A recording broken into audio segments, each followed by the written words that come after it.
ಮಾಡಬೇಕು.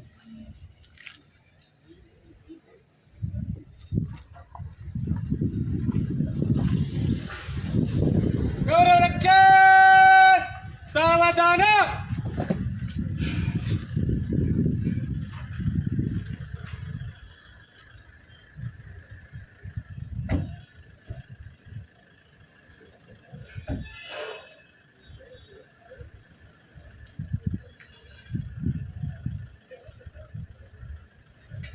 ಗೌರವ ರಕ್ಷೆ ಪೂಜಾ ಶಸ್ತ್ರ.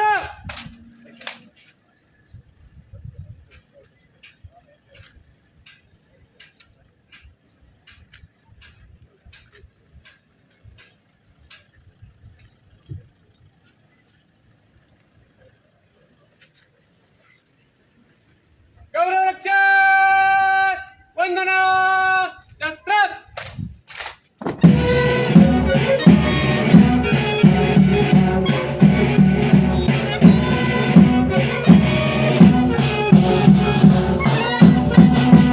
ಗೌರವ ರಕ್ಷೆ ಪೂಜಾ ಶಸ್ತ್ರ.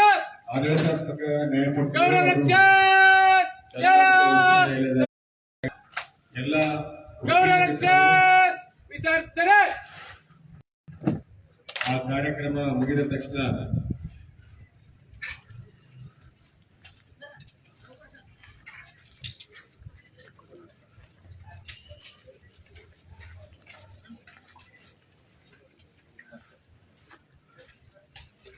ದಯವಿಟ್ಟು ಅಶ್ವತ್ಥಾರ ಹಾಗೂ ಚಪ್ಪಾಳೆಗಳ ಮುಖಾಂತರವಾಗಿ ಎಲ್ಲ ನ್ಯಾಯಾಧೀಶರಿಗೆ, ನ್ಯಾಯಾಂಗ ಇಲಾಖೆಯ ಸಿಬ್ಬಂದಿಯವರಿಗೆ, ಕರ್ನಾಟಕ ರಾಜ್ಯ ವಕೀಲರ ಪರಿಷತ್ತಿನ ಸದಸ್ಯರುಗಳಿಗೆ ಹಾಗೂ ಉಚ್ಚ ನ್ಯಾಯಾಲಯದ ಹಿರಿಯ ನ್ಯಾಯವಾದಿಗಳಿಗೆ ಮತ್ತು ಇತರೆ ಸ್ಥಳಗಳಿಂದ ಬಂದಂತ ಎಲ್ಲರಿಗೂ ಕೂಡ ನಮ್ಮ ಸಂಘದ ಕಡೆಯಿಂದ ಹಾಗೂ ನಮ್ಮ ಊರಿನ ವತಿಯಿಂದ ನಾಗರಿಕ ಸ್ವಾಗತವನ್ನು ಕೋರೋಣ.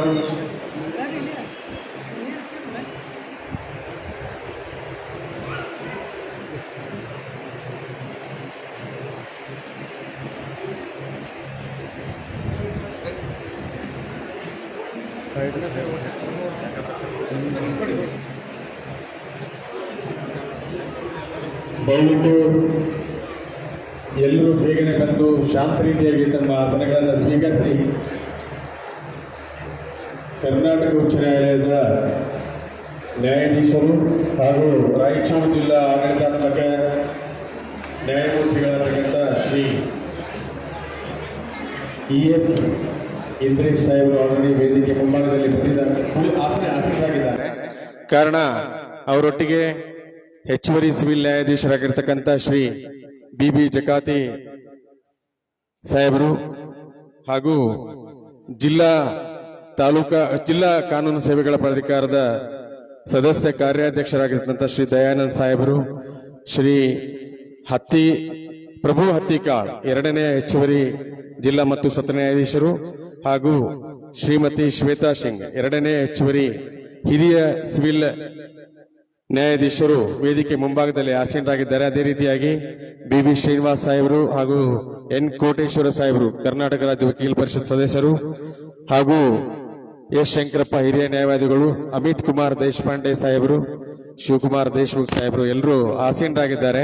ಇನ್ನೇನ ಈ ಕಾರ್ಯಕ್ರಮವನ್ನ ಆರಂಭಿಸತಕ್ಕಂಥ ಸಮಯ ಆಲ್ರೆಡಿ ನಮಗೆ ನಿರ್ದೇಶನ ಇದೆ, ಸಮಯಕ್ಕೆ ಬಹಳ ಮಹತ್ವ ಕೊಡಬೇಕಂತ ಹೇಳಿದ್ದಾರೆ. ಆ ಕಾರಣಕ್ಕಾಗಿ ವಿಳಂಬ ಮಾಡದೇನೆ ನಾಡಗೀತೆಯೊಂದಿಗೆ ಕಾರ್ಯಕ್ರಮವನ್ನ ಪ್ರಾರಂಭಿಸೋಣ.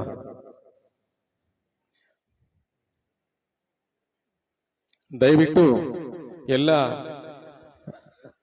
ಎಲ್ಲರೂ ಗಣ್ಯಮಾನ್ಯರು ವೇದಿಕೆಗೆ ಆಗಮಿಸಿ ಅವರ ಆಸೀನಗಳನ್ನ ಸ್ವೀಕರಿಸಬೇಕಂತೇಳಿ ನಾನು ವಿನಂತಿಸ್ತೇನೆ.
जय भारत जननीय तनु जाते, जय हे कर्नाटक माते, जय सुंदर नदी वनಗಳ ನಾಡೆ, जय हे ರಸ ಋಷಿಗಳ ಬೀಡೆ, ಭೂದೇವಿಯ ಮಕುಟದ ನವಮಣಿಯೇ, ಗಂಧದ ಚಂದದ ಹೊನ್ನಿನ ಗಣಿಯೇ, ರಾಘವ ಮಧುಸೂದನರವತರಿಸಿದ ಭಾರತ ಜನನಿಯ ತನು ಜಾತೆ, ಜನನಿಯ ಜೋಗುಳ ವೇದದ ಘೋಷ, ಜನನಿಗೆ ಜೀವವು ನಿನ್ನಾವೇಶ, ಹಸುರಿನ ಗಿರಿಗಳ ಸಾಲೆ, ನಿನ್ನಯ ಕೊರಳಿನ ಮಾಲೆ, ಕಪಿಲ ಪತಂಜಲ ಗೌತಮ ಜಿನನುತ ಭಾರತ ಜನನಿಯ ತನು ಜಾತೆ, ಶಂಕರ ರಮಣುಜ ವಿದ್ಯಾರಣ್ಯ, ಬಸವೇಶ್ವರ ಮಧ್ವರ ದಿವ್ಯಾರಣ್ಯ, ರನ್ನ ಷಡಕ್ಷರಿ ಪೊನ್ನ, ಪಂಪಲ ಕುಮಿಪತಿ ಜನ್ನ,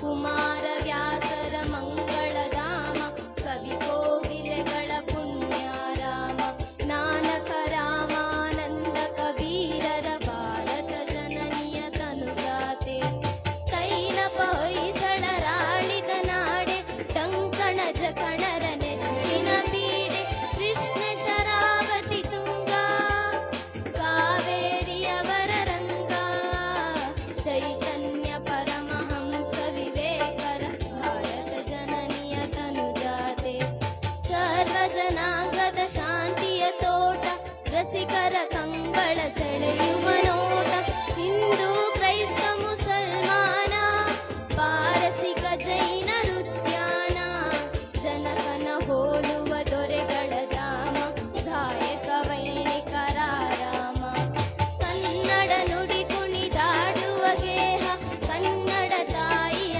ಮಕ್ಕಳ ದೇಹ, ಭಾರತ ಜನನಿಯ ತನು ಜಾತೆ, ಜಯ ಹೇ ಕರ್ನಾಟಕ ಮಾತೆ, ಜಯ ಹೇ ಕರ್ನಾಟಕ ಮಾತೆ, ಜಯ ಹೇ ಕರ್ನಾಟಕ ಮಾತೆ.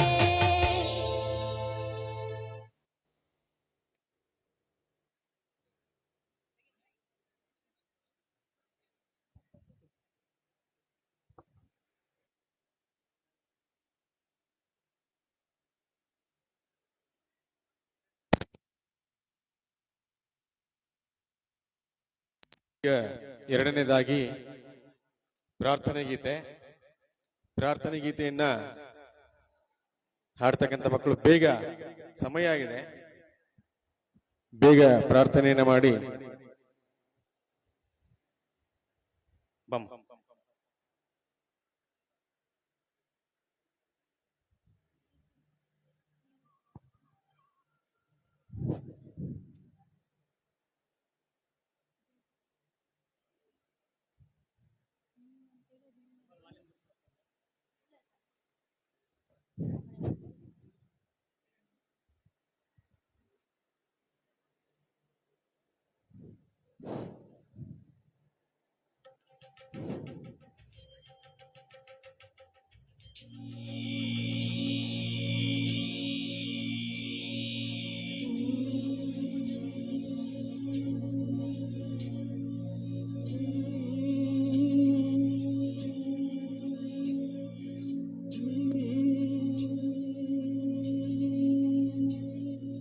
ನೀಡು ಶಿವ ನೀಡದಿರು ಶಿವ, ನೀಡು ಶಿವ ನೀಡದಿರು ಶಿವ, ಬಾಗುವುದು ನನ್ನ ಕಾಯ,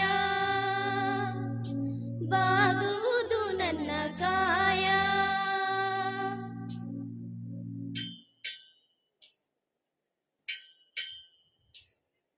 ನೀಡು ಶಿವ ನೀಡದಿರು ಶಿವ, ಬಾಗುವುದು ನನ್ನ ಕಾಯ,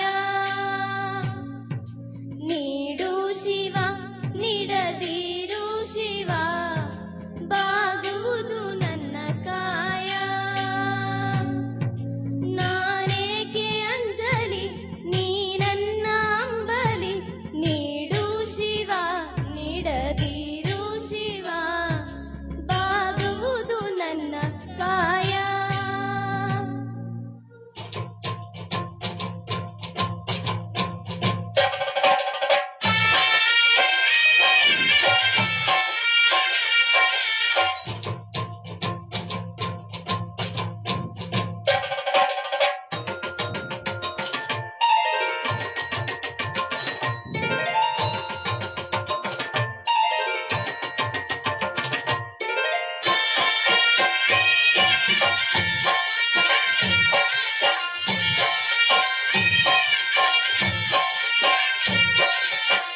ಮರದಡಿಯೇ ಇಟ್ಟರು ನಾನಂತೂ ನಿನ್ನನ್ನಲಾರೆ. ಮಾಳಿಗೆ ಕೊಟ್ಟರು ಮರದಡಿಯೇ ಇಟ್ಟರು ನಾನಂತೂ ನಿನ್ನನ್ನಲಾರೆ. ಸಾರಂಗಮನಕ್ಕೆ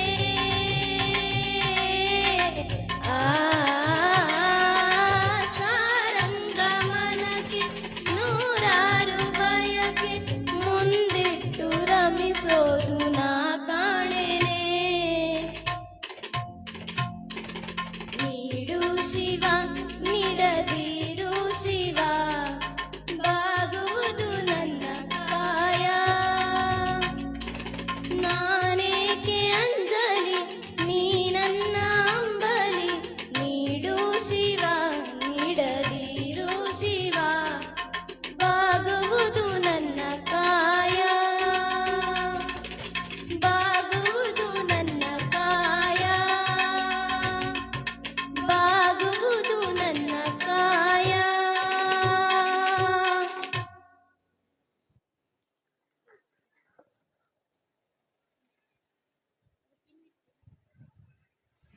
ಎಲ್ಲ ಮಕ್ಕಳಿಗೆ ಧನ್ಯವಾದಗಳು.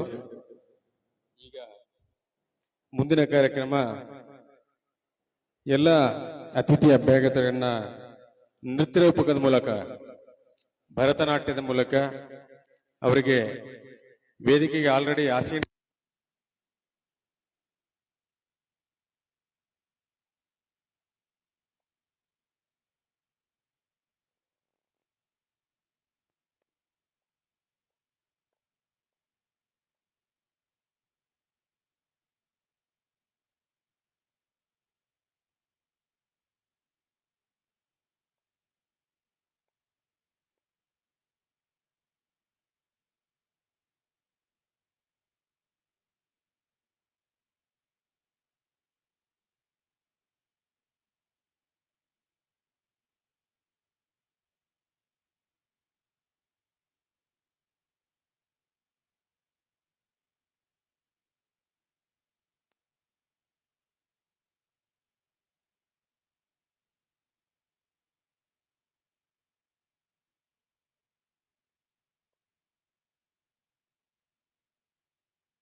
मूषिकवाहन मोदकहस्त चामरकर्ण विलम्बित सूत्र वामन रूप महेश्वर पुत्र दीन विनायक पाद नमस्ते. मूषिकवाहन मोदकहस्त चामरकर्ण विलम्बित सूत्र वामन रूप महेश्वर पुत्र दीन विनायक पाद नमस्ते. दीन विनायक पाद नमस्ते.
ಧನ್ಯವಾದಗಳು ಎರಡು ಪುಟ್ಟ ಮಾಲಗಳಿಗೆ. ಈಗ ವೇದಿಕೆ ಮೇಲೆ ಆಸೀನರಾಗಿರ್ತಕ್ಕಂಥ ಎಲ್ಲ ಗಣ್ಯಮಾನ್ಯರಿಗೆ ಹೂಗುಚ್ಛವನ್ನ ನೀಡುವ ಮುಖಾಂತರ ಸ್ವಾಗತವನ್ನ ಕೋರ್ತಾ ಇದ್ದೇವೆ. ಮೊದಲನೇದಾಗಿ ಸನ್ಮಾನ್ಯ ಶ್ರೀ ES ಇಂದ್ರೇಶ್ ಸಾಹೇಬರು, ಕರ್ನಾಟಕ ಉಚ್ಚ ನ್ಯಾಯಾಲಯದ ನ್ಯಾಯಾಧೀಶರು ಹಾಗೂ ರಾಯಚೂರು ಜಿಲ್ಲಾ ಆಡಳಿತಾತ್ಮಕ ನ್ಯಾಯಾಧೀಶರು, ಇವರಿಗೆ ಮುತಾಲಿಕ್ ರಾಘವೇಂದ್ರ ಸರ್ ಹಾಗೂ ಶ್ರೀ ಬಾಳೇಗೌಡ ಸಾಹೇಬರು ಹೂಗುಚ್ಛವನ್ನು ನೀಡುವ ಮುಖಾಂತರ ಅವರಿಗೆ ಆಮಂತ್ರಿಸಬೇಕಂತೇಳಿ ಕೇಳ್ತೇನೆ.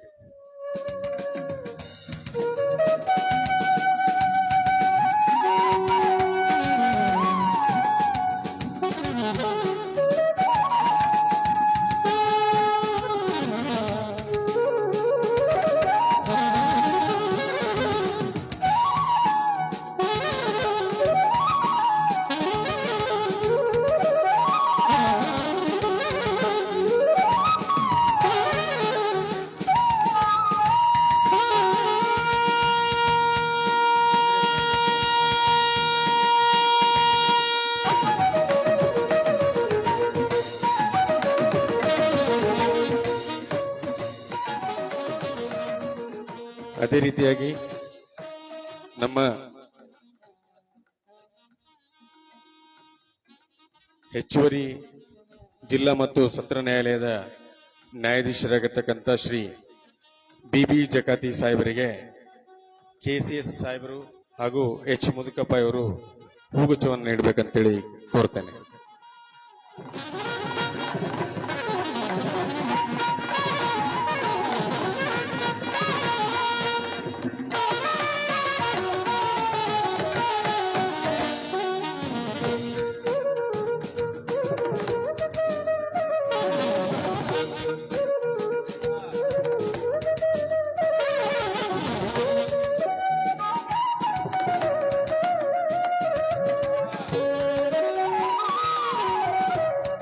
ಅದೇ ರೀತಿಯಾಗಿ ವೇದಿಕೆ ಮೇಲೆ ಆಸೀನರಾಗಿರ್ತಕ್ಕಂಥ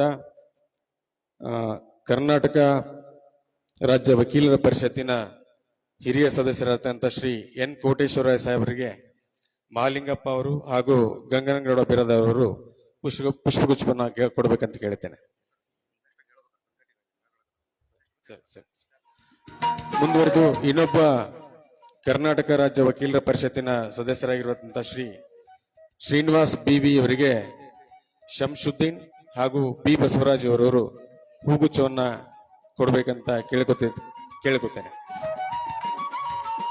ಅದೇ ರೀತಿಯಾಗಿ ಕರ್ನಾಟಕ ಉಚ್ಚ ನ್ಯಾಯಾಲಯದ ಹಿರಿಯ ನ್ಯಾಯವಾದಿಯಾಗಿರ್ತಕ್ಕಂಥ ಶ್ರೀ S ಶಂಕರಪ್ಪ ಇವರಿಗೆ ಆಶೀಕ್ ಅಹ್ಮದ್ ಹಾಗೂ ಲೋಹಿತಾಕ್ಷ ಗೌಡ ಇವರು ಹೂಗುಚ್ಛವನ್ನ ನೀಡಬೇಕಂತೇಳಿ ಕೋರ್ತೇನೆ.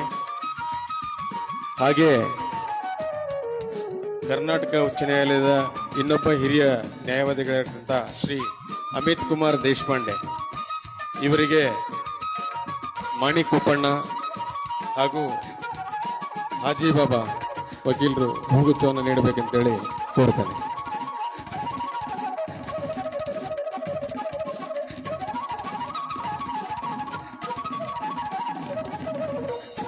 ಅದೇ ರೀತಿಯಾಗಿ ನಮ್ಮ ಸಂಘದ ಅಧ್ಯಕ್ಷರಿಗೆ ಅಂಬರೀಶ್ ಪಾಟೀಲ್ರು ಹಾಗೂ ಪ್ರಸನ್ನ ಬಾಳೇಗೌಡ ಇವರು ಹೂಗುಚ್ಛವನ್ನು ನೀಡಬೇಕಂತ ಕೇಳ್ತೇನೆ. ಅದೇ ರೀತಿ ನಮ್ಮ ಸಂಘದ ಕಾರ್ಯದರ್ಶಿಗಳಿರ್ತಕ್ಕಂಥ ಬಾಲರಾಜ್ N ಸಾಗರ್ ಅವರಿಗೆ ರವಿ ಸಮಗಾರ್ ಹಾಗೂ ಮಲ್ಲಪ್ಪ ನೀರ್ಲಿಕೇರಿ ಅವರು ಹೂಗುಚ್ಛವನ್ನು ಕೊಡಬೇಕಂತ ಕೇಳ್ತೇನೆ.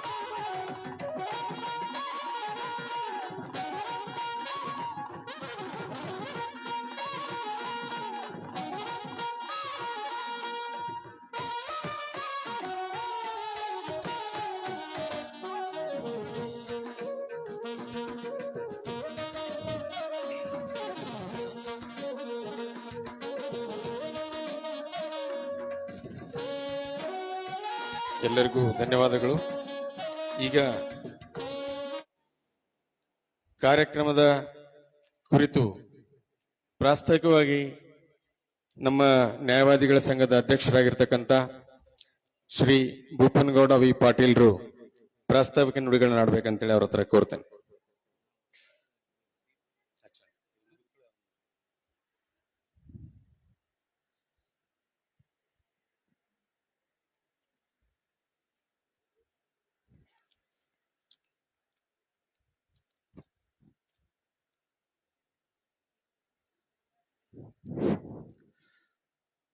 ಎಲ್ಲರಿಗೂ ನಮಸ್ಕಾರ. ಮಾನವ ಜನ್ಮ ಸ್ವಾರ್ಥಕ ಮತ್ತು ನಿಸ್ವಾರ್ಥ ಮತ್ತು ನಿಸ್ವಾರ್ಥವಾಗಿ ಸಮಾಜಮುಖಿಯಾಗಿ ಕೊಡುಗೆಗಳನ್ನು ದಾನವಾಗಿ ನೀಡುವುದರಿಂದ ದಾನಿಗಳಲ್ಲಿ ಮುಖ್ಯವಾಗಿ ಅನ್ನದಾನ, ರಕ್ತದಾನ, ಜ್ಞಾನದಾನ ಮಾಡುವ ಉಪಕಾರ ಸ್ಮರಣೀಯ ಜೀವನದಲ್ಲಿ ಸಮಾಜಕ್ಕೆ ನೀಡಬಹುದಾದಂಥ ಮತ್ತು ಎಲ್ಲ ದಾನಗಳಲ್ಲಿ ಪ್ರೇರಕ ಶಕ್ತಿ ಜ್ಞಾನದಾನ.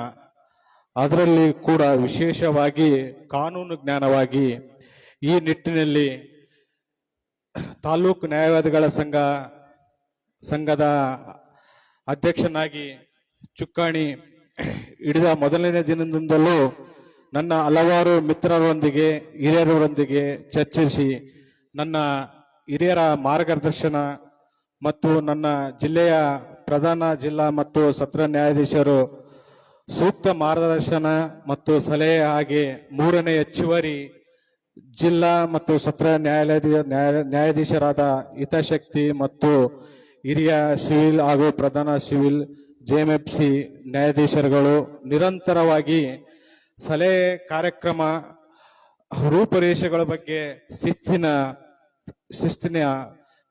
ಸರಿಪಾಲನೆ ಮತ್ತು ಸಮಯಸೂಚಿತ ಶಿಷ್ಟಾಚಾರ ಲೋತರ ಮಾರ್ಗದರ್ಶನದಲ್ಲಿ ಹಾಗೆ ಮಾತೃ ಹೃದಯಗಳಾದ ಶ್ರೀಮಂತಿಕೆ ಸರಳ ಸಜ್ಜನರಾಗಿರುವ ನಿಮ್ಮ ನೆಚ್ಚಿನ ಗೌರವಾನ್ವಿತ ನ್ಯಾಯಮೂರ್ತಿಗಳಾದ ಸನ್ಮಾನ ಶ್ರೀ ES ಇಂದ್ರೇಶ್ ಸಾಹೇಬರು ಸ್ಪಂದನ ಹಾಗೂ ಕಾರ್ಯಕ್ರಮದ ಯೋಜನೆಗಳಿಗೆ ಪರವಾನಗಿ ನೀಡಿದ್ದರಿಂದ ಈ ಕಾರ್ಯಕ್ರಮವನ್ನ ನಾವು ಈ ಸುಂದರವಾದ ಕಾರ್ಯಕ್ರಮವನ್ನು ಆಯೋಜಿಸಲು ಯಶಸ್ವಿಯಾಗಿದ್ದೇವೆ. ಇಂದು ನಮ್ಮ ಕಾರ್ಯಕ್ರಮದ ರಾಜ್ಯ ಮಟ್ಟದ ಕಾನೂನು ಕಾರ್ಯಾಗಾರ ಆಯೋಜನೆ ಮಾಡಲಾರುವ ಯಶಸ್ವಿಯಾಗಿ ಮೊದಲ ಮೆಟ್ಟು ಹತ್ತಿದ್ದೇವೆ. ನಾವು ಇವತ್ತು ವೇದಿಕೆಯಲ್ಲಿ ಆಸೀನರಾಗಿರುವಂತ ಕರ್ನಾಟಕ ಉಚ್ಚ ನ್ಯಾಯಾಲಯದ ಸನ್ಮಾನ್ಯ ಶ್ರೀ ES ಇಂದ್ರೇಶ್ ಸಾಹೇಬ್ರೆ, ಪ್ರಧಾನ ಜಿಲ್ಲಾ ಮತ್ತು ಸತ್ರ ನ್ಯಾಯಾಧೀಶರಾದ ಬಾಗಡೆ ಸಾಹೇಬರು ಆರೋಗ್ಯದ ಏರ್ಪಾರಾಗಿರೋದ್ರಿಂದ ಅವರು ಬರೋದಾಗಿರೋದಿಲ್ಲ. 3ನೇ ಹೆಚ್ಚುವರಿ ಜಿಲ್ಲಾ ಮತ್ತು ಸತ್ರ ನ್ಯಾಯಾಲಯ ನ್ಯಾಯಾಧೀಶರಾದಂಥ ಸಿಂಧನೂರು ಸಂಚಾರ ಪೀಠ ಲಿಂಗಸ್ಗೂರ್ BB ಜಕಾತಿ ಸಾಹೇಬ್ರೆ, 200 ನ್ಯಾಯಾಧೀಶರಾಗಿರುವಂತ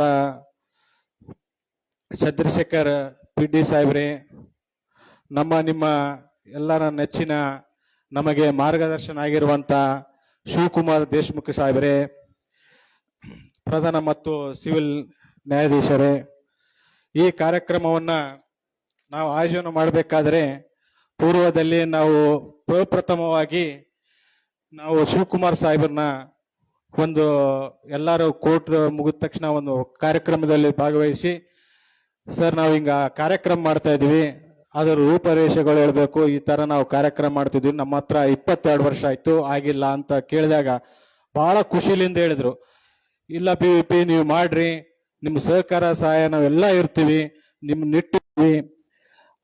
ನಮ್ಮ ಸಾಹೇಬರು ಕೂಡ ಅದೇ ಹೇಳಿದ್ರು, ಇಲ್ಲ ದೇಶಮುಖ್ ಸಾಹೇಬ್ರು ಏನ್ ಹೇಳಿದಾರ ಅದು ಸತ್ಯ ಐತ್ರಿ, ನೀವು ಮಾಡ್ರಿ, ಮುಂದುವರಿರಿ, ನಿಮ್ ಜೊತೆ ನಾವೆಲ್ಲ ವಕೀಲರು ಸಹಕಾರ ತಗೊಳ್ರಿ, ಅಭಿಮತ ತಗೊಳ್ರಿ, ಅಭಿಪ್ರಾಯ ತಗೊಳ್ರಿ, ಅವ್ರ ಜೊತೆ ನಾವು ಇರ್ತೀವಿ, ಮಾಡ್ರಿ ಅಂತೇಳಿ.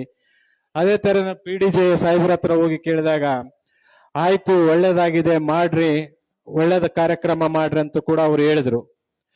ಅದಾದ ನಂತರ ನಮ್ಮ ಗೌರವಾನ್ವಿತ ES ಇಂದ್ರೇಶ್ ಸಾಹೇಬ್ರು ಅಟ್ಟಿ ಗೆಸ್ಟ್ ಹೌಸ್ಗೆ ತಮ್ಮ ಕಾರ್ಯಕ್ರಮ ನಿಮಿತ್ತ ವೈಯಕ್ತಿಕ ಕಾರ್ಯಕ್ರಮ ನಿಮಿತ್ತ ಮಾರ್ಗದರ್ಶನದಲ್ಲಿ ಹೋಗ್ಬೇಕಾದ್ರೆ ನಾವು ಹೋಗಿ ರಿಕ್ವೆಸ್ಟ್ ಮಾಡಿದ್ವಿ ಸರ್ಗೆ, ಸರ್ ನಾವು ಈ ತರ ಕಾರ್ಯಕ್ರಮ ಮಾಡ್ಬೇಕಂತ ಮಾಡಿದ್ವಿ, ತಾವು ಬಂದು ನಮ್ಮ ಯಶಸ್ವಿ ಮಾಡಬೇಕು, ನಮ್ಮ ಕಾರ್ಯಕ್ರಮ ತಾವು ಭಾಗವಹಿಸ್ಬೇಕು ಅಂತೇಳಿ. ಅವಾಗ ಸಾಹೇಬ್ರು ಒಂದೇ ಮಾತು ಹೇಳಿದ್ರು, ಆಯ್ತು ನೀವು ಕಾರ್ಯಕ್ರಮ ಮಾಡ್ತೀರಂದ್ರೆ ನಾನು 100ಕ್ಕೆ 100 ಬರ್ತೀನಿ, ಆದ್ರೆ ನಾನು ಇನ್ನೊಂದು ವಾರದಲ್ಲಿ ನಾನು ಗುಲ್ಬರ್ಗ ಬೆಂಚು ಬಿಟ್ಟು ಧಾರವಾಡಕ್ಕೆ ಹೊರಟಿದ್ದೀನಿ, ಧಾರವಾಡಕ್ಕೆ ಬನ್ನಿ ನೀವು 2 ಡೇಟ್ ಇಟ್ಕೊಳ್ರಿ, ನಾ 2 ಡೇಟ್ ಒಳಗೆ ನಿಮಗೆ ಒಂದು ಡೇಟಿಗೆ ನಾನು ಬಂದೇ ಬರ್ತೀನಿ ಅಂತ ಅವತ್ತು ನಮಗೆ ಬೆನ್ನು ಚಪ್ಪರಿಸಿ ಅವರು ನಮಗೆ ಹೇಳಿದ್ರು, ಎಲ್ಲ ವಕೀಲರ ಮಿತ್ರರಲ್ಲಿ ಹೇಳಿದಾಗ ನಮಗೆ ತುಂಬಾ ಖುಷಿ ಆಯ್ತು. ಆ ನಿಟ್ಟಿನಲ್ಲಿ ನಾವು ಅವತ್ತಿನ ನಿಟ್ಟಿನಲ್ಲಿ 3ನೇ ಪಾಯಿಂಟ್ನಿಗೆ ನಾವು ಮೆಟ್ಲು ಹತ್ತಿದಾಗ ಸಾಹೇಬರು ಸಾಹೇಬರು ನಮ್ಮ ಸಾಹೇಬರೇ ಹೇಳಿದ್ದಾರೆ, ನಾವು ಕಾರ್ಯಕ್ರಮ ಮಾಡೋಣ, ಯಶಸ್ವಿ ಮಾಡೋಣ ಅಂತ ಹೇಳಿ ನಾವು ಮುಂದೆ ನುಗ್ಗಿದಾಗ ನಮಗೆ ಬೆನ್ನಿಗೆ ನಿಂತು ನಮ್ಮ ಹಿರಿಯರು ಮತ್ತು ನಮ್ಮ ಸೋದರರಾದಂತ BV ಶ್ರೀನಿವಾಸ್ ಅವರಿಗೆ ನಾವು ಫೋನ್ ಮುಖಾಂತರ ಸಂಪರ್ಕಿಸಿದಾಗ ಅವರು ಕೂಡ ಹೇಳಿದ್ರು, ಇಲ್ಲ ಪಾಟೀಲ್ರೇ ನೀವು ಮಾಡ್ರಿ, ನಿಮಗೇನು ನಮ್ಮ ಸ್ಟೇಟ್ ಬಾರ್ ಕೌನ್ಸಿಲ್ ಇಂದ ನಿಮಗೆ ಏನು ನಮ್ಗೆ ಸಹಾಯ ಬೇಕು, ಆಮೇಲೆ ಸ್ಪೀಕರ್ಸ್ ಬೇಕು, ನಾನು ಮಾಡ್ತೇನೆ, ನಿಮಗೆ ಏನೇನು ಬೇಕು ಕಾರ್ಯಕ್ರಮದಲ್ಲಿ ರೂಪರೇಷೆಗಳನ್ನ ನೀವು ಒಂದ್ಸರಿ ಬನ್ನಿ ಮಾತಾಡೋಣ ಕುಂತಂತ ಹೇಳಿದ್ರು. ಹೇಳಿದ್ಮೇಲೆ ಹೋಗಿ BV ಶ್ರೀನಿವಾಸ್ ಅವರಿಗೆ ನಮ್ಮ ನಿಯೋಗ ಹೋಗಿ ಭೇಟಿ ಆದಾಗ ಸರ್ ಹೇಳಿದ್ರು, ಇಲ್ಲ ಒಳ್ಳೆ ಕಾರ್ಯಕ್ರಮ ಮಾಡ್ತಾ ಇದ್ರಿ, ಆದ್ರೆ ನಮಗ್ ಗೊತ್ತಿಲ್ಲ ಸರ್, ಫಸ್ಟ್ ಟೈಮ್ ಮಾಡ್ತಾ ಇದೀವಿ ನಾವು, 22 ವರ್ಷ ಆಯ್ತು ನಮ್ಮ ಲಿಂಗಸೂರಲ್ಲಿ ಈ ಕಾರ್ಯಕ್ರಮ ಮಾಡಿರೋದಿಲ್ಲ. ಅವಾಗ ಕೇಳಿದಾಗ ಸರ್ ಇಲ್ಲ ಒಳ್ಳೆ ನಿಮ್ಮನ್ನ ರಿಸರ್ಚರ್ನ ಹುಡುಕೊಡ್ತೀವಿ, ಆದ್ರೆ ನಿಮ್ ಭಾಗದಲ್ಲಿ ಸ್ವಲ್ಪ ಬಿಸಿಲು ಜಾಸ್ತಿ ಇರುತ್ತೆ, ಆದ್ರೆ ಪ್ರಯತ್ನ ಮಾಡೋಣ ಎಲ್ಲಾರು ಕೂಡಿ ಅಂತ ಹೇಳಿದ ಮೇಲೆ ಇನ್ನೊಂದು ಒಳ್ಳೆ ಸಲಹೆ ಕೊಟ್ಟರು ನಮಗೆ ಶ್ರೀನಿವಾಸ್ ಅವರು. ನೋಡಿ, ನಿಮ್ಮ ಹತ್ರ ಗುಲ್ಬರ್ಗ ಹೈಕೋರ್ಟ್ ಇದೆ, ಅಲ್ಲಿ ಒಳ್ಳೆ ನುರ್ತಂತ ವಕೀಲರು ಇರ್ತಾರೆ, ನಿಮ್ಮ ಭಾಗದವ್ರನ್ನ ಫಸ್ಟ್ ಚೂಸ್ ಮಾಡ್ರಿ, ಆಮೇಲೆ ನಮ್ಮ ಭಾಗದವರಿಂದ ನಾವು ಪ್ರಯತ್ನ ಮಾಡಿ ಕಳಿಸೋ ವ್ಯವಸ್ಥೆ ನಾನು ಮಾಡ್ತೀನಿ ಅಂತ. ಆದ್ರೆ ನಾನು ನಮ್ಮ ಹಿರಿಯ ನಮ್ಮ ಹೈಕೋರ್ಟ್ ಉಚ್ಚ ನ್ಯಾಯಾಲಯದ ಅಮಿತ್ ದೇಶಪಾಂಡೆ ಸರ್ ಹತ್ರ ಹೋಗಿ ನಾವು ಫೋನ್ನಲ್ಲೇ ಮಾತಾಡಿದಾಗ ಒಂದು ವಿಚಾರ, ಸರ್ ಹಿಂಗ್ ಕಾರ್ಯಕ್ರಮ ಮಾಡ್ತಾ ಇದ್ವಿ, ತಾವು ದಯವಿಟ್ಟು ನಮಗೆ ಬಂದು ಒಂದು ವಿಷಯ ಬಗ್ಗೆ ಮಂಡನೆ ಮಾಡಬೇಕು ಲಿಂಗಸೂರಲ್ಲಿ ಬಂದಂದಾಗ. ತುಂಬಾ ಒಳ್ಳೆ ಕಾರ್ಯಕ್ರಮ ಪಾಟೀಲ್ರೇ, ನೀವು ಮಾಡ್ರಿ, ನೀವು ಯಾವ ಡೇಟ್ ಫಿಕ್ಸ್ ಮಾಡ್ತೀರಿ ಮಾಡ್ರಿ, ನಾನು ಬಂದು ಕಾರ್ಯಕ್ರಮದಲ್ಲಿ ಪಾಲ್ಗೊಳ್ತೀನಿ ಅಂತ ಕೂಡ ಅವರು ಕೂಡ ನಮಗೆ ಅಷ್ಟು ಒಳ್ಳೆ ಪಾಸಿಟಿವ್ಲಿಂದನೇ ಆನ್ಸರ್ ಕೊಟ್ರು. ಹಂಗಾಗಿ ನಮ್ಮ ಇವತ್ತು ಅಮಿತ್ ಕುಮಾರ್ ದೇಶಪಾಂಡೆ ಸರ್ ಕೂಡ ಮಾನ್ಯ ಗುಲ್ಬರ್ಗಲಿಂದ ಅವರು ಬಂದಿದ್ದಾರೆ, ಅವರು ಕೂಡ ನಾನು ತುಂಬಾ ಹೃದಯಪೂರ್ವಕವಾಗಿ ವಂದನೆ ಸಲ್ಲಿಸ್ತೇನೆ. ಹಾಗೆ ಕೂಡ ಇನ್ನೋರ್ವ ಉಚ್ಚ ನ್ಯಾಯಾಲಯದ ಹಿರಿಯ ವಕೀಲರಾದಂತ S ಶಂಕರಪ್ಪ ಸರ್ ಕೂಡ, ಅವ್ರಿಗೂ ನಾವು ಫೋನಲ್ಲಿ ಸಂಪರ್ಕ ಮಾಡಿದ್ವಿ ಬೆಂಗಳೂರಲ್ಲಿ ಹೋದಾಗ, BV ಶ್ರೀನಿವಾಸ್ ಸರ್ ನಂಬರ್ ಕೊಟ್ಟು ಮಾತಾಡ್ಸಿದ್ರು. ಅವಾಗ ಇಲ್ಲ ಒಳ್ಳೆ ಕಾರ್ಯಕ್ರಮ ಮಾಡ್ತಾ ಇದ್ರಿ, ಆದ್ರೆ ತುಂಬಾ ದೂರ ಆಗುತ್ತೆ, ನೋಡೋಣ, ನನಗೆ ನಾಳೆ ಅರಸೀಕೆರೆದಾಗ ಒಂದು ವರ್ಕ್ಶಾಪ್ ಇದೆ ಹಾಸನ ಜಿಲ್ಲಾದಲ್ಲಿ, ನನಗೆ ಬರಕ್ ಆಗುತ್ತೋ ಅಂತ ಫಸ್ಟ್ ಡೌಟ್ ಮೇಲೆ ಹೇಳಿ, ಆಮೇಲೆ ಪುನಃ ಅವರು ಸಾಯಂಕಾಲ ನನಗೆ ಫೋನ್ ಮಾಡಿ, ಇಲ್ಲ ನಾನು ಬರ್ತೀನಿ 29ಕ್ಕೆ ಹಾಕ್ರಿ, 30ಕ್ಕೆ ನಾನು ಹಾಸನಕ್ಕೆ ಹೋಗ್ಬೇಕು, ಹಾಸನದಲ್ಲಿ ಒಂದು ಕಾರ್ಯಕ್ರಮ ಇದೆ ಅಂತಾಳೆ. ಅವರು ಬಂದದಕ್ಕೆ ನನಗೆ ತುಂಬಾ ಖುಷಿ ಆಗ್ತಾ ಇದೆ. ಒಳ್ಳೆ ಹಾಗೆ ನಮ್ಮ ಇಲ್ಲಿ ಈ ಕಾರ್ಯಕ್ರಮವನ್ನ ಎಲ್ಲ ಹಿರಿಯ ವಕೀಲರು ಮತ್ತು ನನ್ನ ನ್ಯಾಯವಾದ ಮಿತ್ರರು ಹಾಗೂ ನಮ್ಮ ಎಲ್ಲ ಭಾಗದ ರಾಯಚೂರು ಭಾಗ ಮತ್ತು ಸಿಂಧನೂರು ದೇವದುರ್ಗಲಿಂದ ಬರಬೇಕಾಗಿತ್ತು, ಇನ್ನೂ ಟೈಮ್ ಆಗಿಲ್ಲ ನಮ್ಮ ಕಡೆ, ಯಾಕಂದ್ರೆ ಟೈಮ್ 10 ಅಂದ್ರೆ 11 ಗಂಟೆಗೆ ಬರತಕ್ಕಂಥ ಜನ ನಾವು. ಹಂಗಾಗಿ ಇನ್ನೊಂದು ಅರ್ಧ ಗಂಟೆಯಲ್ಲಿ ಕೂಡ ಎಲ್ಲರೂ ಬರ್ತಾರೆ, ಭಾಗವಹಿಸ್ತಾರೆ ಅಂತ ಹೇಳುತ್ತಾ ನನ್ನ ಪ್ರಾಸ್ತಾವಿಕ ಭಾಷಣ ಮುಗಿಸ್ತೇನೆ. ಜೈ ಹಿಂದ್, ಜೈ ಕರ್ನಾಟಕ. ಪ್ರಾಸ್ತಾವಿಕ ನುಡಿಗಳನ್ನಾಡಿದಂತ ನಮ್ಮ ಸಂಘದ ಅಧ್ಯಕ್ಷರಿಗೆ ಧನ್ಯವಾದಗಳು. ಈಗ ಮುಂದಿನ ಘಟ್ಟ, ಈ 3 ದಿನಗಳ ರಾಜ್ಯ ಮಟ್ಟದ ಕಾನೂನು ಕಾರ್ಯಾಗಾರವನ್ನ ಸನ್ಮಾನ್ಯ ಕರ್ನಾಟಕ ಉಚ್ಚ ನ್ಯಾಯಾಲಯ ಧಾರವಾಡ ಪೀಠದ ವಿಭಾಗೀಯ ಪೀಠದ ನ್ಯಾಯಾಧೀಶರು ಹಾಗೂ ಎಲ್ಲ ವೇದಿಕೆ ಮೇಲೆ ಉಪಸ್ಥಿತಕ್ಕಂಥ ಮೂರನೇ ಹೆಚ್ಚುವರಿ ಸಿವಿಲ್ ನ್ಯಾಯಾಧೀಶರಾಗಿದ್ದ ಶ್ರೀ BV ಜಕಾತಿ ಸಾಹೇಬರು ಹಾಗೂ BV ಶ್ರೀನಿವಾಸ್ ಅವರು, ಅಮಿತ್ ಕುಮಾರ್ ಸರ್, S ಶಂಕರಪ್ಪ ಅವರು, N ಕೋಟೇಶ್ವರ ಅವರು, ನಮ್ಮ ಸಂಘದ ಅಧ್ಯಕ್ಷರು, ಕಾರ್ಯದರ್ಶಿಗಳು ಹಾಗೂ ವೇದಿಕೆ ಮುಂಭಾಗದಲ್ಲಿ ಆಸೀನರಾಗಿರ್ತಕ್ಕಂಥ ಎಲ್ಲರೂ ಕೂಡ ಈ ಉದ್ಘಾಟನಾ ಕಾರ್ಯಕ್ರಮದಲ್ಲಿ ಭಾಗವಹಿಸಬೇಕಂತ ಕೇಳ್ಕೊತೇನೆ. ದಯವಿಟ್ಟು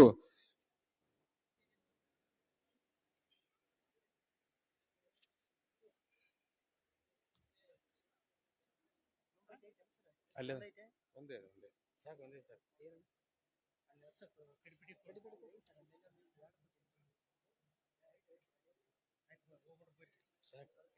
ಗಲಾಟೆ ಮಾಡ್ಬೇಡ್ರಿ.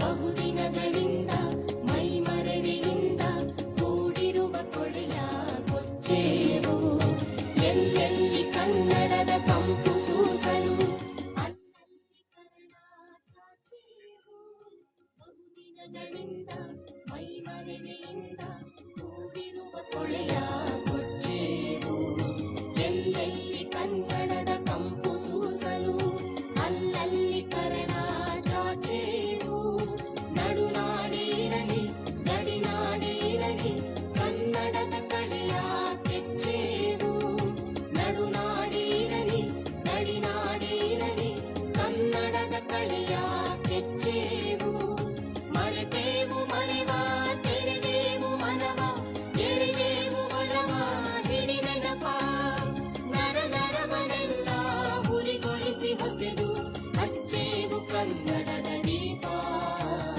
ಹಚ್ಚೇವು ಕನ್ನಡದ ದೀಪ ಹಚ್ಚೇವು ಕನ್ನಡದ ದೀಪ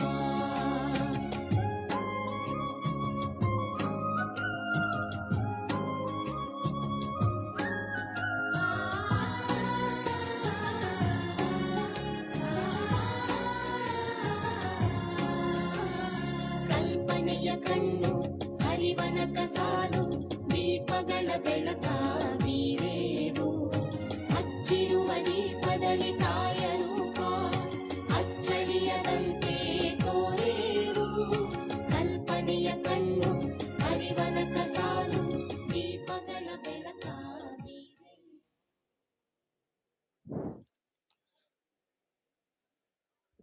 ಈ ಕಾನೂನು ಕಾರ್ಯಾಗಾರವನ್ನು ಉದ್ಘಾಟನೆ ಮಾಡಿರುವಂಥ ಶ್ರೀಯುತ ES ಇಂದ್ರೇಶ್ ಸಾಹೇಬರು, ಗೌರವಾನ್ವಿತ ನ್ಯಾಯಮೂರ್ತಿಗಳು, ಕರ್ನಾಟಕ ಉಚ್ಚ ನ್ಯಾಯಾಲಯ ಧಾರವಾಡ ಪೀಠ, ಹಾಗೂ ವೇದಿಕೆ ಮೇಲೆ ಉಪಸ್ಥಿತರಿರುವ ಎಲ್ಲರಿಗೂ ಹೃದಯ ಸ್ಪರ್ಶಿಯಾದಂಥ ಅಭಿನಂದನೆಗಳನ್ನ ಸಲ್ಲಿಸ್ತೇನೆ. ಈಗ ಒಂದು ಚಿಕ್ಕ ಕಾರ್ಯಕ್ರಮ ಏನಂತಂದ್ರೆ, ವೇದಿಕೆ ಮೇಲೆ ಆಸೀನರಾಗಿರ್ತಕ್ಕಂಥ ಎಲ್ರಿಗೂ ಕೂಡ ಸಣ್ಣದಾದಂಥ ಒಂದು ಸನ್ಮಾನವನ್ನು ಮಾಡಬೇಕಂತೇಳಿ ಹಮ್ಮಿಕೊಂಡಿದ್ದೇವೆ. ಕಾರಣ ದಯವಿಟ್ಟು ಯಾವುದೇ ರೀತಿಯಿಂದ ಅನ್ಯಥಾ ಭಾವಿಸದೆ ನಮ್ಮ ಚಿಕ್ಕ ಸತ್ಕಾರವನ್ನು ಸ್ವೀಕರಿಸಬೇಕಾಗಿ ವಿನಂತಿಸ್ತೇನೆ.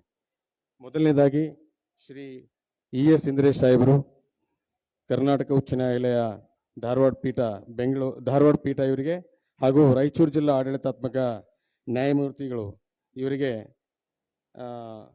ಸನ್ಮಾನವನ್ನು ಮಾಡಬೇಕಂತೇಳಿ ನಮ್ಮ ಸಂಘದ ಸದಸ್ಯರಾದ ಶ್ರೀ ನಾಗಪ್ಪ ವಕೀಲರು, ನಂದೀಶ್ ವಕೀಲರು, ಆಶೀಕ್ ಅಹಮದ್ ಅವರು, ರುದ್ರಪ್ಪ ಎಲಿಗಾರಿ ಅವರು, ಬಾಷ್ಮಿಯ ಅವರು, ದಯವಿಟ್ಟು ಸಮಯ ವ್ಯರ್ಥ ಮಾಡದೆ ಬೇಗನೆ ಬಂದು, ಅಮರಗುಂಡಪ್ಪ ವಕೀಲರು,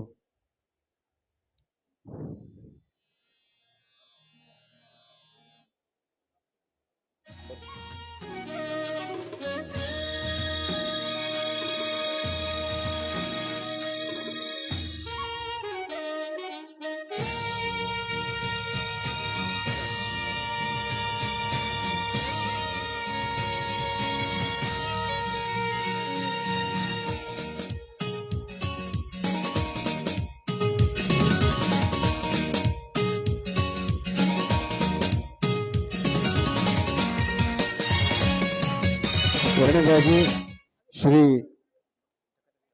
BB ಜಕಾತೆ ಸಾಹೇಬರು, ಮೂರನೇ ಹೆಚ್ಚುವರಿ ಜಿಲ್ಲಾ ಮತ್ತು ಸತ್ರ ನ್ಯಾಯಾಧೀಶರು ಸಿಂಧನೂರು, ಹಾಗೂ ಸಂಚಾರಿ ಪೀಠ ಲಿಂಗಸ್ಗೂರು ಅವರಿಗೆ ನಮ್ಮ ವಕೀಲರ ಸಂಘದ ಎಲ್ಲ ಪದಾಧಿಕಾರಿಗಳು ಸನ್ಮಾನವನ್ನು ಮಾಡಬೇಕಂತೇಳಿ ಕೇಳ್ಕೊತೇನೆ.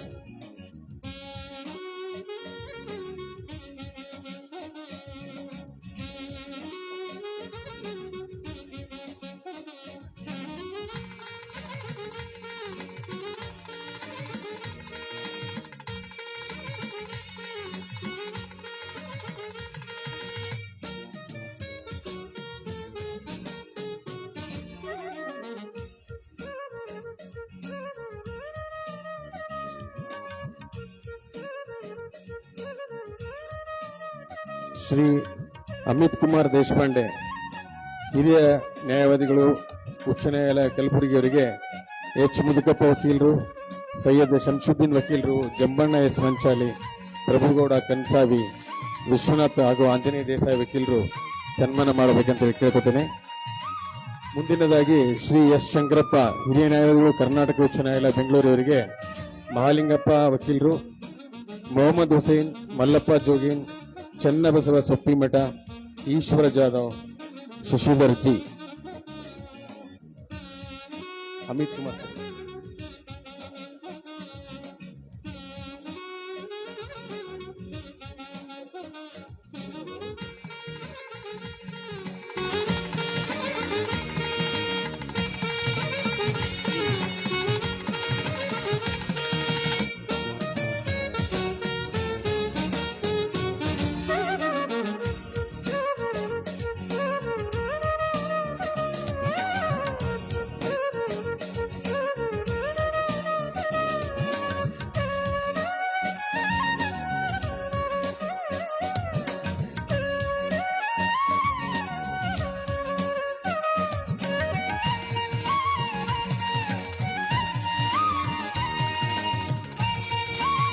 ಕ್ಷಮಿಸಿ,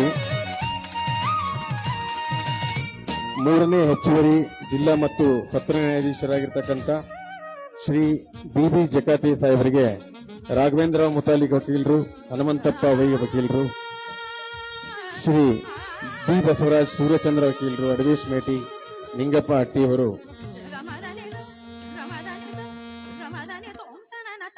ಆಗಿಲ್ಲ.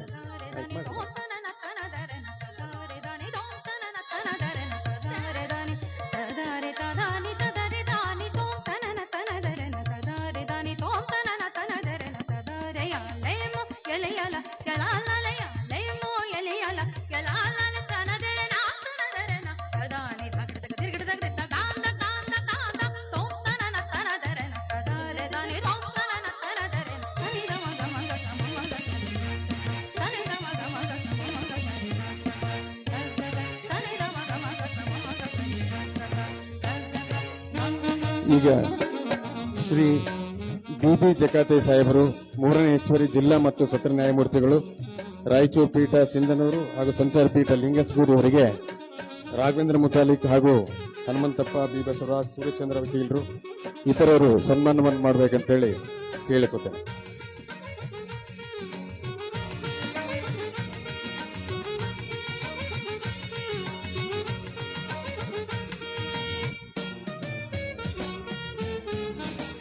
ಶ್ರೀ ಬಿ ಶ್ರೀನಿವಾಸ್ ಸದಸ್ಯರು, ಕರ್ನಾಟಕ ರಾಜ್ಯ ವಕೀಲರ ಪರಿಷತ್ತು ಬೆಂಗಳೂರು ಇವರಿಗೆ ಹನುಮಂತಪ್ಪ ಮುದುಗಲ್, ನಾಗರಾಜ್ ಅಲಿಗಾರ್, ಮೊಹಮ್ಮದ್ ಇಸ್ಮಾಯಿಲ್, ಅರುಣ್ ಕುಮಾರ್ ಮೌನೇಶ್ ಹಾಗೂ ಸಂಗಮೇಶ್ ಪಟ್ಟಣಶೆಟ್ಟಿ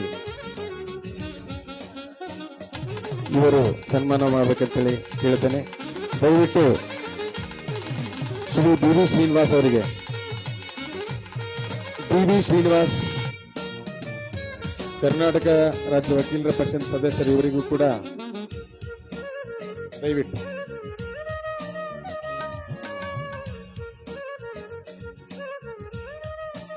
ಹಾಗೆ ಇನ್ನೊಬ್ಬ ಕರ್ನಾಟಕ ರಾಜ್ಯ ವಕೀಲರ ಪರಿಷತ್ತಿನ ಸದಸ್ಯರಾಗಿರ್ತಕ್ಕಂಥ ಶ್ರೀಮಾನ್ ಕೋಟೇಶ್ವರರಾವ್ ಇವರಿಗೆ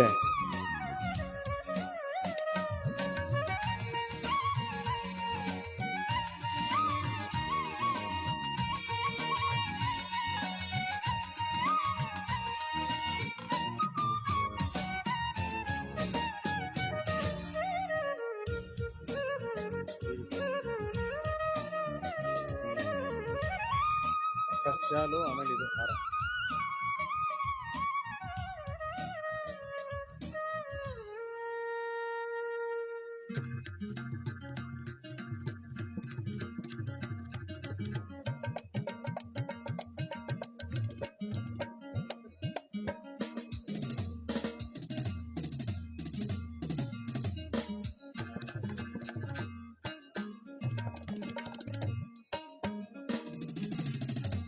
ಶ್ರೀ ಕೋಟೇಶ್ವರರಾವ್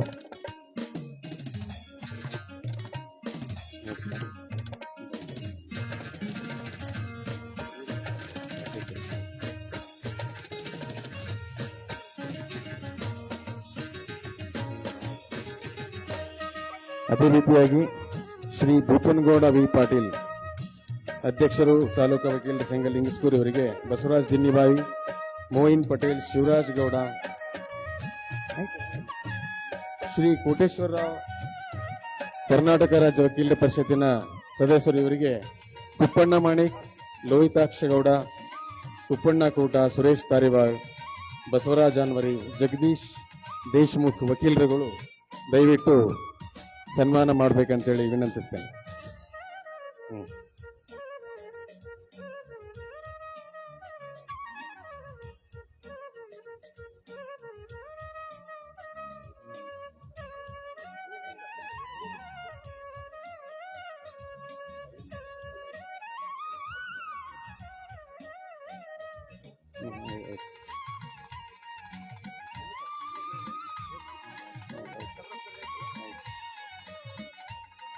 ಅದೇ ರೀತಿಯಾಗಿ ವೇದಿಕೆಯ ಮುಂಭಾಗದಲ್ಲಿ ಆಸೀನರಾಗಿರುವಂತಹ ಶ್ರೀ ದಯಾನಂದ್ ಸದಸ್ಯ ಕಾರ್ಯಾಧ್ಯಕ್ಷರು DLSA ರಾಯಚೂರು ಇವರಿಗೆ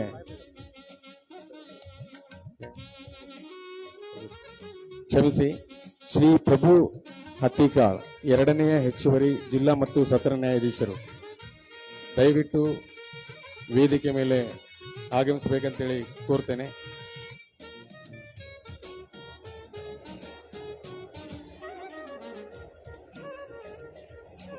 ಶ್ರೀಯುತರಿಗೆ ಅನಿಲ್ ಪಾಟೀಲ್ ವಕೀಲರು ಹಾಗೂ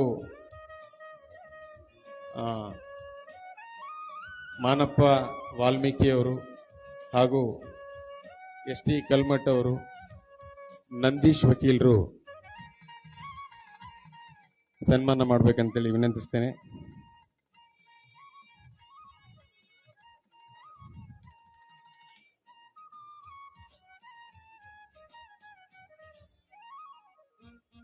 ಅದೇ ರೀತಿಯಾಗಿ ವೇದಿಕೆಯ ಮುಂಭಾಗದಲ್ಲಿ ಆಸೀನರಾಗಿರುವಂತಹ ಶ್ರೀ ದಯಾನಂದ್ ಸದಸ್ಯ ಕಾರ್ಯಾಧ್ಯಕ್ಷರು ಜಿಲ್ಲಾ ಕಾನೂನು ಸೇವೆಗಳ ಪ್ರಾಧಿಕಾರ ರಾಯಚೂರು ಇವರು ಕೂಡ ವೇದಿಕೆಗೆ ಆಗಮಿಸಿ ನಮ್ಮ ಸಂಘದ ವತಿಯಿಂದ ಸಲ್ಲಿಸುವ ಚಿಕ್ಕದಾದಂಥ ಒಂದು ಸನ್ಮಾನವನ್ನು ಸ್ವೀಕರಿಸಬೇಕಂತೇಳಿ ಅವರ ಹತ್ರ ಕೋರ್ತೇನೆ. ಅವರಿಗೆ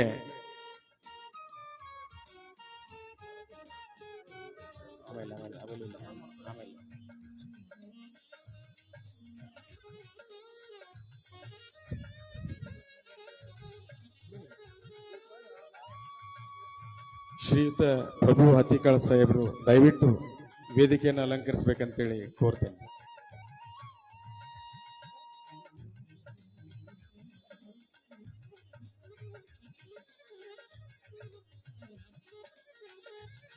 ಶ್ರೀ ನಾಗರಾಜ್ ಎಲಿಗಾರ್ ಹಾಗೂ ಗೋವಿಂದರಾಜ್, ಅಂಬರೀಶ್ ಹೊನ್ನಳ್ಳಿ ವಕೀಲರು, ಸೋಮನಾಳ್ ವಕೀಲರು ದಯವಿಟ್ಟು ಶ್ರೀ ದಯಾನಂದ್ ಸದಸ್ಯ ಕಾರ್ಯಾಧ್ಯಕ್ಷರು ಜಿಲ್ಲಾ ಕಾನೂನು ಸೇವೆಗಳ ಪ್ರಾಧಿಕಾರಿಯವರಿಗೆ ಸನ್ಮಾನಿಸಬೇಕಂತೇಳಿ ಕೋರ್ತೇನೆ.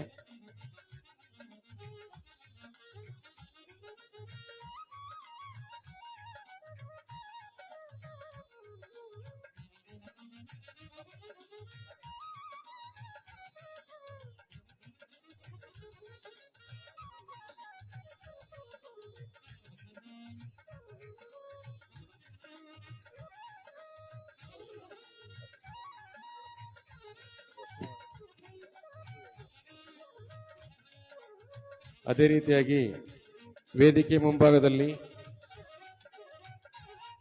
ಆಸೀನರಾಗಿರುವ ಶ್ರೀಮತಿ ಶ್ವೇತಾ ಸಿಂಗ್, ಶ್ರೀ ಚಂದ್ರಶೇಖರ್ ಪ್ರಭುಪ ದಿಡ್ಡಿ ಸಾಹೇಬರು ಹಿರಿಯ ಶ್ರೇಣಿ ಹಾಗೂ JMFC ನ್ಯಾಯಾಧೀಶರು ಲಿಂಗಸ್ಕೂರು ಇವರಿಗೂ ಕೂಡ ಸನ್ಮಾನವನ್ನು ಮಾಡಬೇಕಂತೇಳಿ ವಿನಂತಿಸ್ತೇನೆ.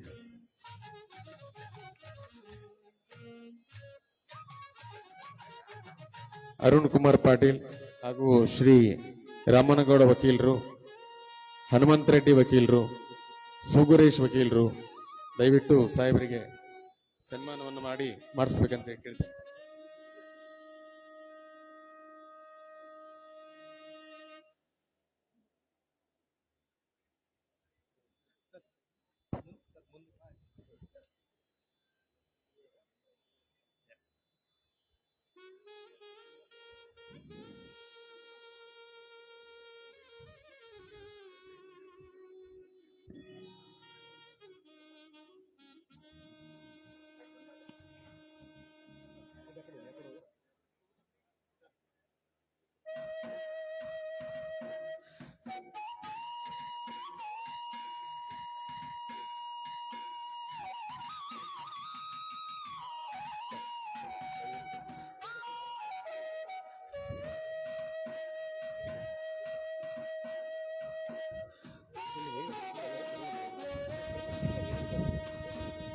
ಅದೇ ರೀತಿಯಾಗಿ ಎರಡನೇ ಹೆಚ್ಚುವರಿ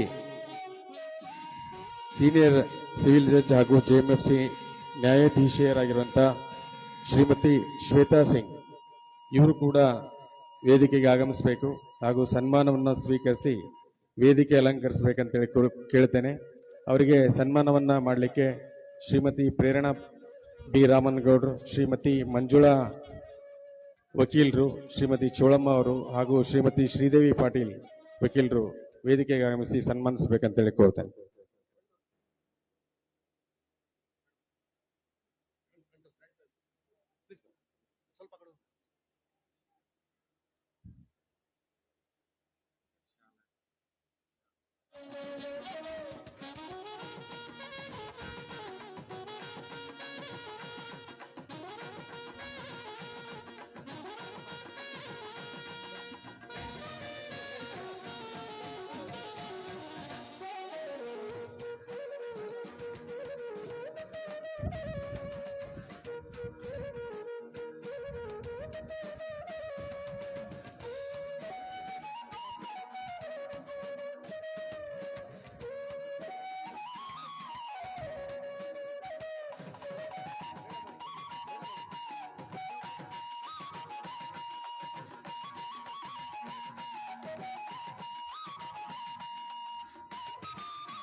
ಅದೇ ರೀತಿಯಾಗಿ ನಮ್ಮ ನ್ಯಾಯಾಲಯದ ಪ್ರಧಾನ ಸಿವಿಲ್ ನ್ಯಾಯಾಧೀಶರಾಗಿರ್ತಕ್ಕಂಥ ಶ್ರೀ ಶಿವಕುಮಾರ್ ದೇಶಮುಖ್ ಸಾಹೇಬರಿಗೆ ಸನ್ಮಾನವನ್ನ ಮಾಡಬೇಕಂತೇಳಿ ಹಾಗೂ ವೇದಿಕೆಗೆ ಅವರು ಆಗಮಿಸಬೇಕಂತ ಕೇಳ್ತೇನೆ.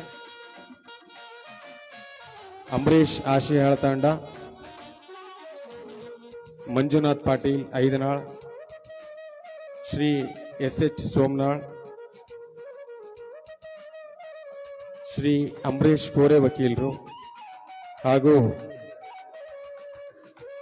ವೀರೇಶ್ ಜಕ್ಕೇರ್ ಮಡವು,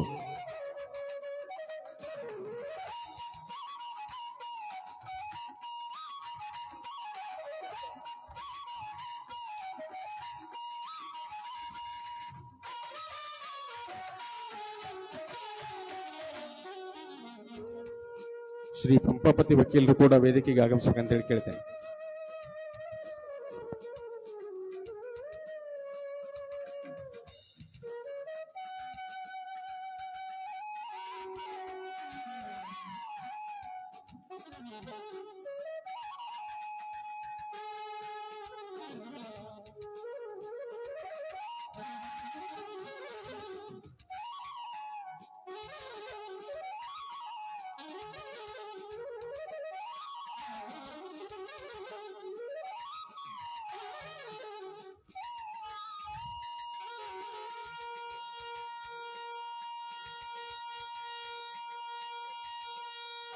ನಮ್ಮ ತಾಲೂಕಾ ವಕೀಲರ ಸಂಘದ ಅಧ್ಯಕ್ಷರಾದ ಶ್ರೀ ಭೂಪನಗೌಡ ವಕೀಲರಿಗೆ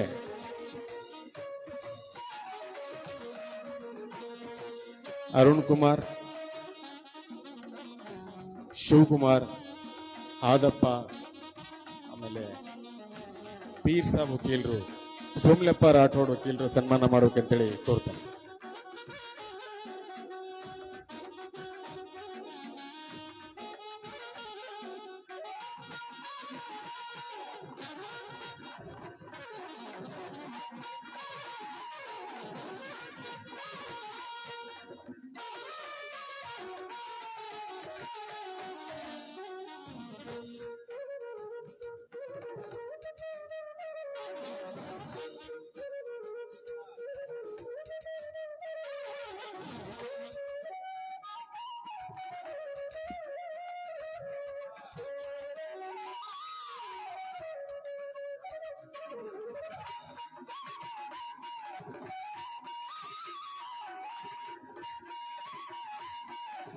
ಹಾಗೆ ನಮ್ಮ ಸಂಘದ ಕಾರ್ಯದರ್ಶಿಗಳಾದ ಶ್ರೀ ಬಾಲರಾಜ್ ಸಾಗರ್ ಮಾನ್ಮಟ್ಟಿ ಅವರಿಗೆ ಮೋಯಿನ್ ಪಾಟೀಲ್, ಸುಗುರೇಶ್, ಪ್ರೇಮ್ ಸಿಂಗ್, ಅಮರೇಶ್ ಗೌಡೂರ್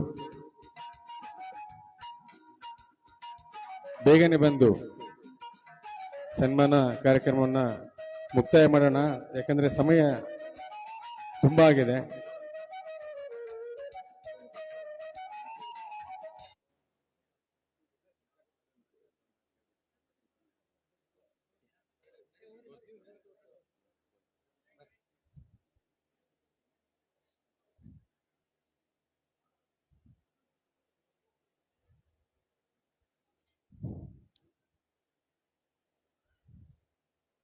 ಶಾರ್ಟ್ ಮಾಡಬೇಕು.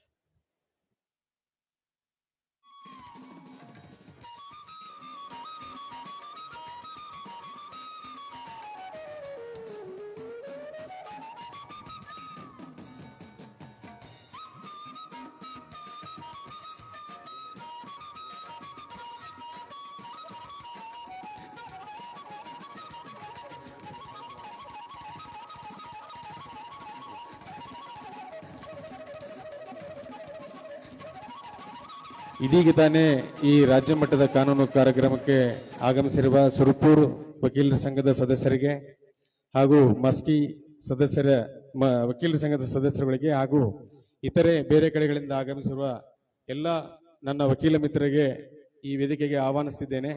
ಈಗ ಚಿಕ್ಕದಾಗಿ ಸನ್ಮಾನ್ಯ ಶ್ರೀ ES ಇಂದ್ರೇಶ್ ಸಾಹೇಬರು, ಕರ್ನಾಟಕ ಉಚ್ಚ ನ್ಯಾಯಾಲಯ ಧಾರವಾಡ ಪೀಠ ಇವರ ಕಿರುಪರಿಚಯವನ್ನ ಶ್ರೀಮತಿ ಪ್ರೇರಣಾ ಬಿ ಪಾಟೀಲ್ ರವರು ದಯವಿಟ್ಟು ಸಮಯವನ್ನು ಜಾಸ್ತಿ ತೆಗೆದುಕೊಳ್ಳದೆ ಮುಗಿಸ್ಬೇಕಲ್ಲಿ ತಮ್ಮ ತರ ವಿನಂತಿಸ್ತೇನೆ.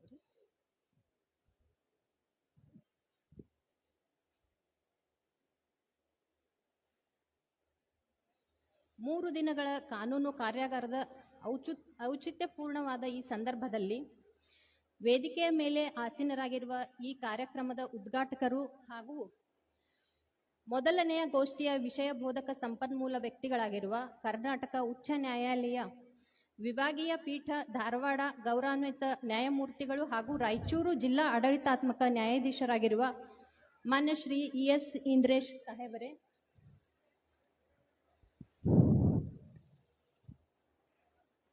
ಮೂರನೇ ಹೆಚ್ಚುವರಿ ಜಿಲ್ಲಾ ಮತ್ತು ಸತ್ರ ನ್ಯಾಯಾಲಯ ಪೀಠ ಸಿಂಧನೂರು,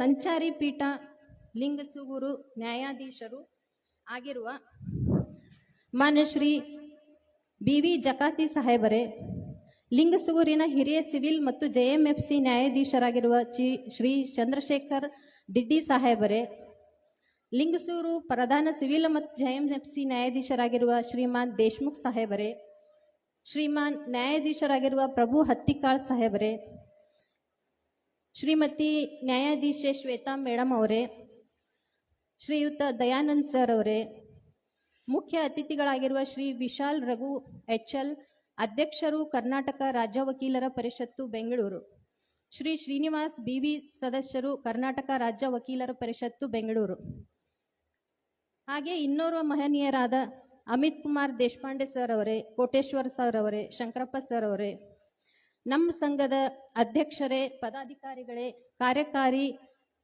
ಸಮಿತಿ ಸದಸ್ಯರುಗಳೇ, ಈ ಕಾರ್ಯಕ್ರಮದಲ್ಲಿ ಭಾಗವಹಿಸಿರುವ ಸ್ಥಳೀಯ ಹಾಗೂ ಬೇರೆ ಬೇರೆ ನ್ಯಾಯವಾದಿ ಸಂಘಗಳಿಂದ ಆಗಮಿಸಿರುವ ವಕೀಲ ಮಿತ್ರರೇ, ಹಿರಿಯ ನ್ಯಾಯವಾದಿಗಳೇ, ಜಿಲ್ಲಾ ನ್ಯಾಯಾಂಗ ಇಲಾಖೆಯ ಸಿಬ್ಬಂದಿಯವರೇ, ಪೊಲೀಸ್ ಇಲಾಖೆಯ ಅಧಿಕಾರಿಗಳೇ, ಪತ್ರಿಕಾ ಹಾಗೂ ದೃಶ್ಯ ಮಾಧ್ಯಮದವರೇ, ಪ್ರಪ್ರಥಮವಾಗಿ ತಮ್ಮೆಲ್ಲರಿಗೂ ನಮಸ್ಕಾರಗಳು ಹಾಗೂ ಶುಭೋದಯಗಳು. ಬಿಸಿಲು ಹೆಚ್ಚಾಗಿದ್ದರೂ ಕೂಡ ಈ ಕಾನೂನು ಜ್ಞಾನಾರ್ಜನೆಗೆ ತಾವೆಲ್ಲರೂ ಸೇರಿರುವುದನ್ನು ನೋಡಿದರೆ ಇದರ ಮಹತ್ವ ಮತ್ತು ಈ ಆಯೋಜನೆಯ ವಿಶೇಷತೆಯನ್ನು ಸೂಚಿಸುತ್ತದೆ.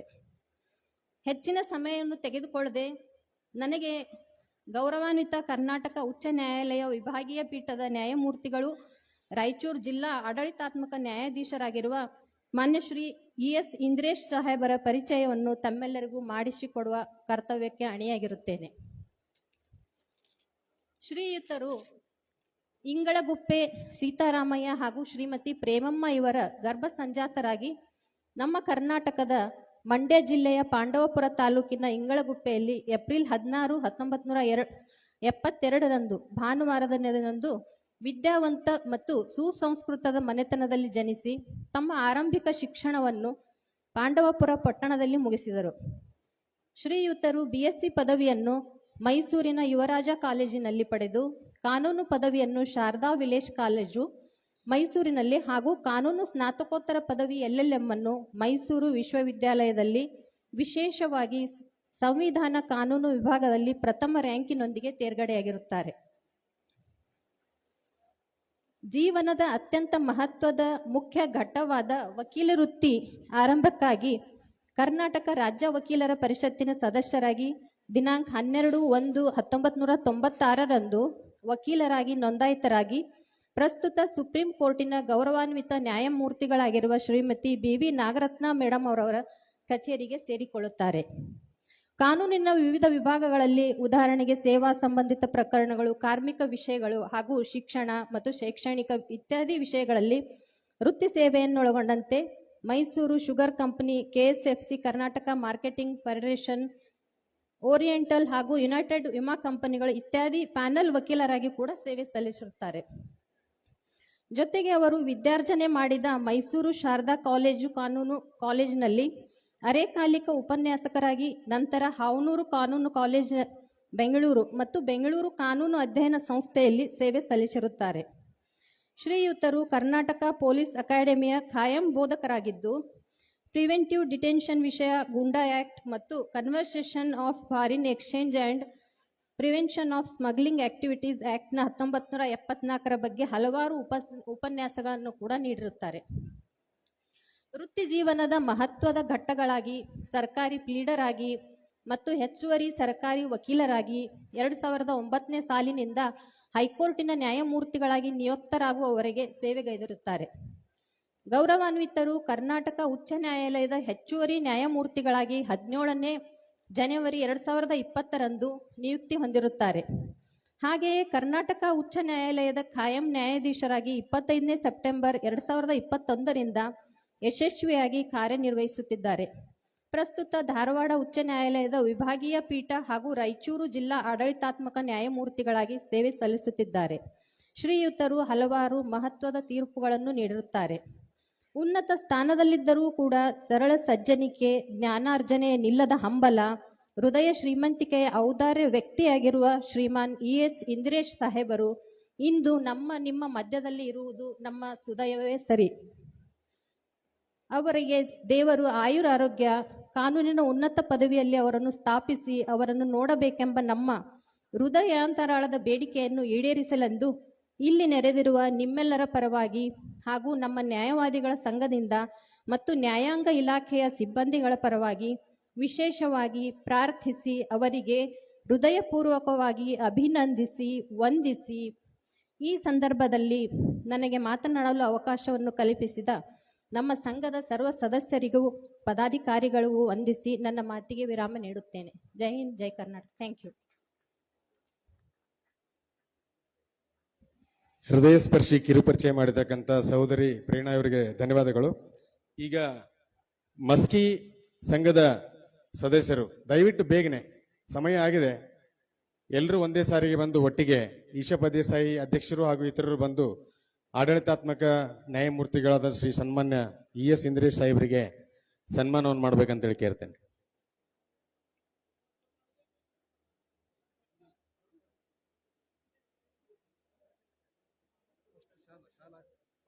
ಫಸ್ಟ್ ಶಾಲು ಹಾರ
ಧನ್ಯವಾದಗಳು ಮಸ್ಕಿ ಸಂಘದ ಸದಸ್ಯರಿಗೆ. ಈಗ ಮುಂದಿನ ಘಟ್ಟ ಪ್ರಮುಖವಾದಂತ ಘಟ್ಟವಾಗಿದ್ದು ಶ್ರೀಯುತ ಸರಳ ಸಜ್ಜನಿಕೆಯ ಹಾಗೂ ಹೃದಯ ಶ್ರೀಮಂತಿಕೆಯ ವ್ಯಕ್ತಿಯಾಗಿರುವ ಗೌರವಾನ್ವಿತರಾಗಿರುವಂತಹ ನ್ಯಾಯಮೂರ್ತಿಗಳಾದ ಶ್ರೀ ಎಸ್ ಇಂದ್ರೇಶ್ ಸಾಹೇಬರು, ನಾವು ಅವರನ್ನ ಈ ಕಾರ್ಯಕ್ರಮ ಆಯೋಜನೆ ಮಾಡಲಿಕ್ಕೆ ಅಂತೇಳಿ ಪರವಾನಗಿ ಕುರಿತು ಕೇಳಲಿಕ್ಕೆ ಹೋದಾಗ ಅವರು ನಮಗೆ ಒಂದು ಮಾತನ್ನ ಹೇಳಿದ್ರು. ನಿಜವಾಗ್ಲೂ ಖುಷಿನೂ ಆಗುತ್ತೆ, ಕಣ್ಣಂಚಿನಲ್ಲಿ ಆನಂದ ಭಾಷ್ಪನೂ ಬರುತ್ತೆ. ನಿಮಗೇನಾದ್ರೂ ದುಡ್ಡಿಂದ ಸಹಕಾರ ಬೇಕಿದ್ರೆ ಕೇಳಿ, ನಾನು ಕೂಡ ಇದು ಜ್ಞಾನಸತ್ತರಾಗಿರ್ತಕ್ಕಂಥ ಕಾರಣದಿಂದಾಗಿ ನಾನು ತಮಗೇನಾದ್ರೂ ಸಹಾಯ ಮಾಡಲಿಕ್ಕೆ ಸಿದ್ಧನಿದ್ದೇನೆ ಅಂತೇಳಿ ಆ ದಿನ ಹೇಳಿದಂತ ಮಾತನ್ನ ಈ ಸಂದರ್ಭದಲ್ಲಿ ನಾನು ನೆನೆಸಿಲ್ಲ ಅಂತಂದ್ರೆ ಅದು ಔಚಿತ್ಯಪೂರ್ಣ ಆಗೋದಿಲ್ಲ. ಆ ಕಾರಣಕ್ಕಾಗಿ ಅವರಿಗೆ ನಮ್ಮ ಸಂಘದ ಮೂಲಕ ಒಂದು ಕರತಾಡಣೆಯ ಮೂಲಕ ಅಭಿನಂದನೆಗಳನ್ನು ಸಲ್ಲಿಸೋಣ. ಅದೇ ರೀತಿಯಾಗಿ ಶ್ರೀ ಎಸ್ ಇಂದ್ರೇಶ್ ಸಾಹೇಬರು ಉದ್ಘಾಟನಾ ಭಾಷಣ ಹಾಗೂ ಮೊದಲನೇ ಗೋಷ್ಠಿಯ ವಿಷಯದ ಕುರಿತು, ಯಾಕಂದ್ರೆ ತಮ್ಮ ನಿರ್ದೇಶನದ ಪ್ರಕಾರ ಸಮಯ ಆಗಲೇ ನಾವು ಸಾಕಷ್ಟು ವ್ಯರ್ಥ ಮಾಡಿದ್ದೇವೆ, ದಯವಿಟ್ಟು ಕ್ಷಮಿಸಿ. ಓಕೆ, ದಯವಿಟ್ಟು ಉದ್ಘಾಟನಾ ಭಾಷಣ ಮಾಡ್ಬೇಕಂತೇಳಿ ಕೇಳ್ಕೊಳ್ತೇನೆ.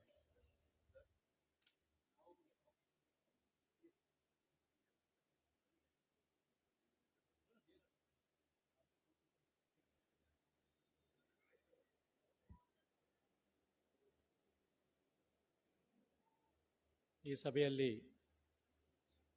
ಉಪಸ್ಥಿತರು ಎಲ್ಲರಿಗೂ ನನ್ನ ನಮಸ್ಕಾರ. ಮಕ್ಕಳು ಆಗಲೇ ಹೇಳಿದರು, ಸರಸ್ವತಿ ನಮಸ್ತುಭ್ಯಂ ವರದೆ ಕಾಮರೂಪಿಣಿ ವಿದ್ಯಾರಂಭಂ ಕರಿಷ್ಯಾಮಿ ಸಿದ್ಧಿರ್ಭವತು ಮೇ ಸದಾ. ಪ್ರತಿ ಸಾರಿನೂ ನಾವು ಪುಸ್ತಕ ಇಟ್ಕೊಂಡಾಗ ಪ್ರತಿದಿನ ನಾವು students, especially in so for as the lawyer profession is concern. Of course, even for the judges, every day we are all student of law. ಪ್ರತಿದಿನ ಕಲಿಯೋದಿದೆ, ಪ್ರತಿದಿನ ಹೊಸದೊಂದು ಅನಾಕ್ಟ್ಮೆಂಟ್ ಬರ್ಬೋದು, ಹೊಸದೊಂದು ಜಡ್ಜ್ಮೆಂಟ್ ಬರ್ಬೋದು, ಹೊಸದೊಂದು ನಾವು ಕಲಿಬೋದು. ಯಾಕೆಂದರೆ ನಾವು ಲಾ ಕೋರ್ಸ್ನಲ್ಲಿ ನಾವು ಓದಬೇಕಾದ್ರೆ ಬರೀ ಥಿಯೋರಿ ಮಾತ್ರ ನೋಡಿರ್ತೀವಿ. ನಮಗೆ ಪ್ರಾಕ್ಟಿಕಲ್ ಅಂತ ಗೊತ್ತಾಗೋದೇ ನಾವು ಕೋರ್ಟಿಗೆ ಬಂದಾಗ, ಮತ್ತು ಹಿರಿಯ ನ್ಯಾಯಾಧೀಶರು ಮುಂದೆ ನಾವು ಅಪಿಯರ್ ಆದಾಗ ನಮ್ಗೆ ಗೊತ್ತಾಗುತ್ತೆ ನಾವು ನಮ್ಮ ವಿದ್ಯೆ ಯಾವಾಗ ಸ್ಟಾರ್ಟ್ ಆಗುತ್ತೆ ಅಂದರೆ ಕಾನೂನಿನ ವಿದ್ಯೆ ಕೋರ್ಟಿಗೆ ಬಂದಾದ ಮೇಲೆ. ಅಲ್ಲಿವರೆಗೆ ನಮಗೆ ಬರೀ ಏನು CPC CRPC ಎವಿಡೆನ್ಸ್ ಮಾತ್ರ ಇದೆ ಅಂತ ಗೊತ್ತಿರುತ್ತೆ. ಸೊ ಅದರಿಂದ ಅಲ್ಲಿವರೆಗೂ ನಮಗೇನು ಗೊತ್ತಿರೋದಿಲ್ಲ. ನಮಗೆ ಕೋರ್ಟಿಗೆ ಬಂದಾಗ ಏನು ಮಾಡಬೇಕು, ಯಾಕೆಂದರೆ we owe duty to the litigant public always. ಕಕ್ಷಿಕಾರರು ಯಾಕೆ ನಮಗೆ ಕೇಸ್ ಕೊಡ್ತಿದ್ರು ಅಂದರೆ, ಇವ್ರು ಕೇಸ್ ಕೊಟ್ಟರೆ ನಮ್ಮ ಗ್ಯಾರಂಟಿ ಗೆಲ್ತೀವಿ, ನಮಗೊಂದು ಒಳ್ಳೇದಾಗುತ್ತೆ ಅಂತ ಒಂದು ನಂಬಿಕೆ ಇಟ್ಟು ನಮಗೆ ಕೇಸ್ ಕೊಡ್ತಾಯಿದ್ರು. ಆವಾಗ ನಾವೇನು ಮಾಡಬೇಕು ಅಂದರೆ, ನಾವೇನೋ ಒಂದು ಆರ್ಗ್ಯೂ ಮಾಡಿ ಏನೋ ಒಂದು ಮಾಡಬೇಕು ಅಂತ ಇಲ್ಲ. ನಾವು ಶ್ರದ್ಧೆಯಿಂದ ಏನು ನಮಗೆ ಒಂದು ಕೆಲಸ ಬಂದಿರುತ್ತೆ ಅದನ್ನು ಮಾಡಬೇಕು. ಎರಡನೇದಾಗಿ ಏನಂದರೆ, ನಾರ್ಮಲಿ ಎಲ್ಲರೂ ಹೇಳ್ತಾರೆ 64 ವಿದ್ಯೆ ಇದೆ ಅಂತ ಪ್ರಪಂಚದಲ್ಲಿ.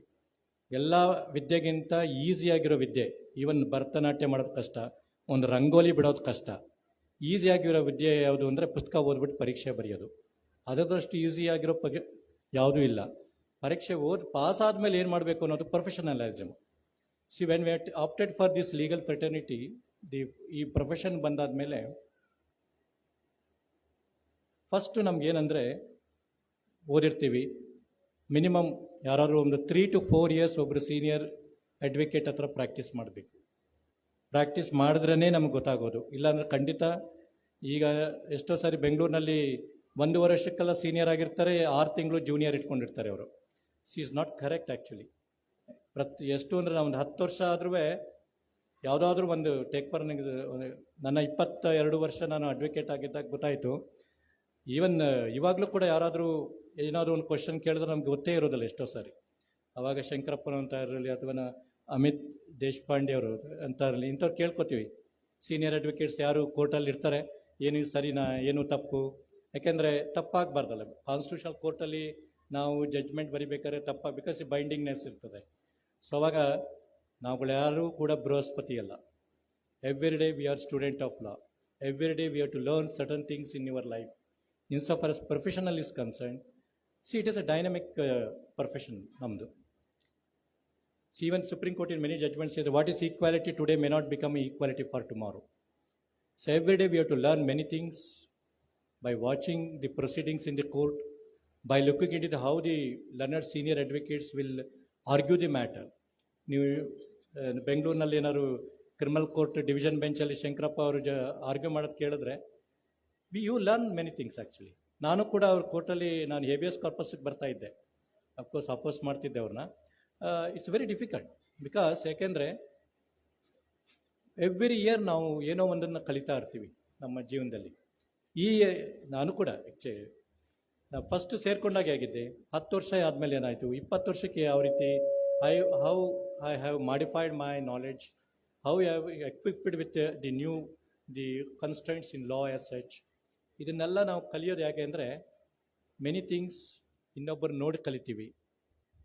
Many things we learn from just sitting in the court hall by looking it how the learner senior advocates will address their arguments. Many things ಯಾಕೆಂದರೆ ನಾವು ನಮ್ಮ ಪ್ರೊಫೆಷನಲ್ ಹೇಗೆ ಅಂದರೆ we are all social engineers. Social engineering ನಮ್ಮದು. So we have to do certain things to the society. Even take for an example, constitution ಅಸೆಂಬ್ಲಿನಲ್ಲಿ ತುಂಬ ಜನ ಇದ್ದವರೆಲ್ಲರೂ from our fraternity only. So we O hour duty to the society and also to this nation. ಈ ನಿಟ್ಟಿನಲ್ಲಿ ಈ ನಮ್ಮ ಲಿಂಗಸುಗೂರು ನ್ಯಾಯಾಂಗ ತಾಲೂಕು ನ್ಯಾಯವಾದಿಗಳ ಸಂಘ ಭಾಳ ಸಂತೋಷ. ಯಾಕೆಂದರೆ of course I am also from village side. Bengaluru, Mysuru, ಮಂಗಳೂರಲ್ಲಿ ಅಥವಾ ಕಲಬುರಗಿಯಲ್ಲಿ ಬೇಕಾದ ದೊಡ್ಡ ಫಂಕ್ಷನ್ ಮಾಡ್ಬೋದು. ಲಿಂಗಸುಗೂರಿನಲ್ಲಿ ಮಾಡೋದು ಇದೆಯಲ್ಲ, it's not that much easy. I can understand because take for an example, what is the purpose of this the 3 days function is concern. Just you look at the topics in which it has been narrated in the invitation. Civil law, criminal law, ನಮ್ಮ ಜಕಾಟಿ sir ಅಂತ judges, ಮತ್ತು ನನ್ನ ಮುಂದೆ ಕೂತಿರೋ my sister and brother judges, ಮತ್ತು both the learner senior advocates Shankarappa ಮತ್ತು Amit Deshpande. I think ಅವರೆಲ್ಲರೂ supreme ಕೋರ್ಟಲ್ಲೆಲ್ಲ ಅಪಿಯರ್ ಆಗೋರು. ಇವತ್ತಿಲ್ಲಿ ಬಂದರೆ ಅವರಿಗೆ ಎಷ್ಟು ರೊಕ್ಕ ಕಡಿಮೆ ಆಗಿದೆ ಅಂತ ಅವ್ರಿಗೆ ಗೊತ್ತು, ನಮ್ಗೆ ಗೊತ್ತಿಲ್ಲ. ಆದರೂ ಕೂಡ ಅವ್ರನ್ನೆಲ್ಲ ಕರ್ಕೊಂಬಂದಿದ್ರು ಇಲ್ಲಿ. ಅವರಿಂದ ಒಂದು ಡಿಸಿಪೇಷನ್ ಆಫ್ ದಿ ನಾಲೆಡ್ಜ್. ಅವರ ಅವರು ಒಂದು 20, 25 ವರ್ಷ, 30 ವರ್ಷ ಎಲ್ಲ ಪ್ರಾಕ್ಟೀಸ್ ಮಾಡಿದ್ದಾರೆ. ಅದನ್ನು ನಮಗೆ ಹಂಚ್ಕೋತಾರೆ ನಮ್ಮ ಜೊತೆ, especially in so far as the junior advocates are concern. Of course ಲಾನಲ್ಲಿ ಜೂನಿಯರು ಸೀನಿಯರ್ ಅಂತ ಏನಿಲ್ಲ, every day we are student of law. ಆದರೆ ಒಬ್ಬ ಮನುಷ್ಯ 30-35 ವರ್ಷ ಪ್ರಾಕ್ಟೀಸ್ ಮಾಡಿ, ಶಂಕರಪ್ಪ ಅಂತ ಅವರು ಬುಕ್ಕೆಲ್ಲ ಬರೆದಿದ್ದಾರೆ, ತಾವು ನೋಡಿರ್ಬೋದು. ಅವ್ರು ಏನು ಹೇಳ್ತಾರೆ, how he will in so far as the narrate things in so far as the trial is concern. ಎಷ್ಟೋ ಸಾರಿ because we can see 2 tiers of the advocates. One is having only the briefs in trial court. In certain office where the briefs of appellate stage, trial ಕೋರ್ಟಲ್ಲಿ ಹೇಗಿರಬೇಕು, appellate ಕೋರ್ಟಲ್ಲಿ ಹೇಗಿರಬೇಕು ಅನ್ನೋದು it's big gap.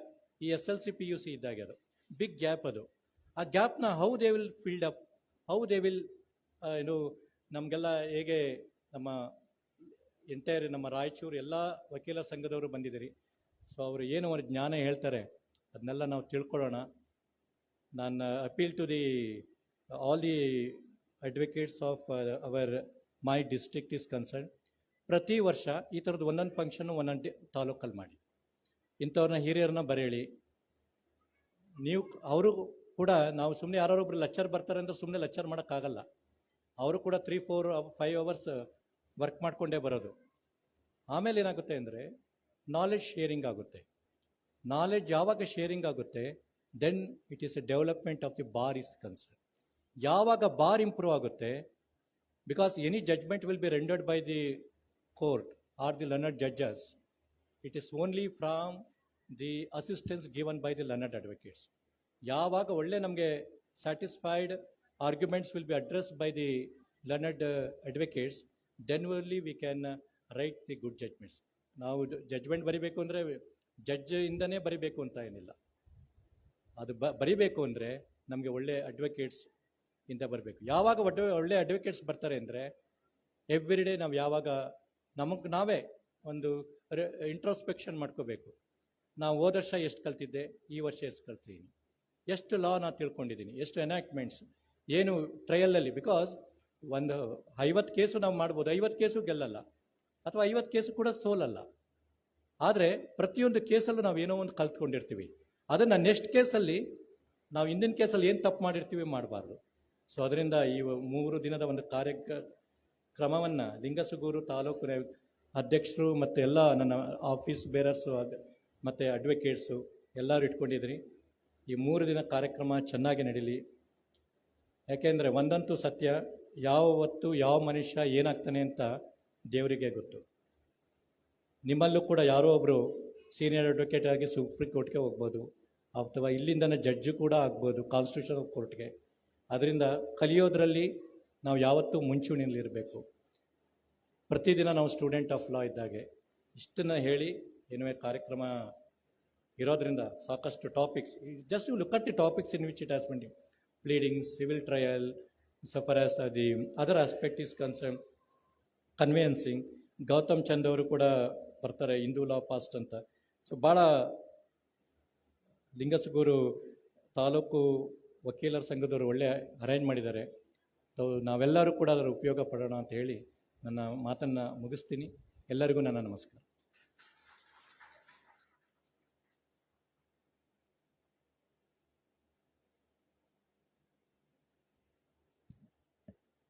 ಉದ್ಘಾಟನಾ ಸಂದೇಶಗಳನ್ನು ನೀಡಿ ಪ್ರತಿದಿನವೂ ಕಲಿಕೆ ಸಾಕ್ತಾನೆ ಇರಬೇಕು. ಹಾಗೂ ಅನೇಕ ಕಾನೂನು ವಿಷಯಗಳನ್ನು ಮತ್ತು ಭವಿಷ್ಯದ ವಿಷಯಗಳನ್ನು ತಮ್ಮ ಅನುಭವದ ಮುಖಾಂತರ ನಮ್ಮೆಲ್ಲರಿಗೂ ತಿಳಿಸಿ ಹಾಗೂ ಕಾನೂನಿನ ಸದುಪಯೋಗವನ್ನು ಪಡೆದುಕೊಳ್ಳಿ, ನಿರಂತರವಾಗಿ ಕಲಿಯಿರಿ, ನೀವು ಬೆಳೆಯಿರಿ ಅಂತಕ್ಕಂಥ ಆಶೀರ್ವಚನ ನೀಡಿರ್ತಕ್ಕಂಥ ಕರ್ನಾಟಕ ಉಚ್ಚ ನ್ಯಾಯಾಲಯದ ನ್ಯಾಯಾಧೀಶರು ಹಾಗೂ ರಾಯಚೂರು ಜಿಲ್ಲಾ ಆಡಳಿತಾತ್ಮಕ ನ್ಯಾಯಾಧೀಶರಾಗಿರುವ ಸನ್ಮಾನ್ಯ ಶ್ರೀ ES ಇಂದ್ರೇಶ್ ಸಾಹೇಬರಿಗೆ ಹೃತ್ಪೂರ್ವಕವಾದಂಥ ಅಭಿನಂದನೆಗಳನ್ನು ನಮ್ಮ ಲಿಂಗಸುಗೂರು ತಾಲೂಕು ವಕೀಲರ ಸಂಘ ಹಾಗೂ ರಾಯಚೂರು ಜಿಲ್ಲೆಯ ಎಲ್ಲ ವಕೀಲರ ಸಂಘದ ಪರವಾಗಿ ಹಾಗೂ ಕರ್ನಾಟಕ ರಾಜ್ಯದ ಎಲ್ಲ ವಕೀಲರ ಮಿತ್ರರ ಪರವಾಗಿ ಹಾಗೂ ನ್ಯಾಯಾಂಗ ಇಲಾಖೆ ರಾಯಚೂರು ಇವರ ಪರವಾಗಿ ಮತ್ತು ನ್ಯಾಯಾಲಯದ ಸಿಬ್ಬಂದಿ ಹಾಗೂ ಇತರೆ ಎಲ್ಲ ನಮ್ಮ ಗ್ರಾಮದ ಹಿರಿಯರು ಕಿರಿಯರು ಹಿತೈಷಿಗಳ ಪರವಾಗಿ ದೇವರು ಅವರಿಗೆ ಆಯುರಾರೋಗ್ಯ ಐಶ್ವರ್ಯನ ದಯಪಾಲಿಸಲಿ ಹಾಗೂ ಅವರ ಹೃದಯ ಶ್ರೀಮಂತಿಕೆ ಸದಾ ಸ್ಥಿರವಾಗಿ ಇರಲಿ ಅಂತೇಳಿ ದೇವರಲ್ಲಿ ತಮ್ಮೆಲ್ಲರ ಪರವಾಗಿ ಪ್ರಾರ್ಥಿಸಿ, ಈಗ ಮುಂದಿನ ಅತ್ಯಂತ ಮಹತ್ವದ ಘಟ್ಟ ಮೊದಲನೇ ಗೋಷ್ಠಿಯನ್ನು ಆರಂಭಿಸುವ ಸಮಯ. ದಯವಿಟ್ಟು ವೇದಿಕೆ ಮೇಲೆ ಆಸೀನರಾಗಿರ್ತಕ್ಕಂಥ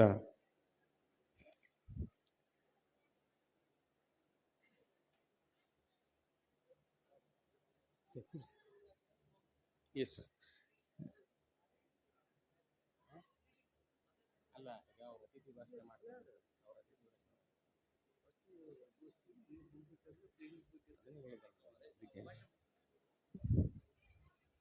ಸರ್ ದಯವಿಟ್ಟು sir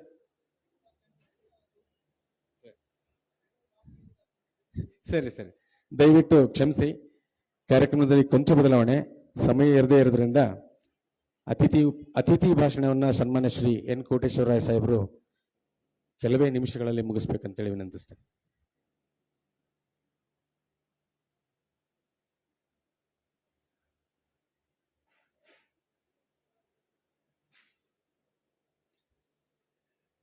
Respected Honorable Justice Indresh and dignitaries on the dais, members of the judiciary and my learned friends. ಇವತ್ತು ನಾವು ಕಾನೂನು ಕಾರ್ಯಾಗಾರ ಮಾಡ್ತಾ ಇದ್ದೀವಿ. ಕಾನೂನು ಕಾರ್ಯಾಗಾರ ಮಾಡೋ ಕಾಲಕ್ಕೆ ನಾವು ಬಾರ್ ಕೌನ್ಸಿಲಿಂದ ನಾವು ಕೊಡೋದು ದಿವಸಕ್ಕೆ 15,000 ರೂಪಾಯಿ. 15,000 ರೂಪಾಯಿ ನಾವು ಕೊಟ್ಟಿದ್ದೆಲ್ಲ ಕೂಡ ಈಗ ನಮಗೆ ಸನ್ಮಾನ ಮಾಡಿದ್ರಲ್ಲ ಅದಕ್ಕೆ ಮುಗಿದೋಯ್ತು. ಯಾಕೆ ಮಾಡಬೇಕು? ಅದು ನೆಸೆಸಿಟಿ ಇದೆಯಾ? ನಾವು ಕಾನೂನು ಕಾರ್ಯಾಗಾರ ಮಾಡೋದಾಕೆ ಜ್ಞಾನ ಅಭಿವೃದ್ಧಿ ಮಾಡಲಿಕ್ಕೆ, ನಮ್ಮ ವಕೀಲ ಸೋದರರಿಗೆಲ್ಲರಿಗೆ ಜ್ಞಾನ ಕೊಡಬೇಕು ಅಂತ ಉದ್ದೇಶದಿಂದ ನಾವು ಮೊದಲು ಒಂದು ಹೂವಿನಗುಚ್ಚು ಕೊಟ್ಟಿರಿ, ಸಾಕು, ಗೌರವ ಕೊಟ್ಟಿದ್ದಂಗೆ. ಒಂದು ಮೆಮೊಂಟೋ ಕೊಡಬೇಕು ಅಂತ ಹೇಳಿದ್ರೆ ಒಂದು ಲಾ ಬುಕ್ ಕೊಡ್ರಿ. ಖಾಲಿ ಟೈಮ್ನಲ್ಲಿ ನಾವು ಕನಿಷ್ಠ ಓದಲಿಕ್ಕೆ ಆಗ್ತದೆ. ಅಷ್ಟೇ ಆಗಲಿ, ದುಡ್ಡು ಹಿಂಗ ವೇಸ್ಟ್ ಮಾಡಬೇಡ್ರಿ ಅಂತ ನಾನು ಮೊದಲೇ ಫಸ್ಟ್ ನಾನು ಕೇಳ್ಕೊಳ್ತೇನೆ. ನೆಕ್ಸ್ಟ್, ಸಂದೇಶ್ ಸಾಹೇಬ್ರು ಹೇಳಿದ್ರು ನಾವು life long students, advocates R the life long students, ನಿತ್ಯ ವಿದ್ಯಾರ್ಥಿಗಳು. ನಾನು ಪ್ರಸ್ತಾವಿತ ಮೊದಲು ಹೇಳೋ ಕಾಲಕ್ಕೆ ಮೈ ಡಿಯರ್ ಲರ್ನ್ ಫ್ರೆಂಡ್ಸ್ ಅಂತ ಹೇಳೀನಿ. ಜಡ್ಜಸ್ನ ಯಾರು ಲರ್ನ್ ಫ್ರೆಂಡ್ಸ್ ಅಂತ ಹೇಳಲ್ಲ. Only the advocates will be called as A learn friends because we are learning daily daily daily, reading reading reading. Without reading we can't succeed in the profession. So ಇಲ್ಲಿ ನೋಡಿದರೆ ಕಾನೂನು ಕಾರ್ಯಾಗಾರ ಮಾಡೋದು ಯಾರಿಗೋಸ್ಕರ ಮಾಡ್ತಾ ಇದ್ರಿ? ಜೂನಿಯರ್ ವಕೀಲರಿಗೆ ಸ್ವಲ್ಪ ಲಾ ಬಗ್ಗೆ ತಿಳಿಸಬೇಕು ಅಂತ ಉದ್ದೇಶದಿಂದ. ಇಲ್ಲಿ ಜೂನಿಯರ್ ವಕೀಲರು ಬಹಳ ಕಡಿಮೆ ಇದ್ದಾರೆ, ಎಲ್ಲ ಸೀನಿಯರ್ ವಕೀಲರೇ ಕಾಣ್ತಾ ಇದ್ದಾರೆ. ಇಟ್ ಇಸ್ ರಿಯಲಿ ಈ 5 ವರ್ಷದಲ್ಲಿ ಜೂನಿಯರ್ ವಕೀಲ್ ಇಲ್ಲಿಂದ ಎನ್ರೋಲ್ಮೆಂಟ್ ಆಗಿದವರು ಎಷ್ಟು ಜನ ಇದ್ದಾರಪ್ಪ? ಕನಿಷ್ಠ ಒಂದು 20 ಜನ ಇದ್ದಾರ? ಎಷ್ಟು ಜನ ಇರ್ಬೋದು ಟೋಟಲ್ ಆಗಿದವರು? 50. ಈಗ ಇಲ್ಲಿ ಬಂದಿದವರು ಎಷ್ಟಿದ್ದಾರೆ? ಒಂದು 10 ಜನ 12 ಜನ ಇದ್ದಾರೆ. ಅಂದ್ರೆ ಯಾರಿಗೋಸ್ಕರ ಮಾಡ್ತಾ ಇದ್ವಿ? ಸೀನಿಯರ್ ವಕೀಲರಿಗೋಸ್ಕರ ಅಲ್ಲ. ಸೀನಿಯರ್ ವಕೀಲರು ಅವ್ರು ಸೀನಿಯರ್ ಹತ್ರ ಕಲ್ತ್ಕೊಂಡಿರ್ತಾರೆ.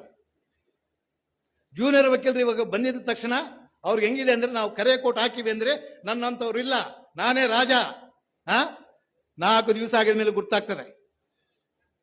1 ಪೈಸಾ ಬರಲ್ಲ, ಸೀನಿಯರ್ 1 ರೂಪಾಯಿ ಕೊಡಲ್ಲ. ಏನು ಮಾಡಬೇಕು? ಆ ಉದ್ಯೋಗಕ್ಕೆ ಹೋಗಬೇಕಾ, ಈ ಉದ್ಯೋಗಕ್ಕೆ ಹೋಗಬೇಕಾ? ಲಾ ಓದಿ ಒಂದು 10,000 20,000 ಎಲ್ಲೋ ಉದ್ಯೋಗ ಸೇರ್ತೀವಿ. ಯಾಕೆ ಅದಾಗ್ತಾ ಇದೆ? ನಾವು ಓದ್ತಾ ಇಲ್ಲ.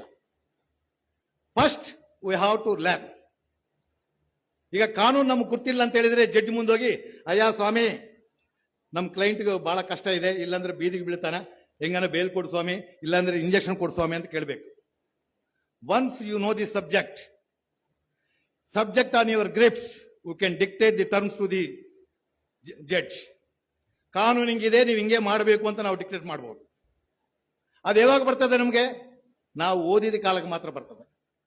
ನಾವು ಓದಿಲ್ಲ ಅಂತ ಹೇಳಿದ್ರೆ ಏನು ಮಾಡ್ಲಿಕ್ಕಾಗಲ್ಲ. ತಮ್ಮೆಲ್ಲರೂ ಗುರ್ತು, ಕರೋನಾ ಪೀರಿಯಡ್ನಲ್ಲಿ ಎಲ್ಲರೂ ನಾವು ಮನೆಯಲ್ಲಿ ಕೂತ್ಕೊಂಡಿದ್ದ ಕಾಲಕ್ಕೆ ನಾವು ಆನ್ಲೈನ್ ವರ್ಕ್ಶಾಪ್ ಸ್ಟಾರ್ಟ್ ಮಾಡಿವಿ. ಇವತ್ತು ಕನಿಷ್ಠ ಅಂದ್ರೆ 300 ಜನ civil judges, junior division, district judges ಆಗಿದವರು ನಮ್ಮ ಕಾನೂನು ಕಾರ್ಯಾಗಾರದಿಂದ ಲಬ್ಧಿ ಮಾಡಿದವರೇ. ಹೌದಾ? ಅದರಲ್ಲಿ all the high court judges, legal luminaries, all the retired district judges, they have given the lectures. Amit Deshpande ಅವರು ಸಹಿತ ಒಂದು ಕ್ಲಾಸ್ ಬಂದಿದ್ರು ಆನ್ಲೈನ್ ನಲ್ಲಿ. ಶಂಕರಪ್ಪ ಐತೆ ಎಷ್ಟು ಕ್ಲಾಸ್ ಬಂದಾನೋ ಅದು ಲೆಕ್ಕ ಇಲ್ಲ. ಯಾಕಂದ್ರೆ ಯಾರು ಇಲ್ಲ ಅಂತ ಹೇಳಿದ್ರೆ ಶಂಕರಪ್ಪ ಕಾಸಿರ್ತದೆ, ಇಲ್ಲ ಅಂದ್ರೆ ನಂದಿರ್ತದೆ ಅಷ್ಟೇ. ನಾನು civil side, Shankarappa criminal side. ಯಾಕಂದ್ರೆ ನಾನು ಕ್ರಿಮಿನಲ್ ಮಾಡಿಲ್ಲ ಇವತ್ತು. ಒಂದು ವೇಳೆ ನಾನು ಬೇಲ್ ಅಪ್ಲಿಕೇಶನ್ ಹಾಕಿದ್ರೆ ಅವ್ನು ಒಳಗೋಗೋದು guarantee. Because I am the purely civil advocate. ನಮ್ಮ ವಕೀಲರಿಗೆಲ್ಲ ಒಂದು ಇರ್ತದೆ, ನಾನು ಕನ್ನಡ ಮೀಡಿಯಂನಲ್ಲಿ ಓದಿನಿ, ನನಗೆ ಕೋರ್ಟ್ನಲ್ಲಿ ರಿಪ್ರೆಸೆಂಟ್ ಮಾಡ್ಲಿಕ್ಕೆ ಬರಲ್ಲ, ಜಡ್ಜಿ ಏನು ಅನ್ಕೊಂಡ್ತಾನೋ ಏನೋ ಅಂತ. ನಾವು ಕನ್ನಡದಲ್ಲಿ ಮಾಡಿವ, ಇಂಗ್ಲಿಷ್ನಲ್ಲಿ ಮಾಡಿವ ಅಂತ ಇದೇನು ಬೇಕಾಗಿಲ್ಲ. For my own example, I am Telugu medium student up to degree. Law ಓದೋ ಕಾಲಕ್ಕೆ ಏನೂ ಗೊತ್ತಿಲ್ಲ ಇಂಗ್ಲಿಷು. ಕಾಲೇಜಿನಲ್ಲಿ ಕೂತ್ಕೊಂಡಿದ್ರೆ ಏನು ಅರ್ಥ ಆಗಲ್ಲ. ಈದಂದ್ರೆ ಗೊತ್ತಿಲ್ಲ, ವಾದಂದ್ರೆ ಗೊತ್ತಿಲ್ಲ. ಏನ್ ಮಾಡಬೇಕು? ಸುಮ್ಮನೆ ಕೂಡು, ಏನು ಹೇಳ್ತಾ ಇದ್ದಾನೆ ಲೆಕ್ಚರ್, ಹೇಳ್ಕೊಳ್ರಿ ಅಂತ ಕೂತ್ಕೊಳ್ತಾ ಇದ್ವಿ. ಕೋರ್ಟು ಬಂದಿವಿ, ಆವಾಗ ಇಂಗ್ಲಿಷ್ ಬರಲ್ಲ, ಕನ್ನಡ ಬರಲ್ಲ, ಮದರ್ ಟಂಗ್ ತೆಲುಗು. ಏನ್ ಮಾಡಬೇಕು? ಈಗ ಕೆಲವು ದಿವಸ ಹಂಗೆ ಕೂತ್ಕೊಂಡ್ವಿ. ಸೀನಿಯರ್ ಆಫೀಸ್ನಲ್ಲಿ ಕಲ್ತ್ಕೊಂಡ್ವಿ. ಏನ ಕಲ್ತ್ಕೊಂಡಿದ್ರೆ ಅಂದ್ರೆ, ಇವತ್ತು ಬಳ್ಳಾರಿನಲ್ಲಿ ಯಾರನ್ನ ಹೇಳಿದ್ರೆ ಸಿವಿಲ್ ವಕೀಲರು ಯಾರಪ್ಪ ಅಂತ ಕೋಟೇಶ್ವರ ಹತ್ರ ಹೋಗುವಂತಾರೆ. ಹೆಂಗ್ ಬಂತು? ನಾವು ಕಷ್ಟ ಬಿದ್ದಿದ್ರೆ ಬಂತದ್ದು ಆ ಹೆಸರು. Everybody has to learn learn learn learn. ದಿವಸ ನಾವು ಓದಲೇಬೇಕು. ಮೊದಲಿಗಿಂತ ಇತ್ತು, ನಾವೊಂದು ಜಡ್ಜ್ಮೆಂಟ್ ಹುಡುಕಬೇಕಂದ್ರೆ 1 ವಾರ ಆಗಿದ್ರೆ ಸಿಗ್ತಾ ಇಲ್ಲ. ಏನ್ ಮಾಡ್ತಾ ಇದ್ವಿ? ಡೈಜೆಸ್ಟ್ ಎಲ್ಲ ಬುಕ್ನಲ್ಲಿ ಹಾಕೊಂಡು ರಾತ್ರಿ 12-1 ಗಂಟೆವರೆಗೆ ನಾವು ಓದ್ತಾ ಇದ್ವಿ. ಆಗೇನು ಜಡ್ಜ್ಮೆಂಟ್ ಸಿಗ್ತದೋ ಇಲ್ಲೋ ಅದು ಗೊತ್ತಿಲ್ಲ. 1 ವಾರ ಮುಂದೆ ಕೇಸ್ ಇದೆ ಅಂದ್ರೆ ಇವತ್ತಿನಿಂದ ಒಂದು ಜಡ್ಜ್ಮೆಂಟ್ ಹುಡುಕ್ತಾ ಇದ್ವಿ. ಈಗ ಆ ಪರಿಸ್ಥಿತಿ ಇಲ್ಲ. ಫಿಂಗರ್ ಟಿಪ್ಸ್ ಮೊಬೈಲ್ ತಗೊಂಡು ಆ ಗೂಗಲ್ ಅಮ್ಮ ಅಂತ ಒಂದು ಇದು ಹೊಡೆದು ಈ ಜಡ್ಜ್ಮೆಂಟ್ ಅಂದ್ರೆ 100,000 ಜಡ್ಜ್ಮೆಂಟ್ ಬಂದ್ಬಿಡ್ತಾವೆ. We have to choose it. ಆ ಫೆಸಿಲಿಟಿ ಈಗ ಬಂದಿದೆ. ಬಟ್ ನಮ್ಮ ಹುಡುಗರು ಯಾರು ಸಹಿತ ಓದ್ತಾ ಇಲ್ಲ, ಪುಸ್ತಕ ತೆಗಿತಾ ಇಲ್ಲ. It is a very bad thing. ಹೊಸ ಜೂನಿಯರ್ಸ್ ಯಾರೈತೆ ಬರ್ತಾ ಇದ್ದಾರೋ, ಬಂದಿದ ತಕ್ಷಣ ಅವ್ರಿಗೆ ದುಡ್ಡು ಬೇಕೇ ಆಗಲಿ, ನಮಗೆ ಜ್ಞಾನ ಬೇಕು, ಕಾನೂನು ಜ್ಞಾನ ಇದ್ರೆ ಮಾತ್ರ ನಾಳೆ ನಮ್ಮ ಹತ್ರ ಕ್ಲೈಂಟ್ ಬರ್ತಾರೆ ಅಂತ ಜ್ಞಾನ ಸಹಿತ ಅವ್ರಿಗೆ ಇರ್ತಾ ಇಲ್ಲ. ನನ್ನ ಆಫೀಸ್ನಲ್ಲಿ ನಾನು ನೋಡ್ತಾ ಇದ್ದೀನಿ, ದಿವಸ ಬೈಯೋದೆ ಜೂನಿಯರ್ಸ್ಗೆ, ಫಸ್ಟ್ ತೆಗ್ದು ಆ ಬುಕ್ನಲ್ಲಿ ಸೆಕ್ಷನ್ ಏನಿದೆ ನೋಡು ಅಂತ. ಸೆಕ್ಷನ್ ಏನಿದೆ ಗೊತ್ತಿಲ್ಲ, ಕೋರ್ಟ್ನಲ್ಲಿ ಅಪ್ಲಿಕೇಶನ್ ಹಾಕ್ಬೇಕಂದ್ರೆ ಇದನ್ನೆಲ್ಲ ಹಾಕ್ಬೇಕಂತ ಗೊತ್ತಿಲ್ಲ. ಕಟ್ ಅಂಡ್ ಪೇಸ್ಟ್ ಕಂಪ್ಯೂಟರ್, ಇಲ್ಲ ಅಂದ್ರೆ ಟೈಪಿಸ್ಟ್ ಹತ್ರ ಹೋಗೋದು, ಇದು ಮಾಡಿಕೊಡು. Stereo type. ಒಂದು EP ಹಾಕ್ಯಾರ ಅಂತ ತಿಳ್ಕೊಳ್ರಿ, ಏನಿರ್ತದೆ ಆ ಟೈಪಿಸ್ಟ್ ಮಾಡ್ಕೊಡ್ತಾನ, ಅದರಲ್ಲಿ ಕೇಸ್ ನಂಬರ್ ಒಂದು ಚೇಂಜ್, ಪಾರ್ಟಿ ಹೆಸರು ಚೇಂಜ್ ಮಾಡಿ ಅದು ಹಾಕ್ಬಿಡ್ತಾ ಇರ್ತಾರೆ. ಏನಿದು? ನಾವು ಎಲ್ಲಿ ಹೋಗ್ತಾ ಇದ್ದೀವಿ? ನಾವು ಕಾನೂನು ಯಾವಾಗ ಕಲ್ತ್ಕೋಬೇಕು? ಕಲ್ತ್ಕೊಂಡಿಲ್ಲ ಅಂದ್ರೆ ನಾವು ಏನನ್ನ ಮಾಡ್ಲಿಕ್ಕೆ ಆಗ್ತದ? ನೀವು ಒಳ್ಳೆ ವಕೀಲಿ ಆಗಬೇಕು ಅಂತ ಹೇಳಿದ್ರೆ, ಒಳ್ಳೆ ಲಾಯರ್ ಆಗಬೇಕು ಅಂತ ಹೇಳಿದ್ರೆ ನಾವು ನಿತ್ಯ ಓದಲೇಬೇಕು. ವಾಟ್ ಇಂದ್ರೇಶ್ ಸಾಹೇಬ್ರು ಹೇಳಿದ್ರು, ನಾವು ನಿತ್ಯ ಓದಬೇಕು ಅಂತ. Yes, we are the life long students, ನಿತ್ಯ ವಿದ್ಯಾರ್ಥಿಗಳು. ಯಾವತ್ತು ನಾವು ಓದೋದು ಸ್ಟಾಪ್ ಮಾಡ್ತೀವೋ ಆವತ್ತೇ ನಮ್ಮ ವಕೀಲ ಅನ್ನೋ ಇನ್ಸ್ಟಿಂಕ್ಟ್ ಏನಿದೋ ಸತ್ತೋಗಿದ್ದಂಗೆ. ಯಾಕಂದ್ರೆ ದಿವಸ ಒಂದು ಹೊಸ ಕಾನೂನು ಬರ್ತಾ ಇದೆ. ಸಿವಿಲ್ ನಲ್ಲಿ ಅಸಲು ಎಷ್ಟು ಆಕ್ಟ್ಗಳಿದಾವಂತೆ. ಇವಾಗ ನಾವು 40 ವರ್ಷ ಪ್ರಾಕ್ಟೀಸ್ ಮಾಡಿದ್ರೆ ಈ ಆಕ್ಟ್ ಇದೆ ಅಂತ ಒಂದೊಂದ್ಸಾರಿ ನೋಡ್ತೀವಿ. ಅದು ಪರಿಸ್ಥಿತಿ. ಒಂದೊಂದ್ಸಾರಿ ಹಂಗ ಓದ್ತಾ ಇದ್ರೆ ಅದು ಎಲ್ಲಿ ಸಿಗ್ತವೆ? AR ಮ್ಯಾನ್ಯಲ್ ತಗೊಂಡಿದ್ರೆ ಅದರಲ್ಲಿ ಎಲ್ಲ ಆಕ್ಟ್ ಇರ್ತವೆ, ಹಳೆಯವಲ್ಲ. ಇವಾಗ ರಿಪೀಲ್ ಆಗಿರ್ಬೋದು. ಆಮೇಲೆ ನಾವು ಕೋರ್ಟ್ನಲ್ಲಿ ಪ್ರಾಕ್ಟೀಸ್ ಮಾಡೋ ಕಾಲಕ್ಕೆ ಯಾವಾಗ ಸತ್ಯದಿಂದ ನಿಷ್ಠೆಯಿಂದ ಇರಬೇಕು. Always we should be fair to the court. ಅದಿಲ್ಲ ಅಂತ ಹೇಳಿದ್ರೆ, ನಾವೆಲ್ಲ ಸುಳ್ಳು ಜಡ್ಜ್ ಕೇಳಿದ್ರೆ ಇನ್ನೊಂದ್ಸಾರಿ ನಿಮ್ಗೆ ನಮ್ಮಲ್ಲ. ಇವ್ರು ಹಿಂಗೆ ಹೇಳ್ತಾರಪ್ಪ, ಇವ್ರು ಹಿಂಗೆ ನಿಮ್ಮ ಕೇಸ್ ಇದ್ರೇನು ಸಹಿತ ನಾವು ಗೆಲ್ಲಿಕ್ ಆಗಲ್ಲ. ಓಲ್ಡ್ ಈಗ ಕೆಲವು ಜಡ್ಜ್ಮೆಂಟ್ಸು ಇದಾಗಿರ್ತವೆ, ಆ ಜಡ್ಜ್ಮೆಂಟ್ಸ್ ಯಾವತ್ತು ಕೋರ್ಟ್ ಮಾಡಬಾರ್ದು. ಓವರ್ ರೂಲ್ ಆಗಿದ ಮೇಲೆ ಅದಕ್ಕೆ ನಾವು ಏನು ಪ್ರೆಸಿಡೆನ್ಸ್ ಅಂದ್ರೆ ತಿಳ್ಕೋಬೇಕು. ಪ್ರೆಸಿಡೆನ್ಸ್ ಹೆಂಗಿರ್ತವೆ? ಪ್ಲೀಡಿಂಗ್ಸ್ ಬಗ್ಗೆ ಇವತ್ತು ಇಂದ್ರೇಶ್ ಸಾಹೇಬ್ ನಮ್ಮ ಕ್ಲಾಸ್ ಹೇಳ್ತಾ ಇದ್ದಾರೆ. ಪ್ಲೀಡಿಂಗ್ಸ್ ಹೆಂಗಿರಬೇಕು, how it should be precise, everything would have to learn. ಈಗ ನಾವು ದಿವಸ ಪ್ರಾಕ್ಟೀಸ್ ಮಾಡ್ತಾ ಇದ್ವಿ ಇಷ್ಟು ವರ್ಷದಿಂದ. ಈಗ ನಾವು ಚೆನ್ನಾಗಿದ್ರೆ ಜಡ್ಜಸ್ ಚೆನ್ನಾಗಿ ಬರ್ತಾರೆ. ನಮ್ಮ ಹತ್ರ ನಮಗೆ ಇಲ್ಲ ಅಂತ ಹೇಳಿದ್ರೆ ನಮ್ಮಿಂದ ಅವರೇನು ನಾವು ಬೈಕೊಂತ ಇದ್ವಿ ಜಡ್ಜಸ್ಗೆ, ಏನಂತ, ಏನ್ ಜಡ್ಜ್ ಬಂದನಪ್ಪ, ಏನು ಗುರ್ತಿಲ್ಲ, ಏನೇನು ಬರೆದು ಬಿಡ್ತಾನ ಅಂತ. ಆ ಪರಿಸ್ಥಿತಿ ಯಾಕೆ ಬರ್ತಾ ಇದೆ? ನಾವು ಜೂನಿಯರ್ಸ್ ಆಗಿ ನಾವು ಓದ್ತಾ ಇಲ್ಲ. ನಮ್ಮ ಜೂನಿಯರ್ಸ್ನಿಂದನೇ ಜಡ್ಜ್ ಆಗೋದು. ಇಲ್ಲಿ ಚೆನ್ನಾಗಿ ಓದಿದ್ರೆ ಅಲ್ಲಿ ಜಡ್ಜಸ್ ಜೊತೆ ಚೆನ್ನಾಗಿರ್ತಾನ. ಯಾಕಂದ್ರೆ ನಾವು ಜೂನಿಯರ್ ಇರೋ ಕಾಲಕ್ಕೆ ನಾವು ಜಡ್ಜಸ್ನಿಂದ, ಮುನ್ಸಿಫ್ನಿಂದ ನಾವು ಕಲ್ತ್ಕೊಂಡಿವಿ. ಅವ್ರು ಹೇಳ್ಕೊಡ್ತಾ ಇದ್ದಾರೆ. ಇವತ್ತು ಆ ಪರಿಸ್ಥಿತಿ ಕಾಣ್ತಾ ಇಲ್ಲ. ಅದರಿಂದ ನಾವು ಚೆನ್ನಾಗಿ ಓದಬೇಕು. ಓದಿ ಎಲ್ಲರಿಗೆ ಸಹಿತ ನಮ್ಮ ಜ್ಞಾನ ಏನಿದೆ ಅದು ಡಬ್ಬೆಯಲ್ಲಿ ಕಲರ್ ಇದ್ದಂಗೆ ನಾವು ಎಷ್ಟು ಓಡ್ತಾ ಹೋದ್ರೆ ಅಷ್ಟು ಶೈನಿಂಗ್ ಬರ್ತಾ ಇರ್ತದೆ. ಹಂಗ ನಮಗೆ ನಾಲೆಡ್ಜ್ ಜಾಸ್ತಿ ಆಗ್ತಾ ಇರ್ತದೆ. ಅದರಿಂದ ನಮ್ಮ ರಿಕ್ವೆಸ್ಟ್ ಒಂದೇ, all the juniors do the must hard work. ಬಂದಿದ್ದ ದಿವಸ ದುಡ್ಡು ಬಂದಿಲ್ಲ ಅಂತಲ್ಲ, ನಾವು ನಮ್ಮ ಹತ್ರ ಜ್ಞಾನ ಬಂದಿದ್ರೆ ಆಟೋಮೆಟಿಕ್ ಆಗಿ ಆಮೇಲೆ ಕ್ಲೈಂಟು ಬರ್ತಾನ, ದುಡ್ಡು ಬರ್ತದೆ. ಅದರಿಂದ ಮೈ humble request on behalf the KSBC that you should utilize this opportunity wherever ಎಲ್ಲನ್ನಾಗಲಿ ನಾವು ವರ್ಕ್ಶಾಪ್, ಲೀಗಲ್ ವರ್ಕ್ಶಾಪ್ ಮಾಡ್ತೀವಂದ್ರೆ ನಾವು ಫಸ್ಟ್ ಪರ್ಸನ್ಸ್ ಟು ಸಪೋರ್ಟ್. ನಾವು ಎಲ್ಲೇನೂ ಮಾಡಲಿ, ಅದರಿಂದ ಎಲ್ಲ ತಾಲೂಕು ಅವ್ರ ಸಹಿತ ನಾವು ಉಪಯೋಗಿಸಬೇಕು ಅಂತ ನಾನು ಕೇಳ್ಕೊಳ್ತೀನಿ. ಈಗ ನಾವೆಲ್ಲ ಪ್ರಾಕ್ಟೀಸ್ ಮಾಡ್ತಾ ಇದೀವಿ, ಕೆಲವು ಸಣ್ಣ ಸಣ್ಣ ಪಾಯಿಂಟ್ಸ್ ಸಹಿತ ನಮ್ಗೆ ಗೊತ್ತಾಗಲ್ಲ. ಈಗ ಅಮೆಂಡೆಡ್ ಪ್ಲೈಂಟ್ ಆಗ್ತೀವಪ್ಪ, ಮುನ್ಸಿಫ್ ಸಾಹೇಬ್ರು ಹೇಳ್ತಾರೆ, no amendment plaint it should be filed along with the affidavit of the party with signature of the party ಅಂತ. ಆಗ್ಬೇಕಾ? ಕಾನೂನಲ್ಲಿದೆಯಾ?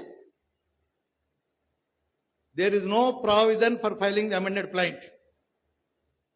Only for the purpose of the ಅದು ಎದಕ್ಕೋಸ್ಕರ ಆಗ್ತೀವಿ? ಒಂದು ಸಾರಿ 4-5 ಅಮೆಂಡ್ಮೆಂಟ್ ಆಗ್ತವೆ, ನಾವು ರೆಡ್ಡಿಂಗ್ ಗ್ರೀನ್ ಬರ್ತೀವಿ, ಎಲ್ಲಿದೆ ಅಂತ ಗೊತ್ತಾಗಲ್ಲ. ಕ್ಲಾರಿಫಿಕೇಶನ್ಗೋಸ್ಕರ ಅಮೆಂಡ್ಮೆಂಟ್ ಇದಾಗ್ತೀವಿ. ಅದು ಒರಿಜಿನಲ್ ಪ್ಲೈಂಟ್ ಅಲ್ಲ. ಅದರಿಂದ ಅದಕ್ಕೆ ಪಾರ್ಟಿ ದಸ್ಕತ್ ಬೇಕಾಗಿಲ್ಲ, ಅಫಿಡವಿಟ್ಟು ಬೇಕಾಗಿಲ್ಲ. ಸಾಹೇಬ್ರು ಹೇಳ್ತಾರೆ, ನೀವು WS 2 ಸೆಟ್ ಆಗಬೇಕು. ಎಲ್ಲಿದೆ? ಅದು ನಾವು ಓದಿದ್ರೆ ಗೊತ್ತಾಗ್ತದೆ. ಆರ್ಡರ್ 4 ರೂಲ್ 1 ನೋಡ್ರಿ. Plaint in duplicate but not WS. WS affidavit ಆಗ್ತೀವಿ, ಯಾಕಂದ್ರೆ ಸಪೋರ್ಟಿಂಗ್ ಅಫಿಡವಿಟ್ ಹಾಕಬೇಕು, ಡೂಪ್ಲಿಕೇಟ್ ಬೇಕಾಗಿಲ್ಲ. ಇಂಥವು ಸಣ್ಣ ಸಣ್ಣವು ಇರ್ತವೆ, ಅವು ನಾವು ಕಲ್ತ್ಕೋಬೇಕು. ಕಾನೂನು ನಾವು ಪರಿಣಿತರಾಗಿದ್ರೆ ಜಡ್ಜಿ ಸಹಿತ ನಾವು ಹೇಳ್ಬೋದು. ಯಾಕಂದ್ರೆ ನಾವು ಏನು ಹೇಳ್ತೀವೋ, ಏನು ಜಡ್ಜ್ಮೆಂಟ್ಸ್ ಕೋರ್ಟ್ ಮಾಡ್ತೀವೋ ಅದೆಲ್ಲ ಅವ್ರು ತಗೊಂಡು 2 ಕಡೆ ವಾದ ಮಾಡಿದ್ದೇನಿದೆ ಅದನ್ನೆಲ್ಲ ಅವ್ರಿಗೆ ಏನು ಕರೆಕ್ಟ್ ಇದ್ರೆ ಅದು ಕರೆಕ್ಟ್ ಆಗಿ ಡಿಸಿಷನ್ ಕೊಡ್ತಾರೆ. ಅದರಿಂದ ಒಳ್ಳೆ ಜಡ್ಜ್ಮೆಂಟ್ ಬರಬೇಕು ಅಂತ ಹೇಳಿದ್ರೆ ಯಾರು ನಮ್ಮ ವಕೀಲರು ಮಾಡಬೇಕಾಗಿರೋ ಕೆಲಸ, ನಾವು ಕರೆಕ್ಟ್ ಆಗಿ ಕೋರ್ಟ್ಗೆ ರಿಪ್ರೆಸೆಂಟ್ ಮಾಡಬೇಕು. ಯಾವತ್ತು ಫಾಲ್ಸ್ ರಿಪ್ರೆಸೆಂಟೇಷನ್ಸ್ ಮಾಡಬಾರ್ದು. ನಾವು ಫೇರ್ ಆಗಿ ನಮ್ಮ ಕೇಸ್ ಏನಿದೆ ಅಂತ ಹೇಳಬೇಕಾಗಲಿ. ಅದು ಹಿಂದೆ ತಿರುಗಿಸಿ, ಮುಂದೆ ತಿರುಗಿಸಿ, ಹಿಂಗ್ ತಿರುಗಿಸಿ ಹೇಳಿದ್ರೆ ಉಪಯೋಗ ಇಲ್ಲ.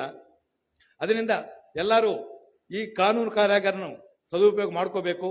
ನಮ್ಮ ಜೂನಿಯರ್ಸ್ ವಕೀಲರು ಯಾರಿದ್ದಾರೋ, ಯಾರ್ಯಾರು ಬಂದಿಲ್ಲ ಅವರೆಲ್ಲರಿಗೂ ಸ್ವಲ್ಪ ಕರೆ ಕಳಿಸಿ ಅವ್ರನ್ನ ಕೂಡಿಸಿದ್ರೆ ಬಹಳ ಚೆನ್ನಾಗಿತ್ತು ಅಂತ ನಾನು ಹೇಳ್ತಾ ನಾನು 2 ಮಾತು ಮುಗಿಸ್ತೀನಿ. Thank you.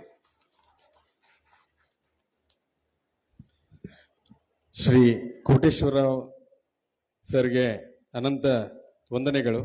ಅದೇ ರೀತಿಯಾಗಿ ಇನ್ನೊಬ್ಬ ಕರ್ನಾಟಕ ರಾಜ್ಯ ವಕೀಲರ ಪರಿಷತ್ನ ಸದಸ್ಯರಾದ ಶ್ರೀ ಶ್ರೀನಿವಾಸ್ ಬಿ ಅವರು ಸಂಕ್ಷಿಪ್ತವಾಗಿ 2 ಮಾತುಗಳನ್ನು ಆಡಬೇಕಂತ ಅವರಂತ ವಿನಂತಿಸ್ತೇನೆ.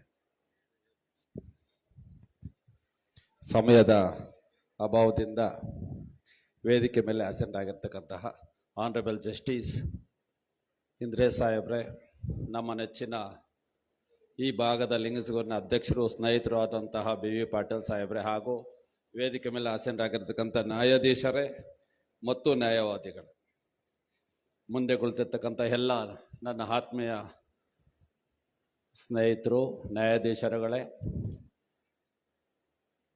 ಈ ನಮ್ಮ ವಕೀಲರ ಪರಿಷತ್ತಿನ ಸದಸ್ಯರು ಆದಂಥ ಕೋಟೇಶ್ವರ್ ಜಿಯವರು ಈಗಾಗಲೇ ತುಂಬ ವಿಷಯಗಳನ್ನ ಹೇಳಿದರೆ, ಅವ್ರು ಆದ ನಂತರ ಹೇಳಲಿಕ್ಕೆ ನನ್ನ ಈ ವಿಷಯಗಳು ಕಡಿಮೆ ಇರುತ್ತೆ. ಆದರೂ ಕೆಲವೊಂದು ಮಾತಾಡಬೇಕಂತ ನಮ್ಮ ಸ್ನೇಹಿತರು ಹೇಳಲಾಗಿ 2 ಉದಾಹರಣೆಗಳು ಪ್ರಾಕ್ಟಿಕಲ್ ಆಗಿ ನಾವು ಹೆಂಗೆ ಏನು ಮಾಡ್ಬೇಕಂತ ಅದನ್ನ ಹೇಳಿ ನನ್ನ ಮಾತನ್ನು ಮುಗಿಸ್ತೇನೆ. ಒಂದನೇದಾಗಿ ಜೂನಿಯರ್ ಅಡ್ವೊಕೇಟ್ಸು ತುಂಬ ಕಲಿಬೇಕಾಗುತ್ತೆ. ರೂರಲ್ ಸೈಡಿಂದ ಬಂದಿರ್ತೀವಿ, ಕನ್ನಡ ಮೀಡಿಯಮಿಂದ ಬಂದಿರ್ತೀವಿ, ಹಾಗೂ ನಮ್ಮದೇ ಆದಂತಹ ಮದರ್ ಟಾಂಗಿಂದ ಬಂದಿರ್ತೇವೆ. ಭಾರಿ ಕಷ್ಟ ಇಂಗ್ಲೀಷ್ಗೆ ಕನ್ವರ್ಟ್ ಆಗಲಿಕ್ಕೆ. ಹಾಗಾಗಿ ನಮ್ಮ ದಿನನಿತ್ಯದ ಕೆಲಸಗಳನ್ನು ನೋಟ್ ಮಾಡ್ಲಿಕ್ಕೆ ಒಂದು ಡೈರಿ ಇದೆ. ಅದರೊಟ್ಟಿಗೆ ನಮಗೆ ಹಾರ್ಡ್ ವರ್ಡ್ಸ್ನ, ಕಷ್ಟಕರವಾದಂತಹ ಇಂಗ್ಲಿಷ್ ಪದವನ್ನ ಒಂದು ಕಡೆ ಬರೆಯುವಂಥದ್ದು. ದಿನಕ್ಕೆ ಅಟ್ಲೀಸ್ಟ್ ಒಂದರ ಅರ್ಥವನ್ನ ನಾವು ತಿಳಿದುಕೊಂಡ್ರೆ ವರ್ಷಕ್ಕೆ 365 ಪದಗಳ ಅರ್ಥಗಳನ್ನು ನಾವು ತಿಳಿದು ಇಂಗ್ಲಿಷಲ್ಲಿ ಓದಿರೋದಕ್ಕಿಂತ ಒಂದು ಪಟ್ಟು ಮುಂದೆ ಹೋಗ್ಲಿಕ್ಕೆ ಅನುಕೂಲ ಆಗುತ್ತೆ ಅಂತ ಹೇಳ್ತಾ, ಅದೇ ನಿಟ್ಟಿನಲ್ಲಿ ಒಂದು ಸೆಕ್ಷನ್ ಅನ್ನ, ಜಾಸ್ತಿ ಬೇಡ ನಮಗೆ, ಯಾವ ಸೆಕ್ಷನ್ ನಮ್ಮ ದಿನನಿತ್ಯದ ಬಳಕೆಯಲ್ಲಿ ಬರುತ್ತೋ ಅದನ್ನ ಒಂದನ್ನ ಒಂದು ಕಡೆ ಬರೆದು ಅದರ ಅರ್ಥವನ್ನ ಸಂಪೂರ್ಣವಾಗಿ ತಿಳಿದುಕೊಂಡರೆ ಒಂದೇ ಒಂದು ಸಾಕು. ಒಂದನ್ನು ತಿಳಿದುಕೊಳ್ಳಿಕ್ಕೆ ಒಂದು ದಿನ ಬೇಕಾಗಿಲ್ಲ. ಆ ನಿಟ್ಟಿನಲ್ಲಿ ನಾವು ಕೆಲಸ ಮಾಡಿದ್ರು ಅರೌಂಡ್ 225 ವರ್ಕಿಂಗ್ ಡೇಸ್ ಬರುತ್ತೆ. 225 ಸೆಕ್ಷನ್ಸ್ನ ನಾವು ಕಲ್ತ್ಕೋಬಹುದು. ಅದರಿಂದ ಯಾವ ಕೇಸನ್ನಾದರೂ ಇಂಡಿಪೆಂಡೆಂಟ್ ಆಗಿ ಧೈರ್ಯವಾಗಿ ಸೆಕ್ಷನ್ ಮುಂದೆ ನಾವು ಸೆಕ್ಷನ್ ಒಟ್ಟಿಗೆ ಕಾನೂನಿನ ಜೊತೆಯಲ್ಲಿ ನಾವು ಕ್ರಿಯೇಟ್ ಮಾಡಬೇಕಾಗಿರೋದೇನೂ ಇಲ್ಲ. ಕಾನೂನಿನ ಒಟ್ಟಿಗೆ ಕಾನೂನಿನ ವಿಷಯವನ್ನ ಜಡ್ಜಸ್ಗೆ ಅರ್ಥ ಆಗುವ ರೀತಿಯಲ್ಲಿ ಹೇಳಿದ್ರೆ ಖಂಡಿತವಾಗಲು ನಮಗೂ ಗೌರವ ಇರುತ್ತದೆ. ನಮ್ಮನ್ನ ನಂಬಿ ಬಂದಿರತಕ್ಕಂತಹ ಕ್ಲೈಂಟ್ಸ್ಗೂ ಸಹ ಸಾಮಾನ್ಯವಾಗಿ ಒಂದು ದೇವಸ್ಥಾನಕ್ಕೆ ಹೋಗಿ ಕ್ಲೈಂಟ್ ದಿನನಿತ್ಯ ಅಲ್ಲೇ ಕೂತು ಬೇಡಿಕೊಂಡ್ರು ಸಾಯಂಕಾಲದ ಒಳಗಡೆ ಅವರಿಗೆ ದೇವ್ರ ಆಶೀರ್ವಾದ ಮಾಡ್ತಾರೋ ಇಲ್ಲೋ ಗೊತ್ತಿಲ್ಲ. ಒಬ್ಬ ವಕೀಲ ಮನಸ್ಸು ಮಾಡಿದ್ರೆ ಖಂಡಿತವಾಗಲು ಅವರಿಗೆ ಆ ಒಂದು ಕಾನೂನಿನ ಕಷ್ಟವನ್ನ ಅದು ಒಳ್ಳೆಯ ರೀತಿಯಲ್ಲಿ ಆಗಿದ್ದೇ ಆದ್ರೆ ಅದನ್ನ ಕಾನೂನನ್ನು ಅರಿತು ನಾವು ಜಡ್ಜಸ್ ಮುಂದೆ ಅದನ್ನ ಮಂಡನೆ ಮಾಡಿದಾಗ ಅವ್ರಿಗೆ ನಾವು ಅನುಕೂಲ ಮಾಡಿಕೊಡುವಂತ ಶಕ್ತಿಯ ಭಗವಂತ ನಮಗೆ ಕೊಟ್ಟಿದ್ದಾನೆ ಅಂತ ಭಾವಿಸ್ತಾ, ಜೂನಿಯರ್ ವಕೀಲರು ನಮ್ಮ ಕೋಟೇಶ್ವರ ಅವ್ರು ಹೇಳ್ತಾ ಇದ್ರು ಎಥಿಕ್ಸ್ ತುಂಬಾ ಕಡಿಮೆ ಇದೆ. ಸೀನಿಯರ್ಸ್ ಅಲ್ಲಿ ನಾವು ಸಾಮಾನ್ಯ ಗಮನಿಸಿದಾಗ ಒಂದು ಪ್ರೊಫೆಷನಲ್ ಎಥಿಕ್ಸ್ ಅಂತ ಅವರೆಲ್ಲ ಕಾಣ್ತಾ ಇತ್ತು. ಜೂನಿಯರ್ಸು ಅರ್ಧಂಬರ್ಧ ಕೋಟ್ ಹಾಕುವಂಥದ್ದು, ಅರ್ಧಂಬರ್ಧ ಬ್ಯಾಂಡ್ ಕಟ್ಟುವಂಥದ್ದು, ಅರ್ಧ ದಿನ ಇಲ್ಲಿ ಅರ್ಧ ದಿನ ಬೇರೆ ಕಡೆ ಇರುವಂಥದ್ದು ಇರುತ್ತೆ. ಒಂದು ಡಿಸೈಡ್ ಆಗಬೇಕಾಗುತ್ತೆ. ಎಲ್ಲೋ ಒಂದು ಕಡೆ ನಾವು ಉಳಿಬೇಕಾಗುತ್ತೆ. 2 ಕಾಲು ಒಂದೇ ಕಡೆ ಇರಬೇಕಾಗುತ್ತೆ. ಒಂದೊಂದು ಕಾಲು ಇಟ್ಕೊಂಡಾಗ ಎರಡಕ್ಕೂ ನಾವು ಹೊಂದದಂಗೆ ಆಗುವಂಥದ್ದು ಆಗುತ್ತೆ. ಸಾಮಾನ್ಯವಾಗಿ ಸೀನಿಯರ್ಸ್ಗೆ ಗೌರವ ಕೊಡಿ ಅಂತ ನಾವು ಸ್ಟೇಟ್ ಬಾರ್ ಕೌನ್ಸಿಲ್ ಅಲ್ಲಿ ಹೇಳ್ತಾ ಇರ್ತೀವಿ. ಎನ್ರೋಲ್ಮೆಂಟ್ ಬಂದಂತ ಸಂದರ್ಭದಲ್ಲಿ ತೀರಾ ಕಡಿಮೆ ಅವರಲ್ಲಿ ಕಾಮನ್ ಸೆನ್ಸ್ ಇರುತ್ತೆ. ಸಾಮಾನ್ಯವಾದಂತ ಕ್ವಶನ್ಸ್ ಕೇಳಿದ್ರು ಸಹ ಬಂದಿರಲ್ಲ. ದುರಾದೃಷ್ಟ ಅವತ್ತು ನಾವು ಫೈಲ್ ಮಾಡೋಂಗಿಲ್ಲ, ವಾಪಸ್ ಕಳಿಸೋಂಗಿಲ್ಲ. ಎಷ್ಟು ಅಂತ ಅವ್ರಿಗೆ ಹೇಳ್ತಾನೆ ಇರ್ತೀವಿ, ಕಳಿಸ್ತಾ ಇರ್ತೇವೆ. ಸೀನಿಯರ್ಸ್ ಬಂದ್ರೆ ಸ್ವಲ್ಪ ಅವಕಾಶ ಮಾಡಿ ಕೊಡಬೇಕಾಗುತ್ತೆ. ಅವ್ರಿಗೆ ನೀವು ಕೂತಿದ್ರೆ ಅವ್ರು ನಿಂತ್ಕೊಂಡಿದ್ದಂತ ಸಂದರ್ಭದಲ್ಲಿ ಅವ್ರಿಗೆ ಅವಕಾಶ ಕೊಡ್ಬೇಕಂತ ಹೇಳ್ತಾ ಇರ್ತೀವಿ. ಯಾವುದೋ ಒಂದು ಕೋರ್ಟಲ್ಲಿ ನಾನೇ ಕೂತಿದ್ದಾಗ ಸೀನಿಯರ್ ಬಂದಿದ್ದಾರೆ, ಅವ್ರಿಗೊಂಚೂರು ಅವಕಾಶ ಕೊಡ್ರಿ ಅಂದ್ರೆ, ಸರ್ ಅವ್ರು ನಮ್ಮ ಸೀನಿಯರ್ ಅಲ್ಲ ಅಂತ ಒಬ್ಬ ಜೂನಿಯರ್ ಆನ್ಸರ್ ಮಾಡ್ತಾನೆ. ಸೊ ಯಾವ ಮಟ್ಟಕ್ಕೆ ಅವರಲ್ಲಿ ಸೀನಿಯರ್ಸ್ ಅಂದ್ರೆ ಇರುತ್ತಂದ್ರೆ, ಅವರು ಯಾರು ಒಟ್ಟಿಗೆ ಕೆಲಸ ಮಾಡ್ತಾ ಇರ್ತಾರೆ ಅವ್ರು ಮಾತ್ರ ಸೀನಿಯರ್ಸ್ ಅಂತ ಇರುತ್ತೆ. ಇದು ಸಾಮಾನ್ಯ ಜ್ಞಾನದ ಪರಿಜ್ಞಾನ ಕಡಿಮೆ ಇರುತ್ತೆ. ಅದನ್ನು ಈ ದಿನಗಳಲ್ಲಿ ಹೆಚ್ಚು ಕಲ್ತ್ಕೋಬೇಕಾಗುತ್ತೆ. ನಮ್ಮ ಇಂದ್ರ ಸಾಹೇಬ್ರು ಹೇಳ್ತಾ ಇದ್ರು, ವರ್ಷಕ್ಕೆ ಇಂಡಿಪೆಂಡೆಂಟ್ ಹೋಗ್ತಾರೆ, ಅವ್ರಿಗೊಬ್ರು 6 ತಿಂಗಳು ಅವರು ಜೂನಿಯರ್ ಇರ್ತಾರಲ್ಲ, ಇವರೇ ಕಲ್ತಿರಲ್ಲ. ಯಾವಾಗ ಜೂನಿಯರ್ ಸೀನಿಯರ್ ಹೇಳ್ಕೊಡಕ್ ಸ್ಟಾರ್ಟ್ ಆಗ್ತಾರೋ ಆಗ ಸೀನಿಯರ್ ಪದಕ್ಕೆ ಅರ್ಥನೂ ಇರಲ್ಲ, ಸೀನಿಯರ್ಸ್ ಆಗಿ ಮುಂದುವರಿಯೋಕ್ಕೂ ಆಗಲ್ಲ. ಒಂದು ಉದಾಹರಣೆ ಹೇಳ್ತೀನಿ. ಒಬ್ಬ ಜೂನಿಯರ್ ಒಂದು ಕ್ರಿಮಿನಲ್ ಕೇಸಲ್ಲಿ ಆರ್ಗ್ಯುಮೆಂಟ್ ಮಾಡ್ಲಿಕ್ಕೆ ದೇವನಹಳ್ಳಿಗೆ ಹೋಗ್ತಾರೆ. ದೇವನಹಳ್ಳಿಯಲ್ಲಿ ಒಂದು ಯಾವುದೋ ಕಳ್ಳತನದ ಕೇಸಲ್ಲಿ ಆರ್ಗ್ಯುಮೆಂಟ್ ಮಾಡ್ತಾರೆ. ಅವ್ರಿಗೆ ತಿಳಿದ ಮಟ್ಟಕ್ಕೆ ಆರ್ಗ್ಯುಮೆಂಟ್ ಮಾಡಿ ಬೇಲ್ ಅಪ್ಲಿಕೇಶನ್ ಅಲ್ಲಿ ಅವ್ರು ಕೂತಿರ್ತಾರೆ. ಯಾರು ಯಾವ ರೀತಿ ಆರ್ಗ್ಯುಮೆಂಟ್ಸ್ ಮಾಡ್ತಾರೆ ಅದನ್ನ ನಾನು ಕಲಿಬೇಕನ್ನೋ ಒಂದು ಒಳ್ಳೆಯ ಉದ್ದೇಶದಿಂದ ಶಿಸ್ತಿನಿಂದ ಜಡ್ಜಸ್ ಅಬ್ಸರ್ವ್ ಮಾಡ್ತಾ ಇರ್ತಾರೆ. ಪ್ರತಿಯೊಂದನ್ನು ಜಡ್ಜಸ್ ಅಬ್ಸರ್ವ್ ಮಾಡ್ತಾ ಇರ್ತಾರೆ. ನಮ್ಮ ವಕೀಲ ತಿಳ್ಕೊಬೇಕು ಇದನ್ನ. ಯಾವುದೋ ಮೂಲೆಯಲ್ಲಿ ಫೋನ್ ನೋಡ್ಕೊಂಡು, ಯಾವುದೋ ಕಡೆಗೆ ಆಕಳಿಸ್ಕೊಂಡು, ಯಾವುದೋ ಕಡೆಗೆ ಕಾಲ್ ಮೇಲೆ ಹಾಕೊಂಡು, ಅಥವಾ ಯಾವುದೋ ಒಂದು ಇಂಡಿಸಿಪ್ಲಿನ್ ವೇಯಲ್ಲಿ ಕೂತ್ಕೊಂಡು ಮಾತಾಡ್ತಾ ಇದ್ದಂತ ಸಂದರ್ಭಗಳಲ್ಲಿ ಅವರು ನಮಗೆ, ನಾವು ಅವ್ರಿಗೆ ಯಾವ ರೀತಿ ಗೌರವ ಕೊಡ್ತಾ ಇದೀವೋ ಅದಕ್ಕೆ 2ರಷ್ಟು ಗೌರವ ಅವರು ನಮಗೆ ಕೊಡ್ತಾರೆ. ಅದು ಒಳ್ಳೆ ರೀತಿನೂ ಆಗಿರ್ಬೋದು. At the same time rash ವೇಯಲ್ಲೂ ಸಹ ಸುಮಾರು ಜಡ್ಜಸ್ ನಮಗೆ ಬೆಂಗಳೂರಲ್ಲಿ ಹೇಳ್ತಾ ಇರ್ತಾರೆ. ಸೊ ಹಾಗಾಗಿ ಕೂತಿರ್ತಾರೆ, ಗಮನಿಸ್ತಾ ಇರ್ತಾರೆ. ಸಾಯಂಕಾಲ 4:45 ಒಬ್ಬರು ಸೀನಿಯರ್ ಅಡ್ವೊಕೇಟ್ ನಮ್ಮ ಶಂಕರಪ್ಪ ಸರ್ ಅಂತ ಅವ್ರು ಬಂದು ಒಂದು ಆರ್ಗ್ಯುಮೆಂಟ್ಸ್ ಮಾಡ್ತಾರೆ. ಸ್ವಾಮಿ, ನಮ್ಮ ಕ್ಲೈಂಟು ಬಸ್ ಸ್ಟ್ಯಾಂಡ್ ಅಲ್ಲಿ ನಿಂತಿರ್ತಾನೆ, ಜೋರ್ ಮಳೆ ಬರ್ತಾ ಇರುತ್ತೆ, ಆ ಕಡೆ ಈ ಕಡೆ ನೋಡ್ತಾನೆ, ಬಸ್ ಬರಲ್ಲ, ಜೋರ್ ಗಾಳಿ ಬರ್ತಾ ಇರುತ್ತೆ, ಮರದ ಕೆಳಗಡೆ ಬಸ್ ಸ್ಟ್ಯಾಂಡ್ ಇರುತ್ತೆ, ಮರ ಬೀಳೋ ತರ ಇತ್ತು, ಪಕ್ಕದಲ್ಲಿ ನೋಡಿದ್ರೆ ಒಂದು ಸ್ಕೂಟರ್ ನಿಂತಿತ್ತು, ಹ್ಯಾಂಡ್ಲನ್ನು ಕದಲಿಸಿ ನೋಡಿದೆ, ಲಾಕ್ ಆಗಿರ್ಲಿಲ್ಲ. ಕೀ ಕಡೆ ನೋಡಿದ್ರೆ ಕೀ ಇತ್ತು. ಸ್ಟಾರ್ಟ್ ಮಾಡ್ಕೊಂಡು ಮನೆಗೆ ಹೋದೆ. ಬೆಳಿಗ್ಗೆ ತಂದು ಬಿಡೋಣ ಅನ್ನೋ ಉದ್ದೇಶದಿಂದ ರಾತ್ರಿಯಿಂದ ಬಂದು ಪೊಲೀಸರು ಹಿಡ್ಕೊಬಂದು ಒಳಗಡೆ ಹಾಕಿದಾರೆ ನಮ್ಮ ಕ್ಲೈಂಟ್ಗೆ. ನಮ್ಮ ಕ್ಲೈಂಟಿನ ಉದ್ದೇಶ ಕಳ್ಳತನ ಆಗಿರ್ಲಿಲ್ಲ. ಅವತ್ತು ದಿನ ಮನೆ ಸೇರ್ಕೋಬೇಕಾಗಿತ್ತು. ಪಕ್ಕದಲ್ಲಿ ಗಾಡಿ ಇತ್ತು, ಬಸ್ ಇರ್ಲಿಲ್ಲ. ಹೋಗಿ ಕರ್ಕೊಂಡು ಮನೆಗೆ ಹೋಗಿ ಮತ್ತೆ ಬೆಳಿಗ್ಗೆ ತಂದು ಅಲ್ಲೇ ಬಿಡೋಣ ಅನ್ನೋಷ್ಟರಲ್ಲಿ ಕಳ್ತನ ಅಂತ ಕೇಸ್ ಹಾಕಿ ಒಳಗಡೆ ಹಾಕಿದಾರೆ ಅಂತ ಒಬ್ಬ ಸೀನಿಯರ್ ಅಡ್ವೊಕೇಟು ಆರ್ಗ್ಯುಮೆಂಟ್ ಮಾಡಿದಂಥ ಸಂದರ್ಭದಲ್ಲಿ ಜಡ್ಜ್ ಒಬ್ರು ಅವ್ರಿಗೆ ಬೇಲ್ ಗ್ರಾಂಟ್ ಮಾಡ್ತಾರೆ. ಅಲ್ಲೇ ಕೂತಿದ್ದಂತ ಒಬ್ಬ ಜೂನಿಯರು ಈ ಮೊದಲೇ ಒಂದು ಸಣ್ಣ ಕಳ್ತನ ಕೇಸ್ಗೆ ಆರ್ಗ್ಯುಮೆಂಟ್ ಮಾಡಿರ್ತಾರೆ ಅವ್ರದೇ ರೀತಿಯಲ್ಲಿ. ಅದಾದ ನಂತರ ನಂದೊಂದು 2 ಕಂಟಿನ್ಯೂಷನ್ ಆರ್ಗ್ಯುಮೆಂಟ್ಸ್ ಇದೆ, ಅವಕಾಶ ಕೊಟ್ರೆ ಮಾಡ್ತೀನಿ ಅಂತ ಹೇಳಿದಾಗ ಅವ್ರು ಕೂತಿದ್ದಂತ ಶಿಸ್ತನ್ನ ಅವ್ರು ಕಲ್ತ್ಕೋಬೇಕಂತ ಅವರಲ್ಲಿ ಇದ್ದಂತಹ ಒಂದು ಅಭಿಪ್ರಾಯನ ಗಮನಿಸಿದಂತ ಜಡ್ಜ್ ಆಯ್ತಪ್ಪ ಏನ್ ಹೇಳ್ಬೇಕು ಹೇಳು ಅಂತೇಳಿ ಮುಂದುವರೆದ ಆರ್ಗ್ಯುಮೆಂಟ್ಸ್ ಅಲ್ಲಿ ನನ್ನ ಕ್ಲೈಂಟ್ಸು ಸಹ ಒಂದು ಸಣ್ಣ ಹಳ್ಳಿಯಲ್ಲಿ ನಿಂತಿರ್ತಾನೆ. ಜೋರು ಗಾಳಿ ಬರುತ್ತೆ, ಮಳೆ ಬರ್ತಾ ಇತ್ತು, ಬಸ್ ಬರ್ಲಿಲ್ಲ. ಪಕ್ಕದಲ್ಲಿ ಒಂದು ಸೈಕಲ್ ನಿಂತಿತ್ತು, ನೋಡಿದ್ರೆ ಬೀಗ ಹಾಕಿರ್ಲಿಲ್ಲ. ಬೆಳಗ್ಗೆ ತಂದು ಬಿಡೋಣ ಅಂತ ಸೈಕಲ್ ತಗೊಂಡು ಮನೆಗೆ ಹೋಗಿದ ತಕ್ಷಣ ಪೊಲೀಸರು ತಂದು ಒಳಗಡೆ ಹಾಕಿದ್ದಾರೆ. ಹಾಗಾಗಿ ನಮ್ಮ ಕ್ಲೈಂಟ್ ಉದ್ದೇಶನೂ ಸಹ ಸೈಕಲ್ನ ಕದಿಯೋದು ಆಗಿರ್ಲಿಲ್ಲ ಅಂದಾಗ ಆ ಜಡ್ಜಿ ಏನು ಮಾಡಿರ್ತಾರೆ ಅನ್ನೋದನ್ನ ನೀವೆಲ್ಲ ಆಲೋಚನೆ ಮಾಡಬೇಕಾಗುತ್ತೆ. ಸೊ ಹಾಗಾಗಿ ಪ್ರತಿಯೊಂದು ಸಂದರ್ಭದಲ್ಲೂ ಜೂನಿಯರ್ಸು ಬಂದ ತಕ್ಷಣ ಕಲ್ತ್ಕೊಳಕ್ಕಾಗಲ್ಲ. ಎಲ್ಲಿ ಕಲ್ತ್ಕೋಬಹುದು, ಯಾವ ಸಂದರ್ಭದಲ್ಲಿ ನಾವು ಕಲ್ತ್ಕೋಬಹುದು ಅನ್ನೋದನ್ನ ಕೋರ್ಟ್ ಹಾಲ್ಗಳಲ್ಲಿ ಪ್ರಾಕ್ಟಿಕಲ್ ಆಗಿ ನೋಡ್ಬೇಕಾಗುತ್ತೆ. ಇನ್ನು ನಾವು ಓದೋದೆಲ್ಲಾನು ಪ್ರಾಕ್ಟಿಕಲ್ ಇರಲ್ಲ. ನಾವು ಪ್ರಾಕ್ಟೀಸ್ಗೆ ಸ್ಟಾರ್ಟ್ ಆದಾಗ ನಮ್ಮ ಜೀವನ ಪ್ರಾಕ್ಟಿಕಲ್ ಆಗಿ ಸ್ಟಾರ್ಟ್ ಆಗುತ್ತೆ.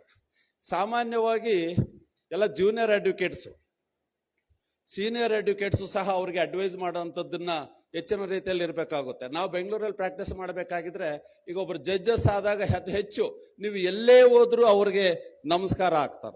ನಾವು ಲಾಯರ್ಗಳು ಎಲ್ಲೇ ಹೋದ್ರು ನಮ್ಗೆ ನಮಸ್ಕಾರ ಆಗ್ತಾರ. ನಾವು ಅವರೆಲ್ಲ ಒಟ್ಟಿಗೆ ಇರ್ತೀವಿ. ಫಾರ್ ಎಕ್ಸಾಂಪಲ್ ನಾವು ನಮ್ಮ ಶಿವಕುಮಾರ್ ದೇಶಮುಖ್ ಜಿ ಎಲ್ಲ ನಾವು ಬೆಂಗಳೂರಲ್ಲಿ ಪ್ರಾಕ್ಟೀಸ್ ಮಾಡ್ತಾ ಇದ್ವಿ. ನಾವೆಲ್ಲ ಸ್ನೇಹಿತರು. ನಾನೀಗ ಅವ್ರಿಗೆ ನಮಸ್ಕಾರ ಹಾಕ್ಲೇಬೇಕು. ನಾವೆಲ್ಲ ಒಟ್ಟೊಟ್ಟಿಗೆ ಇದ್ದಿದ್ದು ಪ್ರಾಕ್ಟೀಸ್ ಮಾಡ್ತಾ ಇದ್ದಿದ್ದು. ಇಂದ್ರೇ ಸಾಹೇಬ್ರೊಟ್ಟಿಗೆ ನಾವೆಲ್ಲ ಕೋರ್ಟಲ್ಲಿ ಕೂತ್ಕೊಂತ ಇದ್ವಿ. ಸಹಜವಾಗಿ ಯಾಕೆ ಈ ಪದಾನ ತಮ್ಮೆಲ್ಲರ ಮುಂದೆ ಬಳಸಿವಂದ್ರೆ ಎಲ್ಲಾ ಗುಣಗಳಲ್ಲೂ ನಮ್ಮಲ್ಲಿದೆ, ನಿಮ್ಮಲ್ಲಿದೆ, ಅವರಲ್ಲಿದೆ. ಒಳ್ಳೆ ರೀತಿಗೆ ಅವ್ರು ಬಳಸ್ಕೊಂಡ್ರು. ರಾಜಕೀಯವಾಗಿ ನಾನು ಓಟ್ ಕೇಳ್ಕೊಂಡು ತಾಲೂಕು ಬಂದು ಬಾರ್ ಕೌನ್ಸಿಲ್ ಮೆಂಬರ್ ಆದೆ. ಅವ್ರು ಯಾವುದೇ ರಾಜಕೀಯವಾಗಿ ಹೋಗದೆ ದಿನನಿತ್ಯ ಓದಿ ಜಡ್ಜ್ ಆದ್ರು ನಾನು ಅವ್ರಿಗೆ ನಮಸ್ಕಾರ ಹಾಕಬೇಕಾಗುತ್ತೆ. ಈ ನಿಟ್ಟಿನಲ್ಲಿ ನಾವುಗಳು ಬೆಳಿಬೇಕಾಗುತ್ತೆ. ಇದು ಪಾಸಿಟಿವ್ ಆಗಿ ತಗೊಂಡು ಮೊದಲು ನಾನು ಹಾಗಾಗಿ ಮಾತಾಡ್ತಾ ಇದ್ದೆ. ಜಡ್ಜ್ ಆದ್ಮೇಲೆ ನನಗೂ ಸಹ ಒಂಥರ ಎಲ್ಲೋ ಸಂಕೋಚ, ಹೆಚ್ಚು ಮಾತಾಡ್ಲಿಕ್ಕೆ ಆಗಲ್ಲ. ಸೊ ಹಾಗಾಗಿ ನಾನು ಹೇಳೋದು ಆ ನಿಟ್ಟಿನಲ್ಲಿ ಒಂಚೂರು ಬೆಳಿಬೇಕಾಗುತ್ತೆ.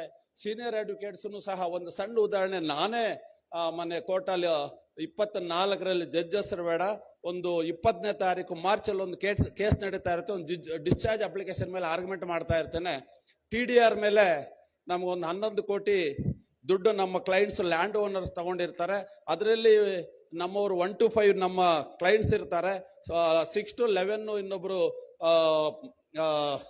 ಮುನ್ಸಿಪಲ್ ಆಫೀಸರ್ಸ್ ಇರ್ತಾರೆ, ರಿಲೀಸ್ ಮಾಡಿರೋಂಥವ್ರು.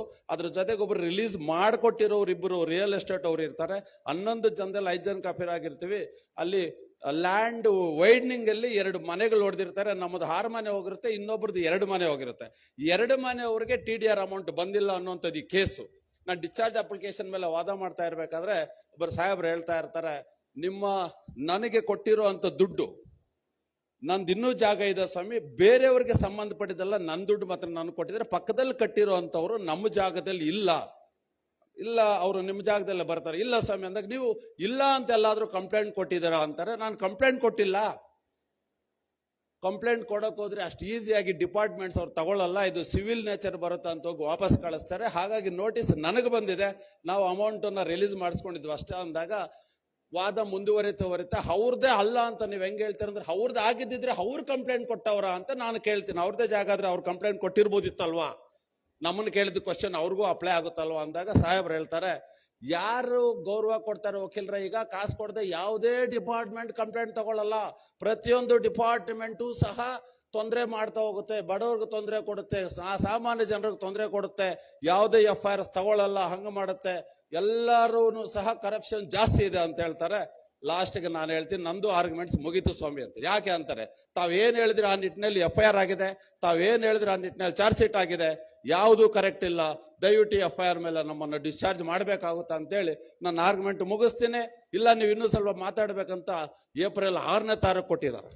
ಸಮಯ ಪ್ರಜ್ಞೆನ ನಾವು ಸಹ ಎಲ್ಲೆಲ್ಲಿ ಬಳಸಬೇಕಾಗುತ್ತೆ ಅಂತ ಬಳಸ್ಕೊಂಡು ಅತಿ ಹೆಚ್ಚು ಅದನ್ನೇ ನಾವು ಇದು ಮಾಡ್ಕೊಂಡು ಹೋಗದೆ ಎಲ್ಲಿ ನಾನು ಕನ್ಕ್ಲೂಷನ್ ಬರಬೇಕಾಗಿದ್ದೆ ಅಲ್ಲಿ ಕರೆಕ್ಟ್ ಚಾನಲ್ ಅಲ್ಲಿ ಇನ್ವೆಸ್ಟಿಗೇಷನ್ ಆಫೀಸರ್ ಆಗ್ಲಿ ಅಥವಾ FIR ಆಗಲಿ ಆಗಿಲ್ಲ ಅಂತ ಸಾಹೇಬ್ರ ಮಾತಾಡಿದ್ರು, ಎಲ್ಲಿದೆ ಇದು ನ್ಯಾಯ, ಎಲ್ಲಿದೆ ನ್ಯಾಯನೇ ಇಲ್ಲ, ಎಲ್ಲ ಕರಪ್ಷನ್ ಇದೆ, ಹಂಗೆ ಅಂದ್ರೆ ಅದೇ ಸ್ವಾಮಿ ನಂದು ಲಾಸ್ಟ್. ಸೊ ಹಾಗಾಗಿ ಕೆಲವೊಂದು ಕಡೆ ನಾವು ಸಹ ಸಮಯ ಪ್ರಜ್ಞೆಯಿಂದ ಮಾಡಬೇಕಾಗುತ್ತೆ. ಎಲ್ಲೂ ಸಹ ಸಮಯ ವ್ಯರ್ಥ ಮಾಡದೆ ಪ್ರೊಫೆಷನ್ನು ನಾವು ಸೋಷಿಯಲ್ ಇಂಜಿನಿಯರ್ಸ್ ಅಂತೀವಿ, ಸಮಾಜ ಕಟ್ಟುವ ವಿಜ್ಞಾನಿಗಳು. ಫಸ್ಟ್ ಮಾರ್ಗದರ್ಶಕರಾಗಿ ನಾವು ಹೋಗ್ಬೇಕಾಗುತ್ತೆ. ನಮ್ಮನ್ನು ಫಾಲೋ ಮಾಡಿ ಕ್ಲೈಂಟ್ಸ್ ಆದ್ರೂ ಬರ್ತಾರೆ, ನಮ್ಮ ಅಕ್ಕಪಕ್ಕದವರು ಆದ್ರೂ ಬರ್ತಾರೆ ಅಂತ ಹೇಳ್ತಾ ಇಷ್ಟು ಮಾತಾಡ್ಲಿಕ್ಕೆ ಅವಕಾಶ ಮಾಡಿಕೊಟ್ಟಂತ ಈ ಬಾರಿನ ಅಧ್ಯಕ್ಷರು, ನನ್ನ ಸ್ನೇಹಿತರು ಆದಂತ BV ಪಾಟೀಲ್ರಿಗೂ ಮತ್ತು ಎಲ್ಲ ಕಾರ್ಯದರ್ಶಿಗಳಿಗೂ ಮತ್ತೆ ಕಾರ್ಯಕಾರಿಣಿ ಸದಸ್ಯರುಗಳಿಗೂ ಖಜಾಂಚಿಗಳಿಗೂ ನಿಮ್ಮೆಲ್ಲರಿಗೂ ವಂದಿಸಿ ನಾನು ಮಾತನ್ನು ಮುಗಿಸ್ತೇನೆ. Thank you. ವೃತ್ತಿ ಜೀವನದಲ್ಲಿ ಹೇಗಿರಬೇಕು, ಕೋರ್ಟ್ ಮುಂದೆ ಹೇಗೆ ನಡ್ಕೊಳ್ಬೇಕಂತ ಹಿತವಡಿಗಳನ್ನ ಹೇಳಿಕೊಟ್ಟಿರುವ ಶ್ರೀನಿವಾಸ್ BV ಸರ್ಗೆ ಧನ್ಯವಾದಗಳು. ಇಲ್ಲಿವರೆಗೂ ವೇದಿಕೆ ಮೇಲೆ ಉಪಸ್ಥಿತರಿದ್ದು ಈ ಕಾರ್ಯಕ್ರಮದ ಉದ್ಘಾಟನೆ ಹಾಗೂ ಸನ್ಮಾನವನ್ನು ಸ್ವೀಕರಿಸಿ ವೇದಿಕೆಗೆ ಶೋಭೆ ತಂದು ಇಲ್ಲಿವರೆಗೂ ವೇದಿಕೆ ಮೇಲೆ ಉಪಸ್ಥಿತರಿರ್ತಕ್ಕಂಥ ಸನ್ಮಾನ್ಯ ಶ್ರೀ BB ಜಕಾತಿ ಸಾಹೇಬರು ಹಾಗೂ ಹಿರಿಯ ನ್ಯಾಯವಾದಿಗಳಂತ S ಶಂಕರಪ್ಪ ಸರ್ ಹಾಗೂ ಕೋಟೇಶ್ವರಾಯ್ ಸಾಹೇಬರು, ಶ್ರೀ BV ಶ್ರೀನಿವಾಸ್ ಸರ್, ಹಾಗೆ ಶ್ರೀ ಪ್ರಭು ಹತ್ತಿಕಾಳ್ 2ನೇ ಹೆಚ್ಚುವರಿ ಜಿಲ್ಲಾ ಮತ್ತು ಸತ್ರ ನ್ಯಾಯಾಧೀಶರು, ಹಾಗೂ ಶ್ರೀ ಅಮಿತ್ ದೇಶಪಾಂಡೆ ಉಚ್ಚ ನ್ಯಾಯಾಲಯದ ಹಿರಿಯ ನ್ಯಾಯವಾದಿಗಳು ಕಲಬುರಗಿ, ಇವರೆಲ್ಲರಿಗೂ ಈ ವೇದಿಕೆ ಮುಖಾಂತರ ಹಾಗೂ ನಮ್ಮ ಸಂಘದ ಮುಖಾಂತರ ಧನ್ಯವಾದಗಳನ್ನ ಅರ್ಪಿಸುತ್ತಾ ಈ ಮುಂದಿನ ಘಟ್ಟ ಶ್ರೀ ES ಇಂದ್ರೇಶ್ ಗೌರವಾನ್ವಿತ ಕರ್ನಾಟಕ ಉಚ್ಚ ನ್ಯಾಯಾಲಯದ ನ್ಯಾಯಾಧೀಶರು ಇವರಿಂದ ಈ ದಿನದ ಉದ್ದೇಶವಾಗಿರುವಂಥ ಕಾನೂನು ಕಾರ್ಯಾಗಾರದ ಮೊದಲನೇ ಗೋಷ್ಠಿಯ ವಿಷಯವಾಗಿರುವ ಪ್ರಿನ್ಸಿಪಲ್ಸ್ ಆಫ್ ಪ್ಲೀಡಿಂಗ್ ಬಗ್ಗೆ ಅವರು ವಿಷಯ ಮಂಡನೆಯನ್ನ ಹಾಗೂ ನಮಗೆ ಜ್ಞಾನದಾನವನ್ನ ಮಾಡ್ತಾ ಇದ್ದಾರೆ. ದಯವಿಟ್ಟು ಶಾಂತ ರೀತಿಯಾಗಿ ಕುಳಿತು ಈ ಒಂದು ಕಾರ್ಯಕ್ರಮವನ್ನ ತಾವೆಲ್ಲರೂ ಯಶಸ್ವಿಗೊಳಿಸಬೇಕಾಗಿ ವಿನಂತಿಸಿಕೊಳ್ತೇವೆ.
ಎಸ್, ಎಲ್ಲರಿಗೂ ನನ್ನ ನಮಸ್ಕಾರ. Dear friends, the topic that would be dealt now is relating to the principles of drafting is concerned. Insofar as an advocate is concerned, when the client will come to our office, so he will narrate the many facts in which he has been aggrieved by a particular act is concerned. Then we must, firstly, the foremost thing for an advocate is required is a patience to hear the client. Once we build that quality, and whenever the client will come to our office, then we just note down the facts in which he will narrate these things. After, insofar as drawing up of the material facts to be considered in the suit, or whether it's a complaint in a criminal case is concerned, the next thing what we have to do it, for an advocate is concerned, insofar as administration of justice is concerned, three vital importance of the legal profession is, for a professionalism is concerned, drafting, pleadings and conveyancing. ಈ ಮೂರನ್ನ ನಾವು ತಿಳ್ಕೋಬೇಕು. ಯಾಕೆಂದ್ರೆ ಯಾವಾಗ್ಲಾರು ಒಬ್ಬ ಒಳ್ಳೆ lawyer ಅಂತ ಅನ್ಕೊಳ್ತಾರೆ ಅಥವಾ ಒಬ್ಬ ಒಳ್ಳೆ ಜಡ್ಜ್ ಅಂತಾರೆ ಅಂದರೆ, ನನ್ನ ಪ್ರಕಾರ ಎರಡು ಲಾನ ನಾವು ತುಂಬ ಚೆನ್ನಾಗಿ ತಿಳ್ಕೋಬೇಕು. ಎರಡೇ ಸಾಕು. Because they are the fundamental things. ಒಂದು jurisprudence.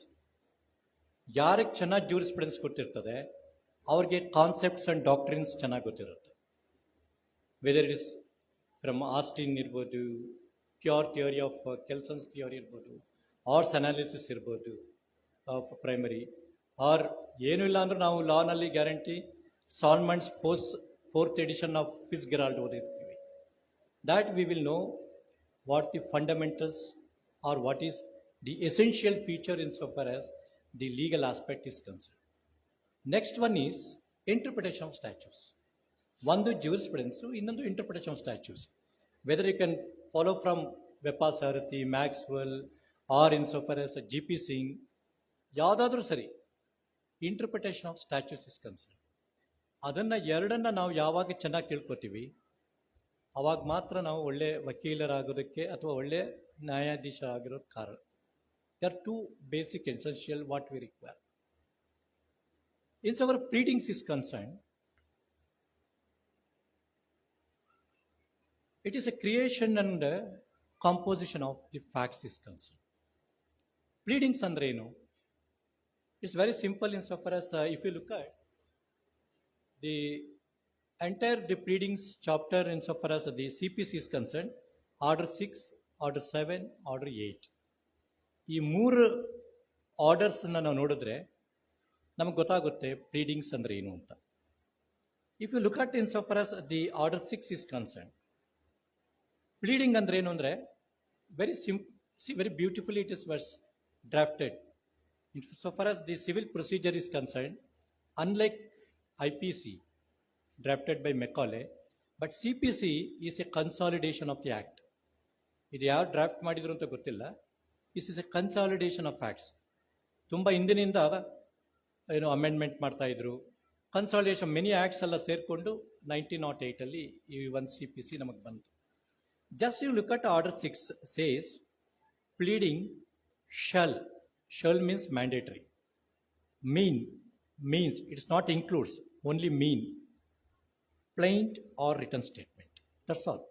If you look at order 6, pleading shall mean plaint or written statement. Just before adverting to the aspects is concerned, whenever a client will come to us, the first thing that, because we must know that where we have to file a suit. ನಮ್ಮ ಆಫೀಸಿಗೆ client ಬಂದ ತಕ್ಷಣ ನಾವು ಎಲ್ಲಿ suit file ಮಾಡಬೇಕು, ಎಲ್ಲಿ petition ಹಾಕಬೇಕು, weather it is before any other tribunals, ಇದನ್ನು ನಾವು ಫಸ್ಟ್ ತಿಳ್ಕೋಬೇಕು. For that the foremost thing what we must know that in so for lawyers is concern, institution of the suits, that is section 26. That is the beginning in which our travel will start. See, it says every suit shall be instituted by the presentation of a plaint. Plaint means order 7, that has to be read along with order 6. Every suit shall be instituted by the presentation of a plaint or ORR in such other manner as they may prescribed, and every plaint facts shall be proved by affidavit. This is a procedural is concerned. This will to be read along with section 26 The next aspect in which we have to see is the jurisdiction is concerned. Insofar as the jurisdiction is concerned, section 15 say that the court in which suits to be instituted, because whether it is a territorial jurisdiction, whether it's a pecuniary jurisdiction, or whether insofar as the jurisdiction relating to the subject matter of the suit is concerned. See, these are all the three types of jurisdiction in which we have to begin our travel to file where we have to file it. Just as if you say that every suit shall be instituted in the court of the lowest grade competent to try it. Lowest grade competent. Competent means the court is having jurisdiction. You cannot file a suit, say, because many times what will happen when we are sitting in writ petitions, the prayer in the writ petition say that seeking declaration insofar as the property is concerned. Whether that is amenable under Article 226 and 227, it cannot be. Because the High Court cannot giving a declaration insofar as the property is concerned. The court of the lowest grade, see, lowest grade means hierarchy of courts is concerned. We have to approach a court in which having a jurisdiction to try the matter, where the court of first instance,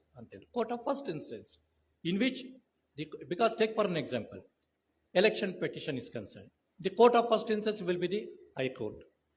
Probate and succession matters. Sometimes it will be filed as before the High Court as well as the district court is also concerned.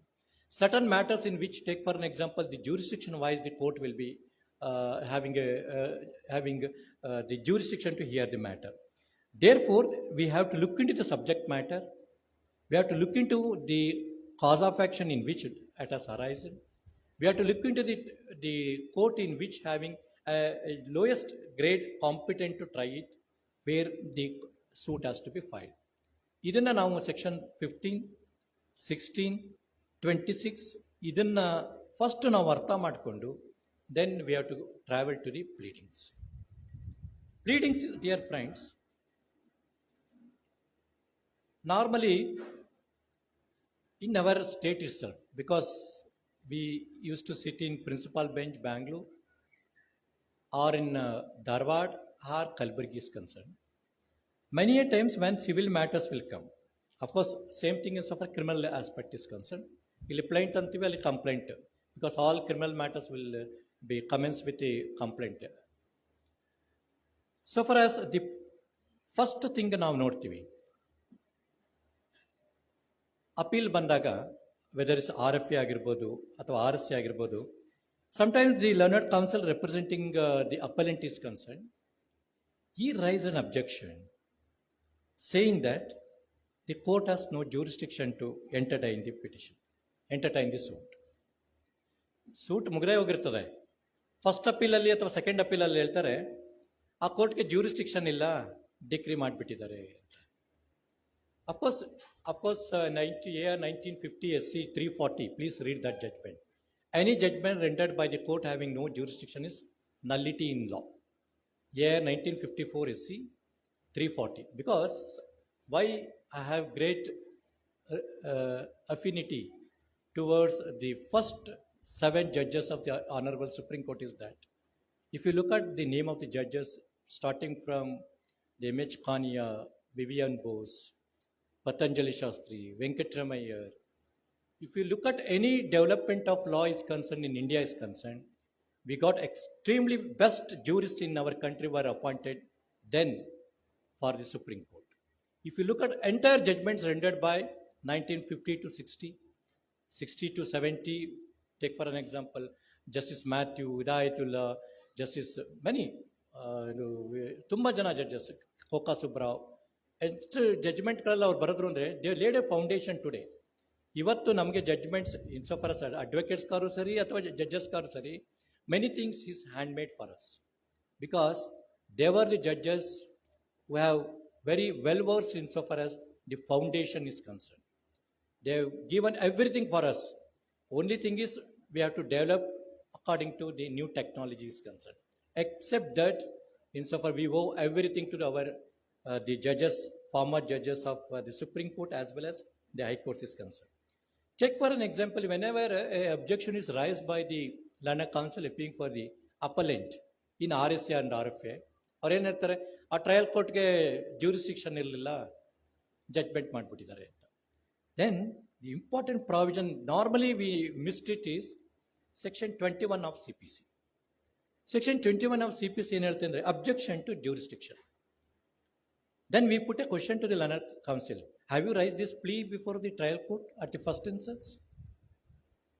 Section 21 says, just I will read it.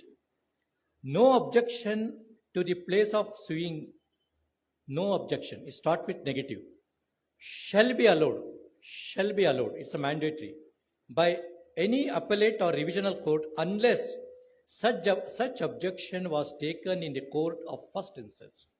When you file a suit and after the institution of the suit, written statement will be filed. In the written statement, first you have to see whether the court is having jurisdiction to try the matter. If that such court is having whether it's a peculiarity or whether it's a territorial jurisdiction or any other jurisdiction, or take for an example, if the relief contained in the plaint is relating to the revenue aspects, because section 9 barred insofar as the other jurisdiction of the revenue courts is concerned. So section 9 or 8, if you look at stay of suit, so stay will be set if the earlier suit is already concluded, or in so far as the other aspect is concerned. At the very judgment of the 5 judges bench, Dulabai case anta ondide, Justice Hidayatullah Sahibradu, 5 judges bench, AR 1965, you see, page gottilla 1965, where the court say that whether court is having jurisdiction. Then normally we judges, we will say in the appellate stage, whether you raise this plea before the in the written statement saying that the suit instituted by the plaintiff it's not maintainable on jurisdiction wise. That's answer it says. Section 21. No objection as to the place of suing shall be allowed by any appellate court or the revisional court unless such objection was taken in the court of first instance at the earliest possible opportunity. Earliest possible opportunity means even at the conclusion of the trial. Take for an example, ಟ್ರಯಲ್ಲೇ ಮುಗಿದೋಗಿರ್ತದೆ, arguments post ಆಗಿರ್ತದೆ, ಅವಾಗ್ಲಾರು ನಮಗೆ ಏನಾದರೂ ಗೊತ್ತಾಯಿತು ಅಂದರೆ ಕೋರ್ಟ್ಗೆ jurisdiction ಇಲ್ಲ ಅಂದರೆ then you can file an application saying that the court is having no jurisdiction to hear the matter.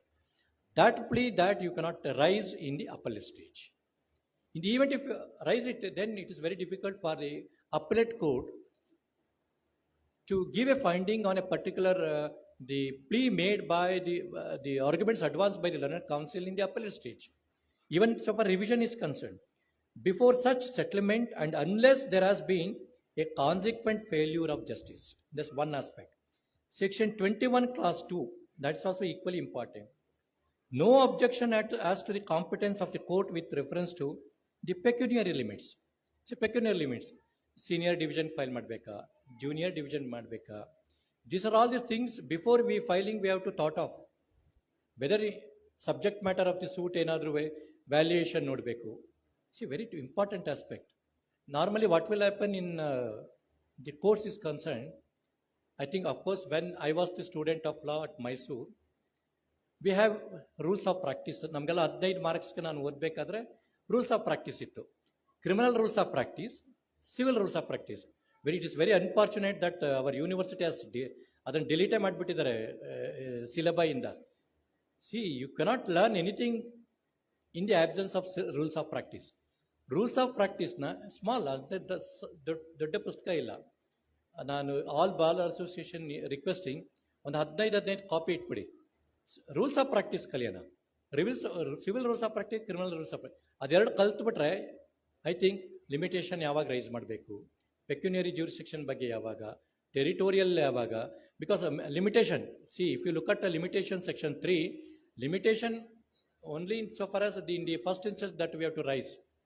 Even ನಾವು ವಾಟ್ ಹಸ್ ಹ್ಯಾಪನ್ ನಾವು, ಈಗ ಏನಾಗ್ಬಿಟ್ಟಿದೆ ಅಂದರೆ ಜಡ್ಜ್ಮೆಂಟ್ಸ್ ಎಲ್ಲ ಸುಪ್ರೀಂ ಕೋರ್ಟ್ ಎಲ್ಲ ಬಂದಿದೆ. It is a mixed question of law and facts ಅಂತೀವಿ. Actually if you go to the particular aspect, mixed question of law and facts ಅನ್ನೋದೇ misnomer. ಅದು actually, but honorable Supreme Court said we are bound by that. A mixed question of fact and law ಅನ್ನೋದೇ ಇಲ್ಲ ಎಲ್ಲುವೆ. Either it should be facts, otherwise it should be law. Mixed question of fact and ಲಾ ಅಂದ್ಬಿಟ್ಟು ನಾವು limitation preliminary issue ಮಾಡಬೇಕು, year ಮಾಡಬೇಕು. Of course my personal opinion is ಆ ಥರದ್ದು ಯಾವುದೂ ಇಲ್ಲ. ಮಿಕ್ಸ್ಡ್ ಕ್ವಶನ್ ಆಫ್ ಲಾ ಅನ್ನೋದೇ ಇಲ್ಲ. Fact either should be fact or else it should be law. Only on that ground that we have to say. But insofar as the section 21 class 2 say that whenever there is a objection relating to the pecuniary is concerned, pecuniary jurisdiction, raise it in the first instance itself, in the plaint itself, sorry, in the written statement itself. Nextly, insofar as the 21(3) say that no objection as to the competence of the executing court with reference to the local limits of the jurisdiction. Property ಅಲ್ಲಿತ್ತು, ಇಲ್ಲಿ jurisdiction ಹಾಕಿದ್ದಾರೆ, ಅಥವಾ ಇಲ್ಲಿ execution ಆಗಿದ್ದಾರೆ ಅಂದ್ಬಿಟ್ಟು ನೀವು execution ಅಲ್ಲಿ ಅಥವಾ FDP proceedings ಅಲ್ಲಿ ಡೋಂಟ್ ರೈಸ್ ದೋಸ್ ಆಸ್ಪೆಕ್ಟ್ಸ್. ಯಾಕೆಂದ್ರೆ ಅದೆಲ್ಲ ನಾವು ರೈಸ್ ಮಾಡಿದಾಗ ಏನಾಗುತ್ತೆ ಅಂದ್ರೆ it is not the number of the pages that you write, whether is a plaint or a complaint or whether it's a return statement, may be to satisfy our client for pecuniary for fees is concern, don't write the many number of pages as such. If you look at, take for an example, Mangaluru ಕಡೆ practice ಮಾಡಿರೋರಿಗೆ ಅಥವಾ ಮಂಗಳೂರಲ್ಲಿದ್ದು judges ಗೊತ್ತು, plaint 75 pages, return statement ಏನು ಮಾಡ್ತಾರೆ ಇವರೆಲ್ಲ ಪ್ಲೈಂಟಲ್ಲಿ ಹೇಳಿರ್ತಾರಲ್ಲ ಅದೆಲ್ಲ ನೋಡಿ is here by denied ಅಂದ್ಬಿಟ್ಟು 60 pages. In addition to that return ಸ್ಟೇಟ್ಮೆಂಟಲ್ಲಿ the case of the defendant ಅಂತ ಇಟ್ಕೊಂಡು another 60 pages. So 120 pages of return statement. ಕೆಲವು ಕಡೆ ಬೆಂಗಳೂರಲ್ಲೂ ಅಷ್ಟೇ, ನಮ್ಮ ಮಂಗಳೂರಲ್ಲೂ ಇಲ್ಲೆಲ್ಲ ಜಾಸ್ತಿ ಪೇಜಸ್ ಬರೀತಾರೆ, ಮಂಡ್ಯ, ಮೈಸೂರು ಆ ಕಡೆ ಎಲ್ಲ. If you look at the plaint insofar Chikkaballapura is concern, I like it very much. Chikkaballapura ಕಡೆ ಎಲ್ಲ ಅಥವಾ ಕೋಲಾರಲ್ಲಿ 1.5 ಪೇಜ್ಗೆ ಇಂಜಂಕ್ಷನ್ ಸೂಟ್ ಹೋಗುತ್ತೆ. What is required? Or declaration suit 2.5 pages, declaration suit, specific performance or declarations about the birth or 2.5-3 pages ಅಲ್ಲಿ. ಯಾಕೆಂದ್ರೆ ಎಷ್ಟೋ ಸಾರಿ ಏನಾಗುತ್ತೆ ಗೊತ್ತೆ, ಜಾಸ್ತಿ ಮಾತಾಡಿದ್ರೆ ಜಾಸ್ತಿ ತಪ್ಪು, ಜಾಸ್ತಿ ಬರೆದ್ರೆ it will go against us also. Many things we will forget what we have admitted in the admission made in the plaint itself. Or else take for an example, many things we forgotten, variance of plaint ಇರ್ತದೆ. If ಪ್ಲೈಂಟಲ್ಲಿ ಏನು ಹೇಳ್ತೀರಿ ಅಂದರೆ first paragraph ಹೇಳ್ತೀರಾ, second ಪ್ಯಾರಾಗ್ರಾಫಲ್ಲಿ there may not be some continuity, ಸ್ವಲ್ಪ pages ಜಾಸ್ತಿ ಮಾಡಬೇಕು ಅಂದ್ಬಿಟ್ಟು there will be, you had say you contain certain things, sometimes it varies with the first paragraph. The variance in the plaint will cast for the plaint always to the plaintiff. So many things, these are all the things ನಮ್ಗೆ ಎಷ್ಟು ಬೇಕು ಅಷ್ಟು ಮಾತ್ರ ಹೇಳಬೇಕು. ಆ plaint, take for an example, before go advert in all these things, injunction suit. Injunction ಸೂಟಲ್ಲಿ ಏನು? Permanent injunction. So property ನಾನು ಪೊಸೆಷನ್ನಲ್ಲಿದ್ದೀನಿ, my neighbour or any one is interfering with me, has no legal right at all. ಇದಿಷ್ಟನ್ನು ನಾವು 1.5 page 2 pageಲ್ಲಿ ಬರೆದ್ರೆ ಸಾಕು. We need not write anything. Even take for a declaration suit is it. What is a declaration? See we seek declaration. Take for an example, Raveendran ಸಾಹೇಬ್ರದ್ದು ಒಂದು judgement ಇದೆ 2010. Declaration suit ಯಾವಾಗ ಹಾಕಬೇಕು? Cancellation of the relief of a particular document when you have to see. So if the plaintiff is a party to the document, he can seek the cancellation of the registered document. ಅದು sale deed ಆಗಿರ್ಬೋದು, adoption deed ಆಗಿರ್ಬೋದು, any registered document ಏನಾದ್ರೂ plaintiff ಏನಾದ್ರು party ಆಗಿದ್ರೆ ಆ document ಅಂದರೆ if is a one of the executant to the document, then you can seek specific relief act 31 ಅಲ್ಲಿ cancellation ಕೇಳ್ಬೋದು. If a plaintiff is not a party to the document, then he can seek relief of declaration saying that that document is not binding on me. Normally partition suit al bartade. See, any of the co-personers have sell the property. They have sold it. Then the other co-personers say that that sale deed executed by my brother or sister in favor of the purchaser is not binding on me. ಅದಕ್ಕೆ ನೀವು court fee ಏನು ಕೊಡಬೇಕಾಗಿಲ್ಲ. 35(2) will take care of us, court fee act. What I am saying, when the declaration we have to sort, when the cancellation of the particular document has to be looked into, these are all the things we must know before drafting a plaint or a written statement or a complaint. ಎಷ್ಟೋ ಸಾರಿ criminal ಕೇಸಲ್ಲಿ ಏನಾಗುತ್ತೆ ಅಂದರೆ ಕಂಪ್ಲೇಂಟನ್ನಲ್ಲಿ ಒಂದಿರ್ತದೆ. If is a material witness to the criminal trial, he will say certain things which is not there in the complaint itself. Because even a small iota of doubt in the mind of the court that accused has not committed the offense, that itself is sufficient. So section 101 of Evidence Act will take care of us. 101. See, what I am saying in this aspect, insofar as the drafting of a plaint, pleading is concerned, objection ಏನಾರು ಇದ್ರೆ, whether it's a pecuniary jurisdiction, territorial jurisdiction, or relating to anything relating to the aspects relating to the executable aspects is concerned, just you mention in the court of first instance itself. Next, we pass on to Order 6 is concerned. Order 6 say that pleading shall mean plaint or written statement. See, very beautifully it is written. Very beautifully it is drafted by our forefathers. ಏನಿರಬೇಕು ಅಂತ ಹೇಳ್ತಾರೆ, ಒಂದು pleading, plaint ಅಥವಾ return statement ಏನಾದರೂ ಸರಿ, Order 6 Rule 2 you say that what it should contain. Every pleading shall contain, and again word contain. See, the beautiful drafting is concerned. Shall contain and contain only. ಇದು ಬಿಟ್ಟು ಇನ್ನೇನು ಇರಬಾರ್ದು.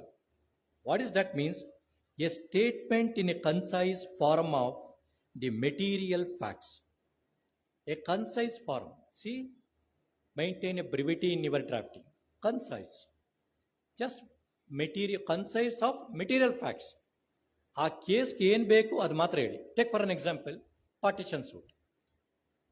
25 page partition suit draft ಮಾಡಿಬಿಟ್ಟು ನಾವು ಕೊನೆಗೆ ನಮ್ಗೆ ಒಂದು ಸಾರಿ ಇರ್ತದೆ, ಒರಿಜಿನಲ್ ಪ್ರೊಪಾಸಿಟರ್ಸ್ಗೂ ಪ್ಲೇಂಟಿಫ್ಗೂ ಏನು ರಿಲೇಷನ್ಶಿಪ್ ಅನ್ನೋದೇ ಗೊತ್ತಿರೋದಿಲ್ಲ. ಆರ್ ವೆದರ್ 12 ಪ್ರಾಪರ್ಟಿ ಹೇಳ್ಬಿಟ್ಟಿರ್ತಾರೆ. 12 ಪ್ರಾಪರ್ಟಿನಲ್ಲಿ ಯಾವ್ದು ಆನ್ಸೆಸ್ಟ್ರಲ್ ಪ್ರಾಪರ್ಟಿ, ಯಾವುದು self acquired property of the father, when he died, these are all the things which we not know and suit ಇರ್ತದೆ. When we come to know about at the time of argument, ಸೂಟಲ್ಲಿ argument ಬಂದಾಗ judge ಸಾಹೇಬ್ರು ಕೇಳ್ತಾರೆ, ಎಷ್ಟು schedule property ಇದೆ, ಯಾರು ಇದು partition suit. Partition suit very simple. Relationship between genealogical tree ಬರೆದ್ಬಿಡಿ, ಏನೇನು ರಿಲೇಷನ್ಶಿಪ್ ಗೊತ್ತಾಯಿತು. ಎಷ್ಟು ಪ್ರಾಪರ್ಟಿ, ಆನ್ಸೆಸ್ಟರ್ ಪ್ರಾಪರ್ಟಿನ ಅಥವಾ ಸೆಲ್ಫ್ ಎಕ್ವಿಡ್ ಪ್ರಾಪರ್ಟಿನ, ಅದನ್ನು ಬರೀರಿ ಸಾಕು. ನೆಕ್ಸ್ಟ್ ಏನಾದರೂ take for an example, there is earlier partition is there, you say earlier partition is there. Take for an example, even we have in so for as the recognise oral partition. Oral partition ಕೂಡ recognise ಮಾಡಿದ್ದೀವಿ. ಯಾವಾಗ except ಮಾಡ್ಕೋಬೇಕು ಅಂದರೆ, after the oral partition has been made, that has been acted upon. ಏನಾದರೂ mutation change ಆಗಿದೆಯಾ, record of rights change ಆಗಿದೆಯಾ. But when you said oral partition, then you have to mention the date on which oral partition. ಸುಮ್ಮನೆ oral partition between the father and the son was made during Ugadi ಟೈಮಲ್ಲಿ ಅಥವಾ ಜಾತ್ರೆನಲ್ಲೆಲ್ಲೋ ಆಯಿತು, ಆ ಟೈಮಲ್ಲೆಲ್ಲ, that is not correct. If you mention oral partition, you have to mention the date on which it was done, because the other side must know to counter.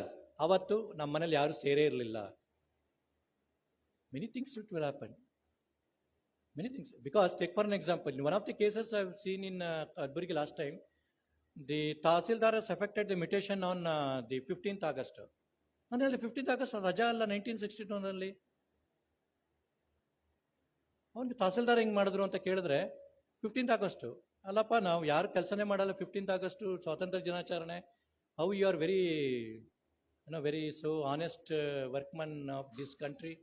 You cannot do that. We should be very careful. See, this are all the things we must know. Because when you raise a question relating to oral partition, then you have to say the particulars, when it was happened, who are all present, whether which any one of any of the co-personers were present during that time, what was it discussion was made, whether it was reduced or not, if it is a oral partition, whether it was acted upon, ಅದಾದ ನಂತರ ಏನಾದ್ರು ಮಿಟೇಷನ್ change ಆಯ್ತಾ, record of rights change ಆಯ್ತಾ, These are all the things because the Palupatti need not be a registered document. Need not be. Though it requires the registration, but it need not be. But it is a corroborate ಮಾಡೋದಕ್ಕೋಸ್ಕರ it may be looked into. Admissible in evidence. ಅದು ನಮಗೆಲ್ಲರಿಗೂ ಗೊತ್ತಿದೆ. Therefore, what I am saying, insofar as pleading is concerned, Order 6 Rule 2 say that pleading to state material facts and not evidence. Not evidence. Material facts. Declaration suit aita when plaintiff has acquired the property. How he had acquired? I have purchased this property from X on such and such a date, as per the registered sale deed dated so and so. You need not say. ಅದಾದ್ಮೇಲೆ ಎಷ್ಟೋ sorry I think ಧಾರವಾಡದಲ್ಲಿದ್ದಾಗ ಒಂದು matter ಬಂದಿತ್ತು. I have purchase this property on ಸೋಟ್ಸ್ and such a date as per the registered sale deed. Registered sale deed is deduce as follows. Registered sale deed ತಗೊಂಡೋಗಿ ಪ್ಲೇಂಟಲ್ಲಿ ಹಾಕ್ಬಿಟ್ಟಿದ್ರು. I so and so date on which execution is made purchase the property. Need not be. ಯಾಕಂದ್ರೆ sale ಡೀಡೇ ಒಂದು 8 page ಇರ್ತದೆ. Scent ಪೇಜಲ್ಲಿ paragraph 1 page 8 ಇದ್ರೆ ಇನ್ನು 14ನೇ ಪ್ಯಾರಾ ಬಂದಾಗ ಎಷ್ಟಿರ್ಬೋದು? See that we cannot say. You say as per registered sale I acquired the property and you need not give evidence. At the time of trial, you can produce a document and mark it explicitly saying that you acquired the property by virtue of the registered sale deed. And nextly, insofar as aspect is concerned, material facts on which the party pleading relies for his claim. Relies for his claim. ನೋಡಿ ಎಷ್ಟು ಚೆನ್ನಾಗಿ beautifully drafted the CPC. Pleading relies upon, because placing reliance is different from relied upon. Rely ಮಾಡೋದೇ ಬೇರೆ, relied upon ಬೇರೆ. These aspects where he say that a party pleading relies of his claim or defense, if it is a written statement, as the case may be, but not the evidence by which they are to be proved. It need not. ಈಗ take for an example, ಒಂದು will prove ಮಾಡಬೇಕು. Will prove ಮಾಡಬೇಕು ಅಂದರೆ the basic first case in which it will traverse in our mind is Timmajamma versus Venkatachalayenga 1959 Supreme Court. That's the first case where Supreme Court has laid down the guidelines how to remove the suspicious circumstances by the propounder of the will is concerned ಅಂತ ಎಲ್ಲ ಚೆನ್ನಾಗಿ ಬರ್ದಿದ್ದಾರೆ. Even today we follow that judgment. ಆ ವಿಲ್ನ ಒಂದು prove ಮಾಡಬೇಕು ಅಂದಾಗ ಇಷ್ಟು ಹೇಳಿದ್ರೆ ಸಾಕು. Execution of this will was made by the testator on that particular day before the witnesses.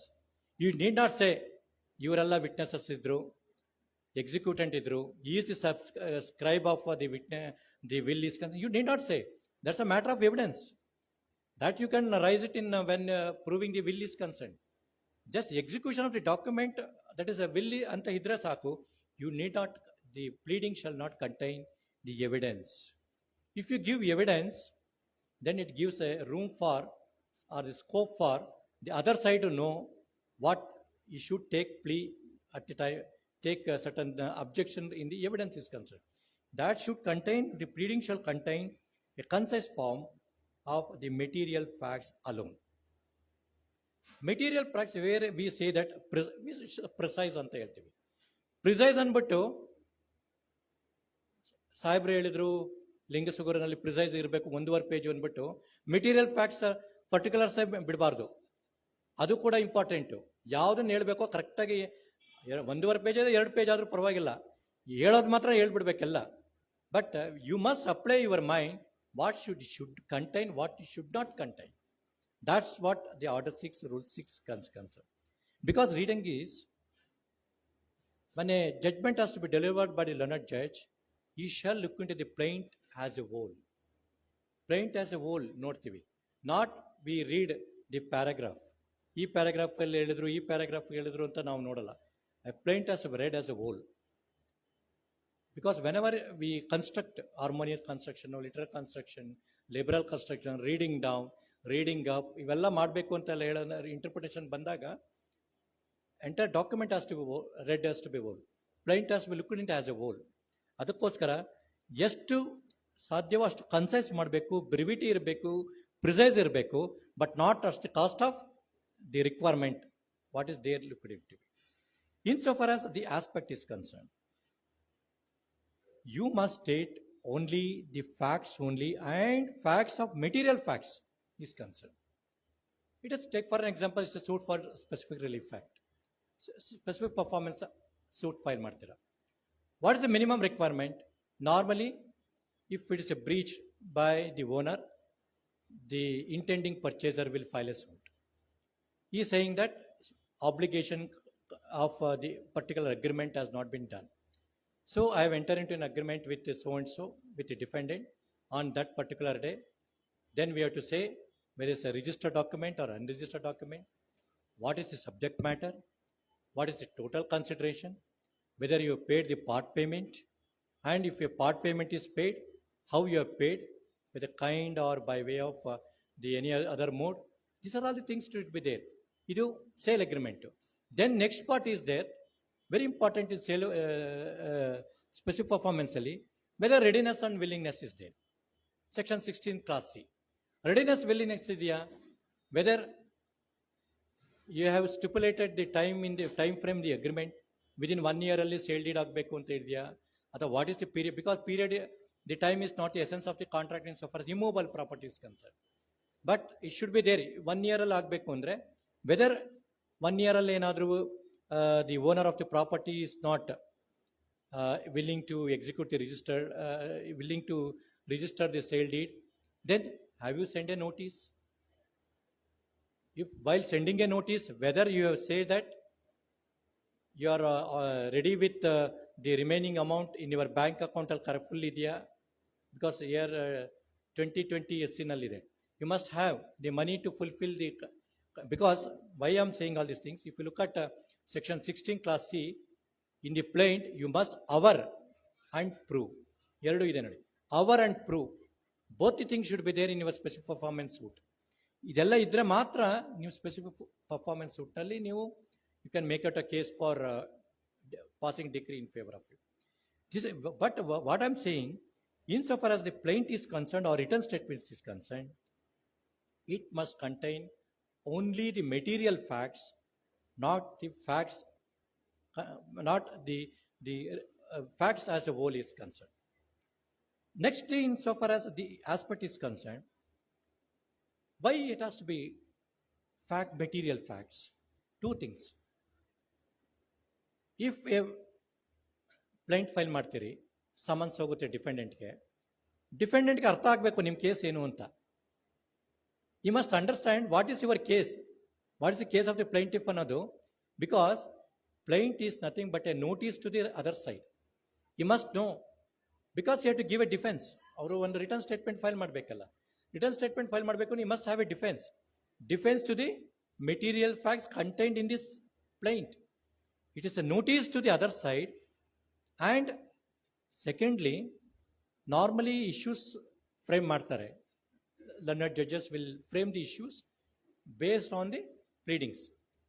So plaintiff ಓದ್ತಾರೆ, ರಿಟರ್ನ್ ಸ್ಟೇಟ್ಮೆಂಟ್ ಓದಾಗ ಇಶ್ಯೂಸ್ ಫ್ರೇಮ್ ಮಾಡ್ತಾರೆ.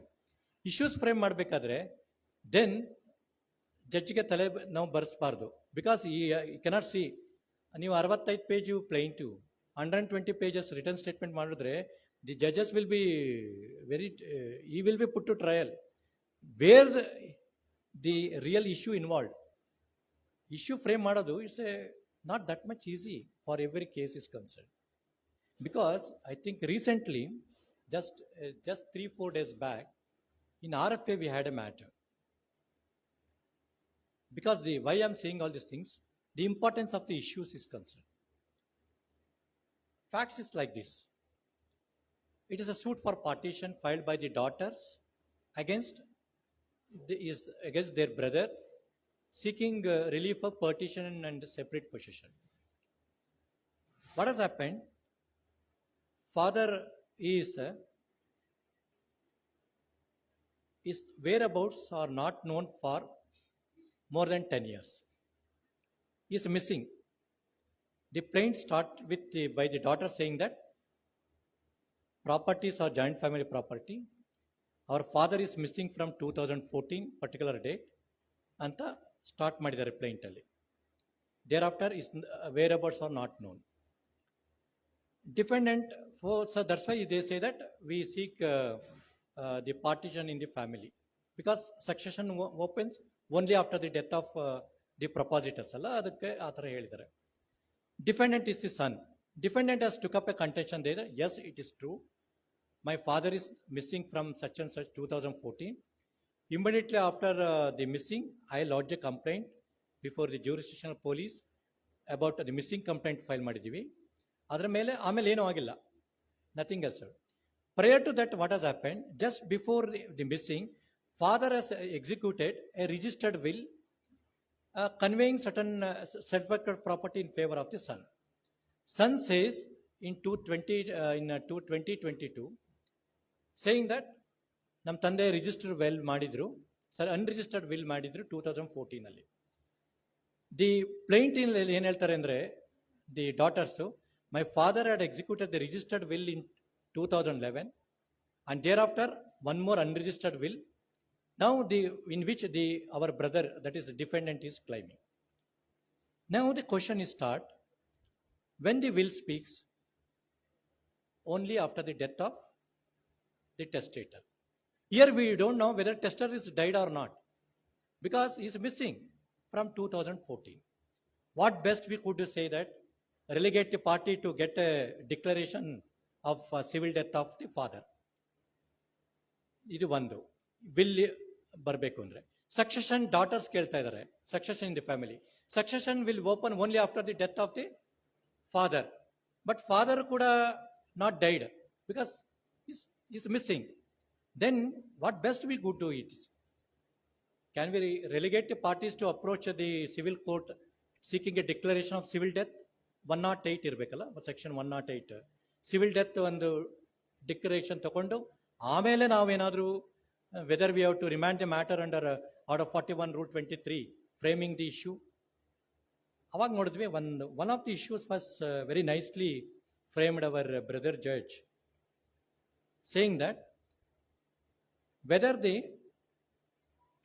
Defendant has proved the civil death of the father. One issue frame ಮಾಡಿದ್ರು, ಆ issue ತಗೊಂಡ್ವಿ. Because the law is very clear by the Honorable Supreme Court in many of judgments. If the parties are went to a trial, understanding their case, even if a particular relief is not claimed in the plaint or a written statement, if they understood the case and went for a trial, that is very sufficient. Take for an example, why I am saying all these things. Year 2020, ಅದು ನಮ್ಮ ಬೋಪಣ್ಣ ಸಾಹೇಬ್ರದೇ, ಅವರು ಮತ್ತೆ justice Bhanumathi madam ಸಾಹೇಬ್ರದ್ದು 2020 Take for an example, suit for injunction will be filed. In one of the injunction suit ಅಲ್ಲಿ ಒಂದು issue ಇರ್ತದೆ, whether the plaintiff has proved the title ಅಂತ ಒಂದು ಇಶ್ಯೂ ಫ್ರೇಮ್ ಮಾಡಿಬಿಟ್ಟಿರ್ತಾರೆ ಅಂತ ತಿಳ್ಕೊಳ್ಳೋಣ. ಇಂಜಂಕ್ಷನ್ ಸೂಟ್ಸ್ ಅಲ್ಲಿ proving A title may not be acceptable one. But if an issue has been framed and the parties have adduced evidence, by both the parties have adduced evidence even on the title is concerned, then filing a declaration suit consequently may not may not require, because already issue has been framed in a trial court in the suit seeking injunctive relief, that is permanent injunction. ಅಲ್ಲಿ ಏನಾದರೂ issue frame ಮಾಡಿ ಆ ಇಶ್ಯೂನಲ್ಲಿ ಏನೋ declaration ಬಗ್ಗೆ ಏನಾದ್ರು learned judges given a finding, that itself is sufficient to hold the relief of declaration is concerned. Separate declaration suit ಆಮೇಲೆ ನಾವು ಹೈಕೋರ್ಟ್ಗೆ ಬಂದಾಗ ಇದು ರವೀಂದ್ರನ್ ಸಾಹೇಬ್, ಸುಧಾಕರ್, ಅನಾತುಲ್ಲಾ ಶಿರಾವ್ ಆ ಜಡ್ಜ್ಮೆಂಟ್ ಇಸ್ಕೊಂಡು no first you file a suit for declaration ಅಂತ ಕಳಿಸ್ಬಾರ್ದು. First we have to see what is the issue. ಏನಾದರೂ ಟ್ರಯಲ್ ಕೋರ್ಟಲ್ಲಿ ಇಶ್ಯೂ ಏನಾದ್ರೂ ಡಿಕ್ಲರೇಷನ್ ಬಗ್ಗೆನೂ ಏನಾದ್ರು ಫ್ರೇಮ್ ಮಾಡಿದ್ರೆ, though it is a suit for mere bare injunction suit, then in the appellate stage the unsuccessful party cannot claim such a relief. See, these are all the things we should be very careful, because these are all the things why we require to look into that a pleading should be concise. And if the plaintiff will, sometimes what will happen? Sometimes it will happen. ಏನೋ ಒಂದ್ಸಲ plaint ಓದಿದ್ರೆ ಏನು plaint ಬರ್ದಿದ್ದಾರೆ, ಏನು declaration ಸೂಟ permanent injection ಅಂತಾನೆ ಗೊತ್ತಿರೋದಿಲ್ಲ. ಒಂದೊಂದ್ಸಾರಿ ನಮಗೆಲ್ಲ ಆಗುತ್ತೆ ಅವೆಲ್ಲ. ಜಡ್ಜಸ್ಗಳಿಗೂ ಶಾಕ್ ಕೊಡ್ತೀರಾ ನೀವು ಒಂದೊಂದ್ಸಾರಿ. Sometimes we may not agree, ಇದೇನು ಯಾವ ಸೂಟ್ ಇದು, ಸ್ಪೆಸಿಫಿಕ್ ಸ್ಥಳದಲ್ಲಿ ಡಿಕ್ಲರೇಷನ್ ಕೇಳಿರ್ತೀರಿ. Because certain things, because these are all the things. Just you read the one of the judgments rendered by justice Kumar ಸಾಹೇಬ್ರದ್ದು. ಪಾರ್ಟಿಷನ್ ಸೂಟಲ್ಲಿ ಡಿಕ್ಲರೇಷನ್ ಕೇಳ್ಬಿಟ್ಟಿರ್ತಾರೆ. Cannot be. See partition suit, it is already right is existing with the co-parsoner. Only the allotment share will be made. That's all. Partition suit alli all defendants and plaintiffs and defendants will get property, provided if they prove that a property is ancestral. But existing share na helbeku, alli declaration kelbardu ನೀವು. Suit for partition, very simple. It should be drafted in a nice manner so that it may be understood by both the parties. Because why I am saying all these things, it is a fair notice to the other side. Sometimes ನೀವು argument ಮಾಡ್ಬೇಕಾಗಿರ್ತಾರೆ, ಒಂದೊಂದ್ಸಾರಿ rice ಮಾಡ್ತಾರೆ, it is very ಕ್ಲೆವರ್ಲಿ drafted ಅಂತ ಹೇಳ್ತಿರ್ತಾರೆ. Clever drafting ಅಂತ ಎಲ್ಲ ಹೇಳ್ತಾರೆ.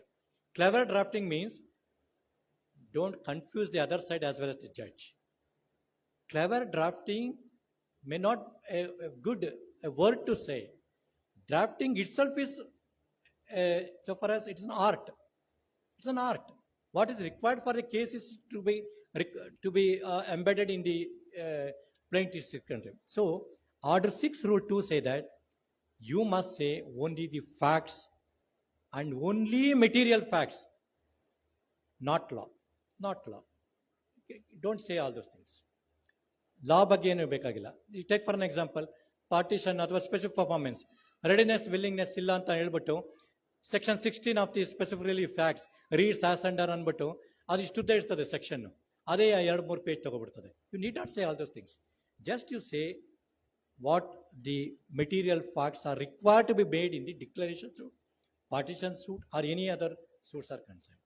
ನೆಕ್ಸ್ಟ್ಲಿ, no evidence. Then very important aspect is concern. ಇದು Mogha's drafting ನಾನು ಓದಿ ತಿಳ್ಕೊಂಡಿದ್ದು.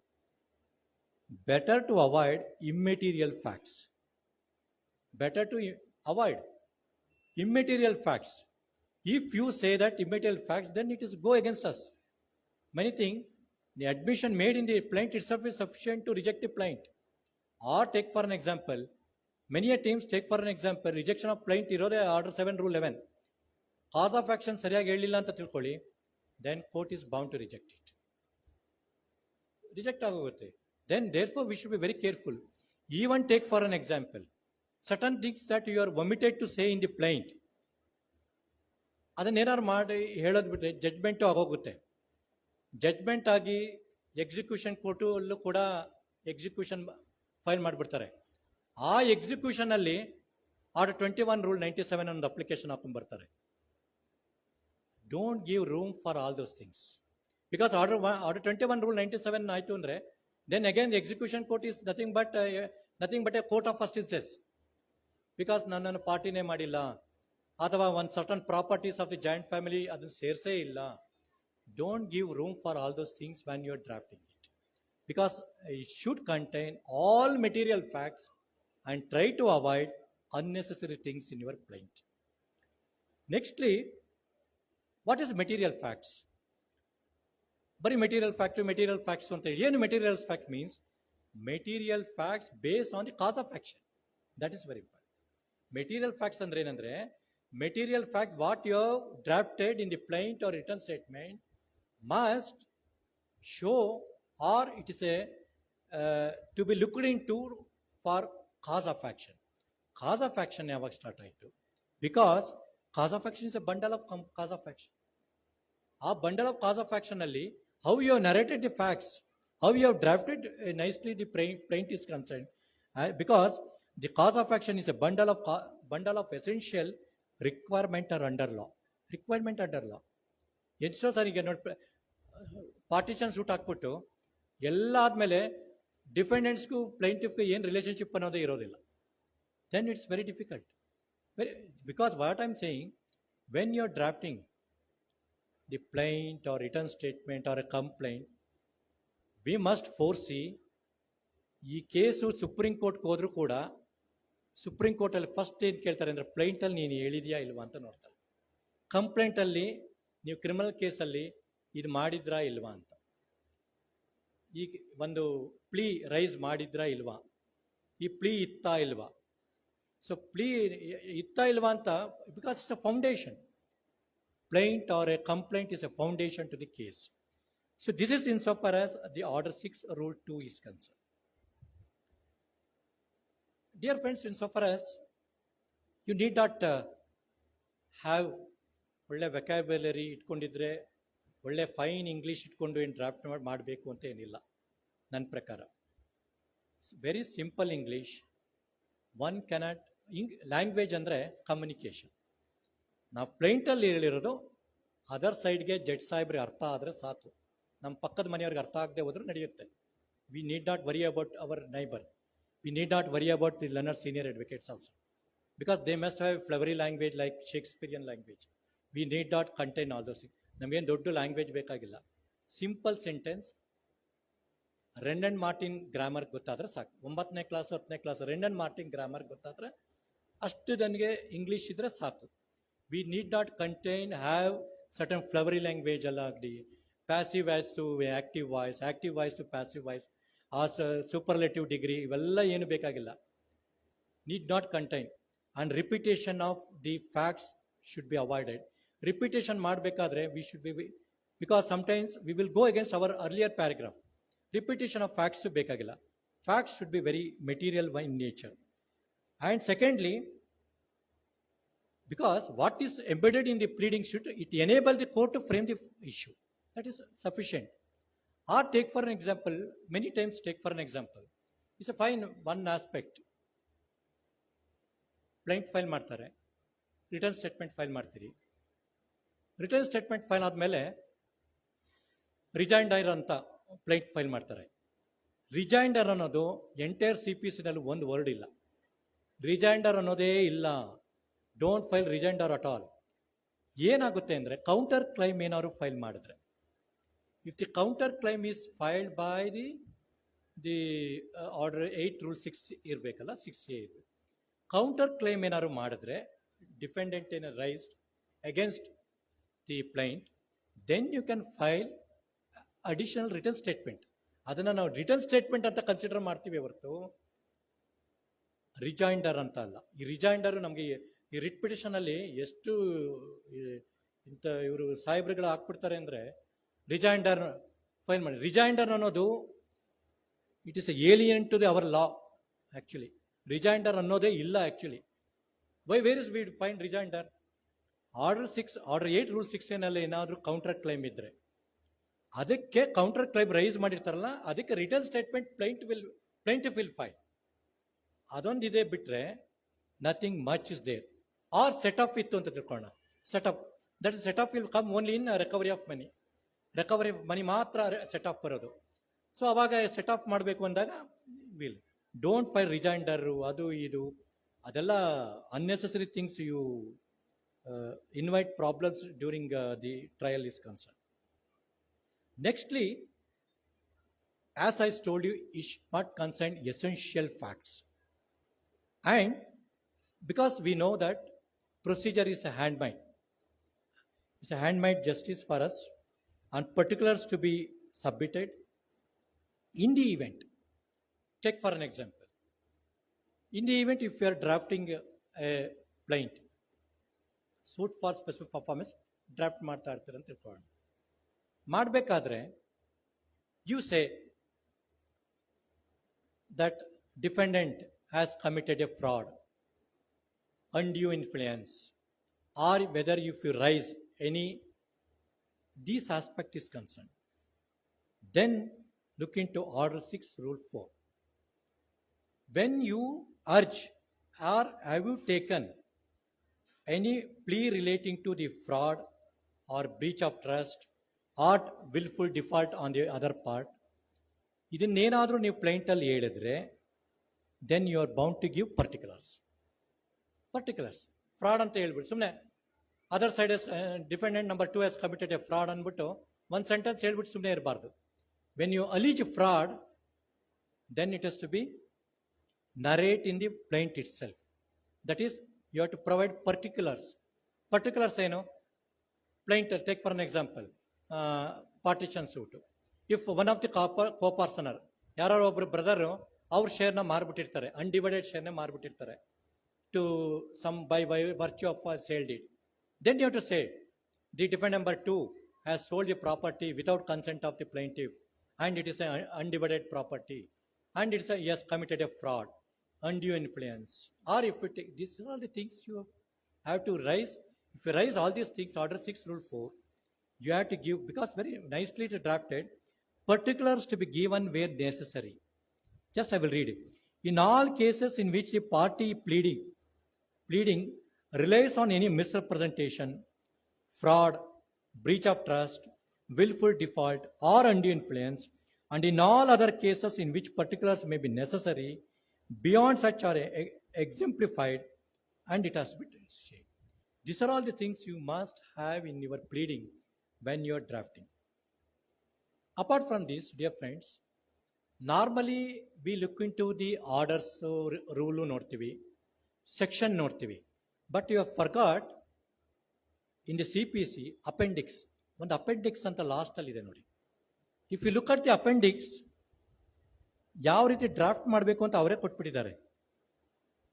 ನಾರ್ಮಲಿ ಎಷ್ಟೋ ಜನಕ್ಕೆ, of course including me also, I am not aware van I was practising.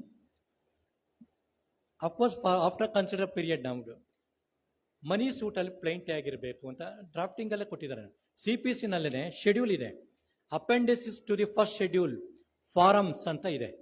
ಅಲ್ಲಿ ಯಾವ ರೀತಿ ಡ್ರಾಫ್ಟ್ ಮಾಡಬೇಕು ಅಂತ it is already is given. Money suit ಅಂದರೆ ಆಗಿರಬೇಕು, money over paid, sale of goods ಆಗ್ತಾ ಇದ್ರೆ ಯಾವ ರೀತಿ ಡ್ರಾಫ್ಟ್ ಮಾಡಬೇಕು, ಅಥವಾ ಯೂಸ್ ಆ್ಯಂಡ್ ಆಕ್ಯುಪೇಷನ್ ಇದ್ರೆ, or else if it is the suit for recovery of possession is concern, or suit for adverse possession is concern.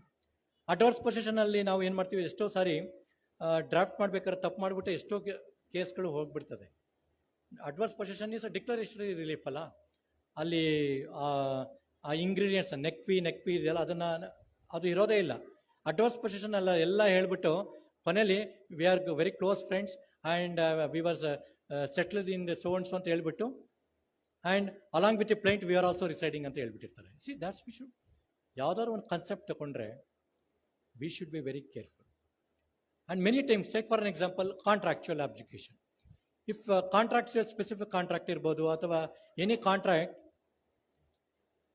we have entered contract, will be enter into a minor, so he has no capacity to enter into a contract. When such be the case, you have to provide necessary facts. You have to say contract with so and so cannot be accepted because he is a minor, he is incapacitated to enter into a contract, or else if he is an unsound person, or if he is, take for an example, some other incapacity is there, that has to be there in the pleadings itself.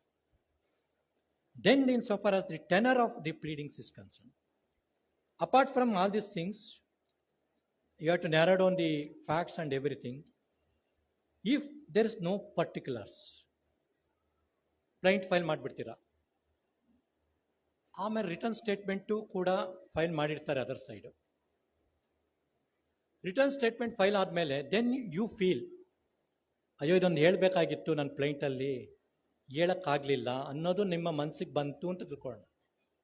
Before framing the issues frame ಆಗೋಕ್ಕೂ ಮುಂಚೆ, ಅಥವಾ frame ಆಗೋಯ್ತು ಅಂತ ತಿಳ್ಕೊಳ್ಳೋಣ, before PW1 evidence ಆಗೋವರೆಗೆ order 6 rule 5 will provide for us. Just you go to order 6 rule 5. Order 6 rule 5, of course ಅದನ್ನೇನು ಮಾಡಿಬಿಟ್ರು, omit ಮಾಡಿಬಿಟ್ರು 99ಅಲ್ಲಿ. ಇದೇನಾದರೂ ಕೊಟ್ಬಿಟ್ರೆ ಏನೇನು ಡಿಫೆನ್ಸ್ ನೋಡಿಬಿಟ್ಟು ಚೇಂಜ್ ಮಾಡಿಬಿಡ್ತಾರೆ ಅಂತ.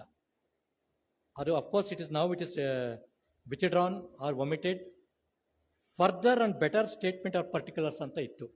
99 ಒಳಗಡೆ ಯಾವ್ದು ಸೂಟ್ ಫೈಲ್ ಮಾಡಿರ್ತಾರೆ, they have a better idea. If learned advocate is brilliant, he will get you will get to know. See written statement file ಮಾಡ್ತು ಅಂದರೆ ಅಡ್ವೊಕೇಟ್ಗೆ ಗೊತ್ತಾಗ್ಬಿಡ್ತದೆ ವೇರ್ ಐ ಆಮ್ ಸ್ಟ್ಯಾಂಡಿಂಗ್, ನಾ ಸಕ್ಸೀಡ್ ಆಗ್ತೀನಾ ಇಲ್ವಾ ಅನ್ನೋದು ರಿಟರ್ನ್ ಸ್ಟೇಟ್ಮೆಂಟ್ ಓದ್ದಾಗಲೇ ಗೊತ್ತಾಗ್ಬಿಡ್ತದೆ. ಅವಾಗ ಏನಾದರೂ 99 ಪ್ರೇಯರ್ ಇದ್ದರೆ ಬೆಟರ್ ಸ್ಟೇಟ್ಮೆಂಟ್ ಪರ್ಟಿಕ್ಯುಲರ್ಸ್ ಇತ್ತು, ಆದರೆ ಇವತ್ತು ಅದು ಇಲ್ಲ. ನೆಕ್ಸ್ಟ್ ಒನ್ ಈಸ್ ಅದನ್ನು ಇದು ಮಾಡೋಕ್ಕೋಸ್ಕರ ಆರ್ಡರ್ 6 ರೂಲ್ 7. ಆರ್ಡರ್ 6 ರೂಲ್ 7 ಏನು ಹೇಳುತ್ತೆ ಅಂದರೆ ಡಿಪಾರ್ಚರ್. ನಾವು ಹೇಳ್ಬಿಟ್ಟಿರ್ತೀವಿ, ಟೇಕ್ ಫಾರ್ ಅನ್ ಎಕ್ಸಾಂಪಲ್, ಏನೋ ಒಂದು ಅರ್ಲಿಯರ್ ಸೂಟ್ ಇರುತ್ತೆ ಅಂತ ತಿಳ್ಕೊಳ್ಳೋಣ. ಅರ್ಲಿಯರ್ ಸೂಟ್ ಒಂದಿರ್ತದೆ between the same parties, same subject matter, may be it is for some other relief is claimed. First declaration suit ಕೇಳಿರ್ತಾರೆ ಅಂತ ತಿಳ್ಕೊಳ್ಳೋಣ, ಸೂಟು ಡಿಕ್ರಿ ಆಗಿರ್ತದೆ ಅಥವಾ ಆ ಡಿಕ್ರಿನಲ್ಲಿ ಆಗೋಗಿರ್ತದೆ. ಸೆಕೆಂಡ್ ಸೂಟು ಪಾರ್ಟಿಷನ್ ಸೂಟ್ ಆಗ್ತಾರೆ. Earlier suit declaration, second suit on the very same subject matter seeking relief of partition. ಆವಾಗ ನಾವೇನು ಹೇಳ್ತೀವಿ, ಆರ್ಡರ್ 2 ರೂಲ್ 2 ನೋಡ್ತೀವಿ. ಅದು ಆರ್ಡರ್ 2 ರೂಲ್ 2ನಲ್ಲಿ whether this has been taken care of by the plaintiff or not, because whether he has omitted this relief in the plaintiff subsequent plead or not, these are all the things. Certain things we want to withdraw from the plaint or withdraw from the written statement.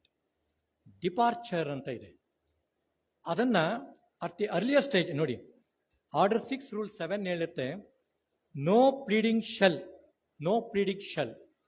except by of amendment ಮಾಡದೆ ಹೋದ್ರೆ order 6 rule 17 ಇಲ್ಲ ಅಂದರೆ raise any new ground of claim or contain any allegation of fact inconsistent with the previous pleading of the party pleading the same. ಈ ಯಾವುದು partnership suit ಬರ್ತದಲ್ಲ, any suit arising out of partnership firm, certain things what happen ನಾವು ಹೇಳ್ಬಿಟ್ಟಿರ್ತೀವಿ ಪ್ಲೈಂಟಲ್ಲಿ, ನಮಗೆ return statement file ಮಾಡಿದಾಗ ಗೊತ್ತಾಗುತ್ತೆ ನಾನು ಹೇಳ್ಬಾರ್ದಾಗಿತ್ತು ಅದನ್ನು, it will go against him. You file an application under Order 6 Rule 7, withdraw those aspects. Departure. It is normally, rarely we will see all these provisions. Departure from the pleadings we can file by, we can withdraw it. Take for an example. Why I am saying all these things? If the propositor is having two wives suit for partition, then certain things we will say, my father is having second wife. So now, ಈಗ recent judgment ಬಂದಿರೋದ್ರಿಂದ Revana Siddappa, the children born out of illegitimate child will get property only in the father share. Father share ಅಲ್ಲಿ ಮಾತ್ರ, not in so far as the property. Provided if he is died, if father is still alive, children will not get it also, because succession will not open, only his share. ಇದನ್ನೇನಾದರೂ ನಾವು ಸ್ವಲ್ಪ we have to overcome. By mistake ನಮ್ಮ ಫಾದರ್ಗೆ 2ನೇ wife ಇದ್ರು ಅಂತ ಹೇಳ್ಬಿಟ್ಟಿದ್ವಿ ಅಂತ ತಿಳ್ಕೊಳ್ಳೋಣ, ಅದನ್ನೇನಾದರೂ ಪುನಃ ಅವ್ರಿಗೂ ಹೊಟ್ಟೋಗುತ್ತಲ್ಲ property in my father share. If you walk on, you can file an application under order 6 rule 17, ಇದರಲ್ಲೂ ಹಾಕ್ಬೋದು. ಸೆಕೆಂಡ್ಲಿ, ಇದಿಲ್ಲ ಅಂತ ಹಾಕೊಂಡ್ರೆ ಒಂದು important aspect is that striking of the pleadings ಅಂತ ಇದೆ ಒಂದು ನೋಡಿ, ಒಂದು very important other, that is amendment of pleadings, order 6 rule 16, striking out pleadings, very important provision ಇದು. The court may at any stage of the proceedings order to be struck out or amended any matter in the pleading, but if it is with the discretion of the court. It is discretion, not as a matter of right you can claim. The court may at any stage, it is vested with, power is vested with the court, discretion relief, which may be unnecessary, scandalous, frivolous and vexatious, which may tend to prejudice, embarrass or delay the fair trial in the suit, the court can strike it out. Idu court ke power ide. Even if such a power is there with the court, you can bring it to the notice of the court, please delete that part from the suit. That you can do it. Or else take for a departure from the suit, departure from the litigant side, striking out of the pleading by the court itself. These are two ways. ಒಂದೊಂದು ಸರಿ ಏನಾಗುತ್ತೆ ಅಂದರೆ embarrassment situation ಆಗೋಗುತ್ತೆ. Certain this you say, Take for an example, if a complaint is filed against the court or the learned judge or something else in the pleadings ಅಲ್ಲಿ file ಮಾಡ್ತೀರಾ, ಅವಾಗ certain things is embarrassment for the court. We can striking out the pleading court. Or if it is from the litigant side, departure order 6 rule 7 ನಲ್ಲೂ ಕೂಡ ನೀವು application ಹಾಕ್ಬೋದು. And finally, insofar as the set off and counter claim is concerned, see dear friends, is very important aspect is concerned. Of course, we say earliest many things we will say dear friends, ಯಾವಾಗಲೂ delay ಆಗುತ್ತೆ case ಅಂತ ಹೇಳ್ತೀವಿ. Delay ಆಗೋಕ್ಕೆ case, V are all stake holders, court, litigant, learned members of the bar, and take for an example, many aspects are there. Even for a delay will be caused on account of very bad pleading. Bad pleading ಇದ್ರೆ ಎಷ್ಟೋ ಸರಿ ನಮಗೂ ಅನ್ಸ್ಬಿಡ್ತದೆ, ಎಷ್ಟೋ ಸರಿ ಎಷ್ಟಪ್ಪ paper book ಹಾಕ್ಬಿಟ್ರೆ ನೋಡೋದು ಬೇಡ, ಎನಿವೆ ನನ್ನ ರೋಸ್ಟರ್ ಹೊಟ್ಟೋಗ್ತಾ ಇದೆ, ಕಾಲ್ ಆಫ್ಟರ್ 4 weeks ಅಂದ್ಬಿಡೋದು, ಬೆಟರ್ ವಿ ಶುಡ್ ತಲೆ. If you normally judges we feel, why we say very bad pleading ಇದ್ರೆ ಅದು ನೋಡೋಕ್ಕೆ ಬೇಜಾರು. ನಾವು ಹುಡುಕ್ಬೇಕು ಎಲ್ಲಿದೆ cause of action, where we have to give relief. ಎಷ್ಟೋ ಸಾರಿ ಏನೋ ರಿಲೀಫ್ ಕೊಡಬೇಕು ಅಂತ ಇರುತ್ತೆ, ಆ ರಿಲೀಫೇ ಇರಲ್ಲ. ಮನೆಯೊಬ್ಬರು ಮೈಲಾಡ್ ಪ್ರೇಯರಲ್ಲಿ 4ನೇ ಕಾಲಮ್ನಲ್ಲಿ ನಾನು ಕೇಳಿದ್ದೀನಿ ರಿಲೀಫು ಅಂತ ಕೇಳಿ, ಏನು ರಿಲೀಫ್ ನನಗೆ deem fit to grant in this by court. Deem fit to grant ಅನ್ನೋದು ಪ್ರೇಯರ್ ಅಲ್ಲ. Because why am saying Order 8 say that. Orders 8 say that a defendant shall within the 30 days so and so you have to file, and it say that whenever a specific plea has been raised in the plaint, saying that defendant number 2 is the partition suit ತೆಗೋಣ. Partition suit ಅಲ್ಲಿ ಏನು ಹೇಳ್ತಾರೆ, plaintiff defendant 2 and 3 are the children in wedlock. ಅದೆಲ್ಲ ನಾವೆಲ್ಲ ತಪ್ಪು ಮಾಡಿಬಿಡ್ತೀವಿ, out of ವೆಡ್ಲಾಕ್ ಅಂತ ಬರಿತೀವಿ. Out of ವೆಡ್ಲಾಕ್ ಅನ್ನೋದು ಯಾರು ದಯವಿಟ್ಟು ಇನ್ ಲೈಫಲ್ಲೇ ಯಾರು ಬರಿಬೇಡಿ, ಇನ್ ವೆಡ್ಲಾಕ್ ಅಂತಾನೆ ಬರೀರಿ.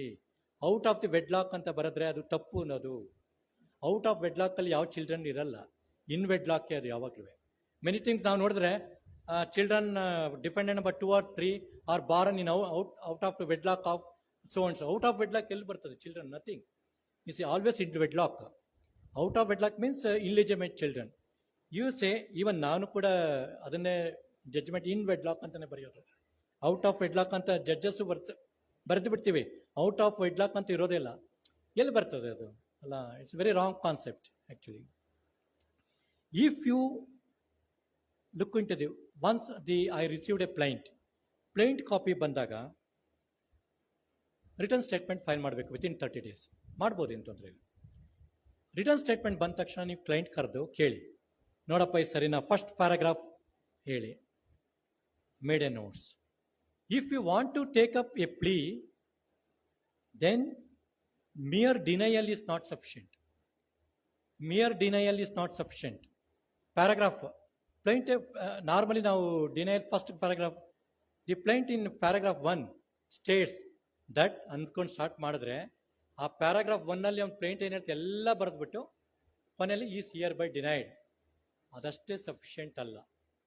Whenever a denial is there, denial should be specific.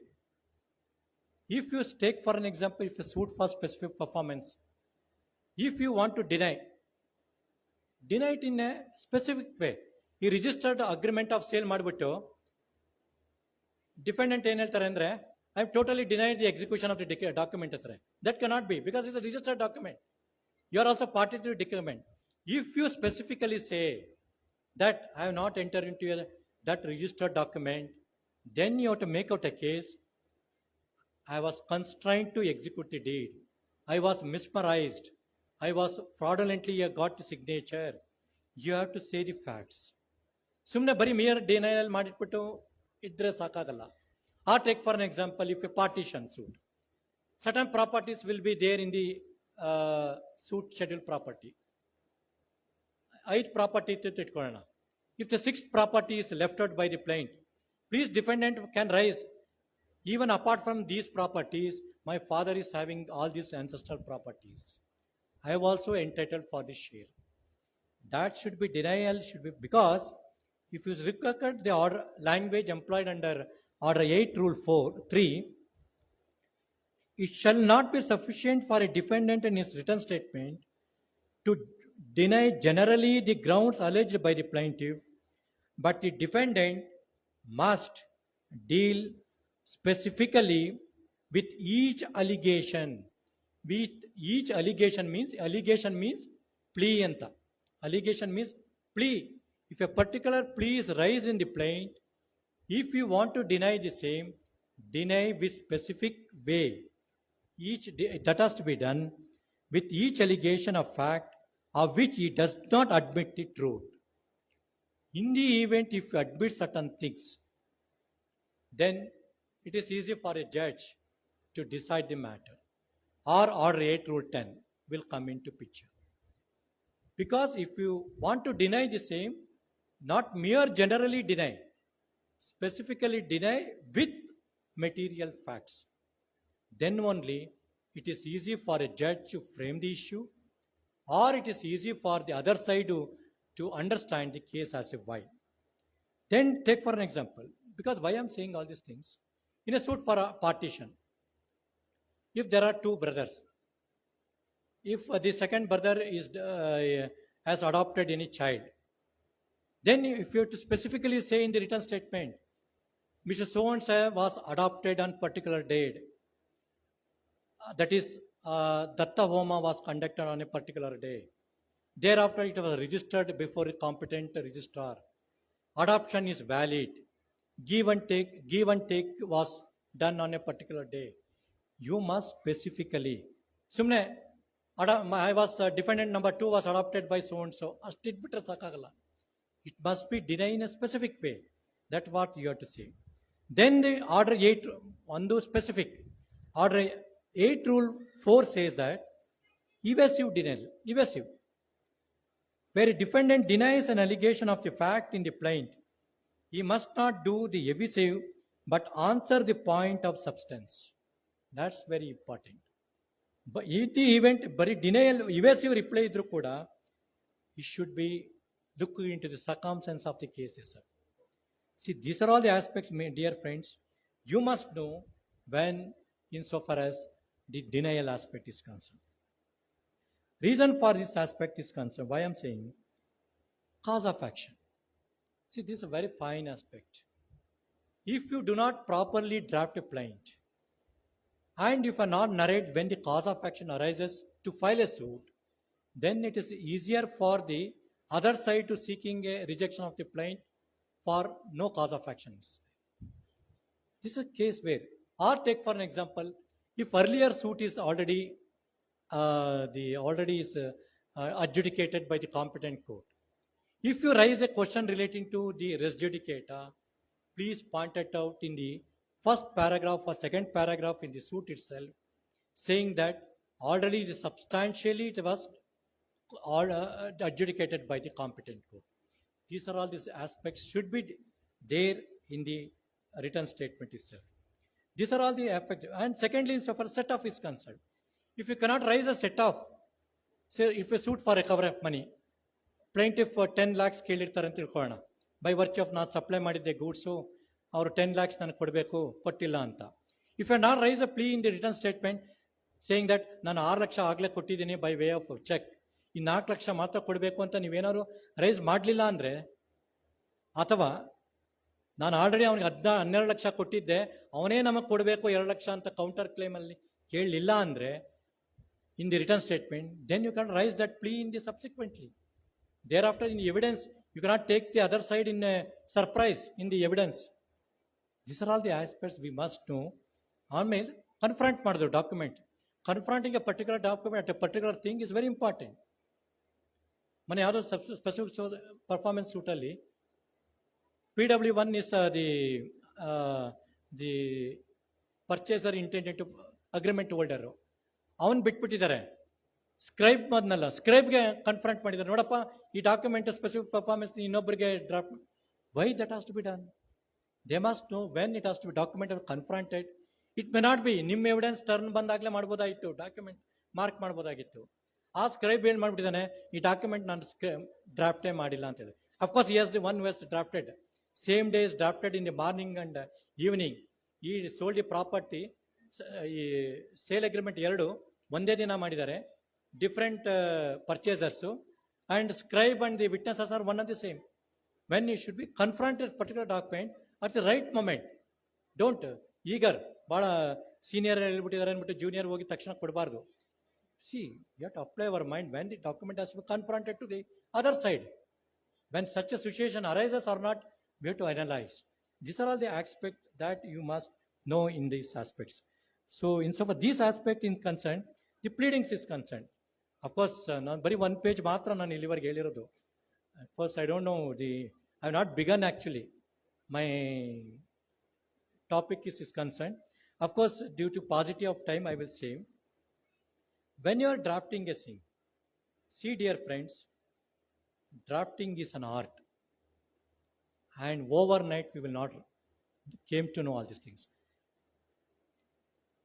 Client ಬಂದ, ಡಾಕ್ಯುಮೆಂಟ್ ಕೊಟ್ಟ ಅಂತ ಡ್ರಾಫ್ಟ್ ಮಾಡಬಾರ್ದು.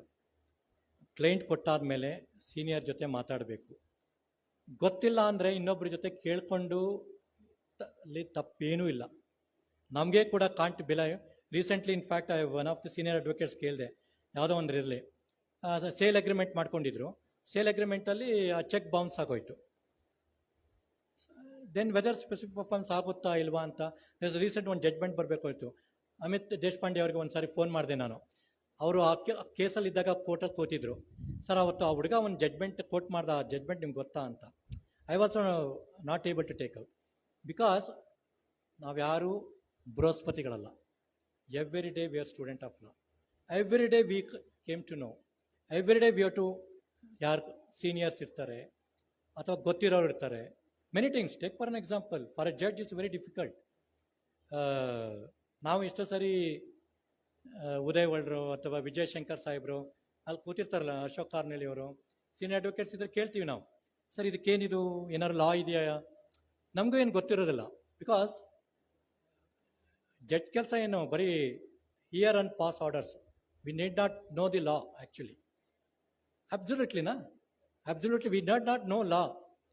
Only whatever the assistance you will give, we will decide the matter. Even if you overruled judgment ಕೊಟ್ಟರು ಕೂಡ ನಾವು ಅದನ್ನೇ ಬರೆದ್ಬಿಟ್ಟಿರ್ತೀವಿ. Then we will say appellate ಕೋರ್ಟಲ್ಲಿ ಇದು ಓವರ್ರೂಲ್ ಆಗಿದೆ ಅಂತ ಹೇಳ್ತಾರೆ ಅಷ್ಟೇ. That's why we should be very careful. When you are placing reliance on, we should know the latest law on the point and look into the judgments. I mean, don't, insofar as the younger member is concerned, of course we are advanced in technology. Don't look at live law, ಇದೆಲ್ಲ ಬರೀ ಓದಿಟ್ಕೊಳ್ಳಿ ತಲೆಯಲ್ಲಿ. Don't read the head notes always. Head notes ನೋಡ್ಬಿಟ್ಟು judgment ಕೊಟ್ಬಿಟ್ರೆ ಒಂದೊಂದು ಸಾರಿ ಅದು other ಸೈಡ್ಗೆ ಯೂಸ್ ಆಗಿಬಿಡುತ್ತೆ ಎಷ್ಟೋ ಸಾರಿ. We should be very careful. Head notes ಬರೀ ನೋಡ್ಬಿಟ್ಟು ನೀವು judgment paragraph 7 says like this ಅಂತ ಹೇಳಕ್ಕೋಬೇಡಿ. ಎಂಟೈರ್ ಜಡ್ಜ್ಮೆಂಟ್ ಓದೋದ್ರಲ್ಲಿ ತಪ್ಪೇನೂ ಇಲ್ಲ. ಯಾಕೆಂದರೆ ನಮ್ಮ ಪ್ರೊಫೆಷನಲ್ಲಿ ಏನಂದರೆ, ನಾವೆಲ್ಲರೂ ಒಂದೇ CPC ಓದೋದು, ಒಂದೇ ಕಾನ್ಸ್ಟಿಟ್ಯೂಷನ್ ಓದೋದು, ಒಂದೇ ಎವಿಡೆನ್ಸ್ ಓದೋದು. ಶಂಕರಪ್ಪ ಅವರು ಚೆನ್ನಾಗಿ ಎವಿಡೆನ್ಸ್ ಮಾಡ್ತಾರೆ, ನಾನಾಗಿ ಬರಲಿಲ್ಲ ಅಂದರೆ ಅವ್ರು ಕಷ್ಟಪಟ್ಟಿದ್ದಾರೆ, ಅವ್ರು ಮುಂದೆ ಬಂದರು, ಅಷ್ಟೇ ವ್ಯತ್ಯಾಸ. ಯಾರು ನಮ್ಮ ಪ್ರೊಫೆಷನಲ್ಲಿ ಕಷ್ಟಪಡ್ತಾರೆ, ಇಫ್ ವಿಶ್ವನಾಥ್ ಶೆಟ್ಟಿ ಸಾಹೇಬರು ಹೇಳ್ತಾ ಇರೋರು, 10 ವರ್ಷ ಕತ್ತೆ ಥರ ಕೆಲಸ ಮಾಡಬೇಕಂತೆ advocate. If you work like for 10 years like a donkey, then you will become a horse in the race. Then people, I think if you read Nani Palkhivala ಅವ್ರದ್ದು ಇದೆಲ್ಲ ನೋಡಿದ್ರೆ, ಅಥವಾ ಶಿರ್ವಾಯ್ ಅವ್ರದ್ದೆಲ್ಲ ನೋಡಿದ್ರೆ, ವಾಟ್ ಐಮ್ ಯಂಗರ್ ಮೆಂಬರ್ಸ್ಗೆ ನಾನು ಹೇಳೋದು, please read the biography of great jurist. Even take my life ಅಂತ MC ಸೆಟಲ್ವಾರ್ಡ್ ಇದೆ. MC Setalvad, first attorney general of India, when you was arguing a matter before Patanjali Sastri, ಅವ್ರ ಬ್ಯಾಗೇ ಬರಲಿಲ್ವಂತೆ, ಅವ್ರ ಜೂನಿಯರ್ ತರ್ಕೊಡ್ಲಿಲ್ವಂತೆ bag. MC Setalvad, Motilal Chimanlal Patel, one of the finest jurist of India, we got it. ಅವರು 17 serial number 17ವರೆಗೂ argue ಮಾಡ್ತಾ ಇದ್ರಂತೆ ಕೋಟಾ ನಂಬರ್ 2ನಲ್ಲಿ ಪತಂಜಲಿ ಶಾಸ್ತ್ರಿ ಅವ್ರ ಮುಂದೆ. 17ನೇ ಕೇಸ್ ಬಂದಾಗ ಅವ್ರ ಜೂನಿಯರ್ ಬಂದ್ರಂತೆ. See what type of judges are what type of the legal luminary we had during that time. ಅಥವಾ CK ದಫ್ತರಿ, ಈಗ ಟೇಕ್ ಕೇಶವಾನಂದ ಭಾರತಿ ಕೇಸ್ ಇರ್ಬೋದು. Kesavananda Bharati, though we celebrated judgment, it is not because of the 13 Judges Act. Equally important is Shirvai was appearing for the state of Maharashtra, very great constitutional jurist. For the petitioner, Nani Palkiwala was addressing. C.K. Daftari, Nirinde, 1975 early. See, they're all great jurists. Please read their biography. Where may be the great jurist? ಏನು ಅಂತ ಇಲ್ಲ, ಏನಿಲ್ಲ. ನಮ್ಮ professional ಏನಂದರೆ ಇನ್ನೊಬ್ಬರಿಂದ ಕೇಳಿ ತಿಳ್ಕೊಂಡು ಅರ್ಥ ಮಾಡ್ಕೊಳ್ಳೋದು ಭಾಳ ಸುಲಭ. You can't believe, when I was 99, I went to the ನಮ್ಮ ಬೆಂಗಳೂರು ನಾರ್ತ್ ಇದಕ್ಕೆ ಏನು AC ಕೋರ್ಟ್ ಕೊಟ್ಟೋಗಿದ್ದೆ. LRF ಮ್ಯಾಟ್ರ್ ಒಂದಿತ್ತು. ಹೋಗಿದ್ದಾಗ ನಮ್ಮ ಸೀನಿಯರ್ ಕಳಿಸಿದ್ರು. ಆಗ 2:45 ತೊಗೊಂಡ್ರು. ಒಬ್ಬರು ಗ್ರೇಟ್ ಜೂರಿಸ್ಟ್ ಬಂದಿದ್ರು. ಅವ್ರು ಎಕ್ಸ್ಪ್ಲೇನ್ ಮಾಡಿದ್ರು AC-ಗೆ, ನಿಮ್ಮ ಲ್ಯಾಂಡ್ ರಿಫಾರ್ಮ್ಸ್ ಹೀಗಿದೆ, ನಿಮ್ಮ ಲ್ಯಾಂಡ್ ರೆವೆನ್ಯೂ ಹೀಗಿದೆ, ಈ ಥರ ಲ್ಯಾಂಡ್ ಎಕ್ವಿಸಿಷನ್ ಇದೆ, ಲ್ಯಾಂಡ್ ಗ್ರ್ಯಾಂಟ್ ರೂಲ್ಸ್ ಇದೆ ಅಂತ. From 2:45 to 6:10 still I remember that day. 99ವರೆಗೆ ಎಕ್ಸ್ಪ್ಲೇನ್ ಮಾಡಿದ್ರು ಪ್ರಿಸೈಡಿಂಗ್ ಆಫೀಸರ್ಗೆ. ನಮ್ಗೆ ಮ್ಯಾಟ್ರ್ ಯಾವುದೂ ತಗೊಳ್ಳೇ ಇಲ್ಲ. ಆಮೇಲೆ ನಾನು ಹೊರಗಡೆ ಬಂದೆ. Sir, I asked the learned, you explain very well, so I understood ಅಂತ. ಆಮೇಲೆ ತಾವು ಯಾರು ಅಂತ ಕೇಳಿದೆ. ಅವ್ರು ಹೇಳಿದ್ರು, ನಾನು ಕಪಿಲ್ ಸಿಬಾಲ್ ಬಂದಿದ್ರು ಅವಾಗ. My name is Kapil Saab ಅಂತ. ನಂಗೆ ಕಪಿಲ್ ಸಿಬಾಲ್ ಅಂದರೆ ನನಗೇನು ಗೊತ್ತಿರಲಿಲ್ಲ ಅವಾಗ. ಸೊ ಐ ಕೇಮ್ ಫ್ರಮ್ ಮೈಸೂರಲ್ಲ, ರೂರಲ್ ಬ್ಯಾಕ್ಗ್ರೌಂಡ್. ನನಗೆ ಕಪಿಲ್ ಸಿಬಾಲ್ ಆದರೂ ಅಷ್ಟೇ, ವೇಣುಗೋಪಾಲ್ ಆದರೂ ಅಷ್ಟೇ, ನನಗೆ doesn't make any difference for me. Then ನಾನು ಮನೆಗೆ ಹೋಗಿ ನಮ್ಮ ಸೀನಿಯರ್ಗೆ ಹೇಳಿದೆ, ಇವತ್ತು ಯಾರೋ ಕಪಿಲ್ ಸಿಬಾಲ್ ಅಂತ ಬಂದಿದ್ರು, ಎಕ್ಸ್ಪ್ಲೈನ್ ಟು ದಿ ಜಡ್ಜ್. ಆ ಜಡ್ಜ್ಗೆ ಗೊತ್ತಿರಲಿಲ್ಲ ಲ್ಯಾಂಡ್ ರಿಫಾರ್ಮ್ಸು, ಲ್ಯಾಂಡ್ ರೆವೆನ್ಯೂ ಅಂತ. Even today, my dear friends, if any KLR matter ನಾನು ರಿಟ್ ಕೂತ್ಕೊಂಡ್ರೆ easily I will decide the matter, because that was the way in which the ಲರ್ನಡ್ advocate explained. Because many times we sit in the court, many times assisting the learned senior advocates, we learn many things. Actually, in the matter of PS Narasimha Sahibrige, one 3 judges bench alli ಅವರು judge ಆಗಿದ್ದಾರೆ. I assisted him in one of the matters, election matter. Even today, any election matter ಬಂದ್ರೆ, I can remember that how he argued, what are the questions you write, many things. Because I was in the AG's office for nearly 14 years, nearly 7 AG advocate general ಹತ್ರ ನಾನು ಕೆಲಸ ಮಾಡಿದ್ದೀನಿ. BV Acharya, Vijay Shankar. Can't imagine ಅವರೆಲ್ಲ ನಾವು ನೆನೆಸ್ಕೊಂಡ್ರೆ ಏನಪ್ಪ ಅವರೆಲ್ಲ. ಅವರಿಗೆ ಎಷ್ಟೋ ಜನ ಇಲ್ಲೂ ಕೂತಿರೋರಿಗೆ ಎಕ್ಸ್ಪೀರಿಯನ್ಸ್ ಇರೋದು ನನಗೆ ಏಜ್ ಆಗಿಲ್ಲ ಅಷ್ಟು, many times. But we learn many things from them. Every day V learn from by looking into the arguments. Whenever you get an opportunity, ಈ ರಜಾ ಬಂದಾಗ ದಯವಿಟ್ಟು ಮನೆಗೆ ಜಾಸ್ತಿ ಉಳ್ಕೋಬೇಡಿ, ಸುಮ್ ತಲೆ ಬಿಸಿ. Go to supreme court, go to Madras high court, go to Mumbai court. ಅಲ್ಲಿ ಯಾವ ಥರ ಆರ್ಗ್ಯೂ ಮಾಡ್ತಾರೆ? ಡೆಲ್ಲಿ ಹೈಕೋರ್ಟ್ಗೆ ಹೋಗಿ ಸೀನಿಯರ್ ಅಡ್ವೊಕೇಟ್ಸ್ ಹೇಗೆ ಆರ್ಗ್ಯೂ ಮಾಡ್ತಾರೆ? ಬಿಕಾಸ್ ಪ್ಲೈಂಟಲ್ಲಿ ಇಷ್ಟಿರ್ಬೋದು. When you are argue the matter, you will concise your arguments. ನೀವು ಅಪೀಲ್ ಮೆಮೊ ಇಷ್ಟು ಫೈಲ್ ಮಾಡಿರ್ಬೋದು, but crux of the matter ಏನು ಅಂತ ಹೇಳಬೇಕು ಅಂದರೆ we must know. Whether if a tax matter or any other matter, labour matter ಇರ್ಬೋದು, enquiry matters ಇರ್ಬೋದು, or any subject matter as a whole. Because concising the arguments is an art. ಇದನ್ನೆಲ್ಲ ನಾನು ಇವತ್ತು enrol ಆಗಿಬಿಟ್ಟು ನಾಳೆಗೆ ಯಾರು ಕೂಡ 302 case ತಂದು ಕೊಡಲ್ಲ ನನಗೆ. ಅದು ಮಾತ್ರ ನಮ್ಮ ತಲೆಯಲ್ಲಿ ಇರಬೇಕು. ನನಗೆ 10 ವರ್ಷ ಹಾಕಿದ್ರೇ ತಂದು ಕೊಡೋದು, 10 ವರ್ಷ ಆದರೂ ಕೂಡ ತಂದು ಕೊಡಲ್ಲ ಯಾರೂ. Because it is a faith. ಯಾರಿಗಾರು ನಮಗೊಂದು ಕೇಸ್ ತಂದು ಕೊಡ್ತಾರೆ ಅಂದರೆ, why we wear black coats, it carry the pain of the litigant. That should be there in our mind. ಯಾರು ನಮಗೆ ಒಂದು ಕೇಸ್ ತಂದು ಕೊಡ್ತಾರೆ, faith, we have to do justice for him. ಆ ಜಸ್ಟಿಸ್ ಫಾರ್ ಹಿಮ್ ಏನದು? But simultaneously we must know that to do justice to a wrong person is also not correct.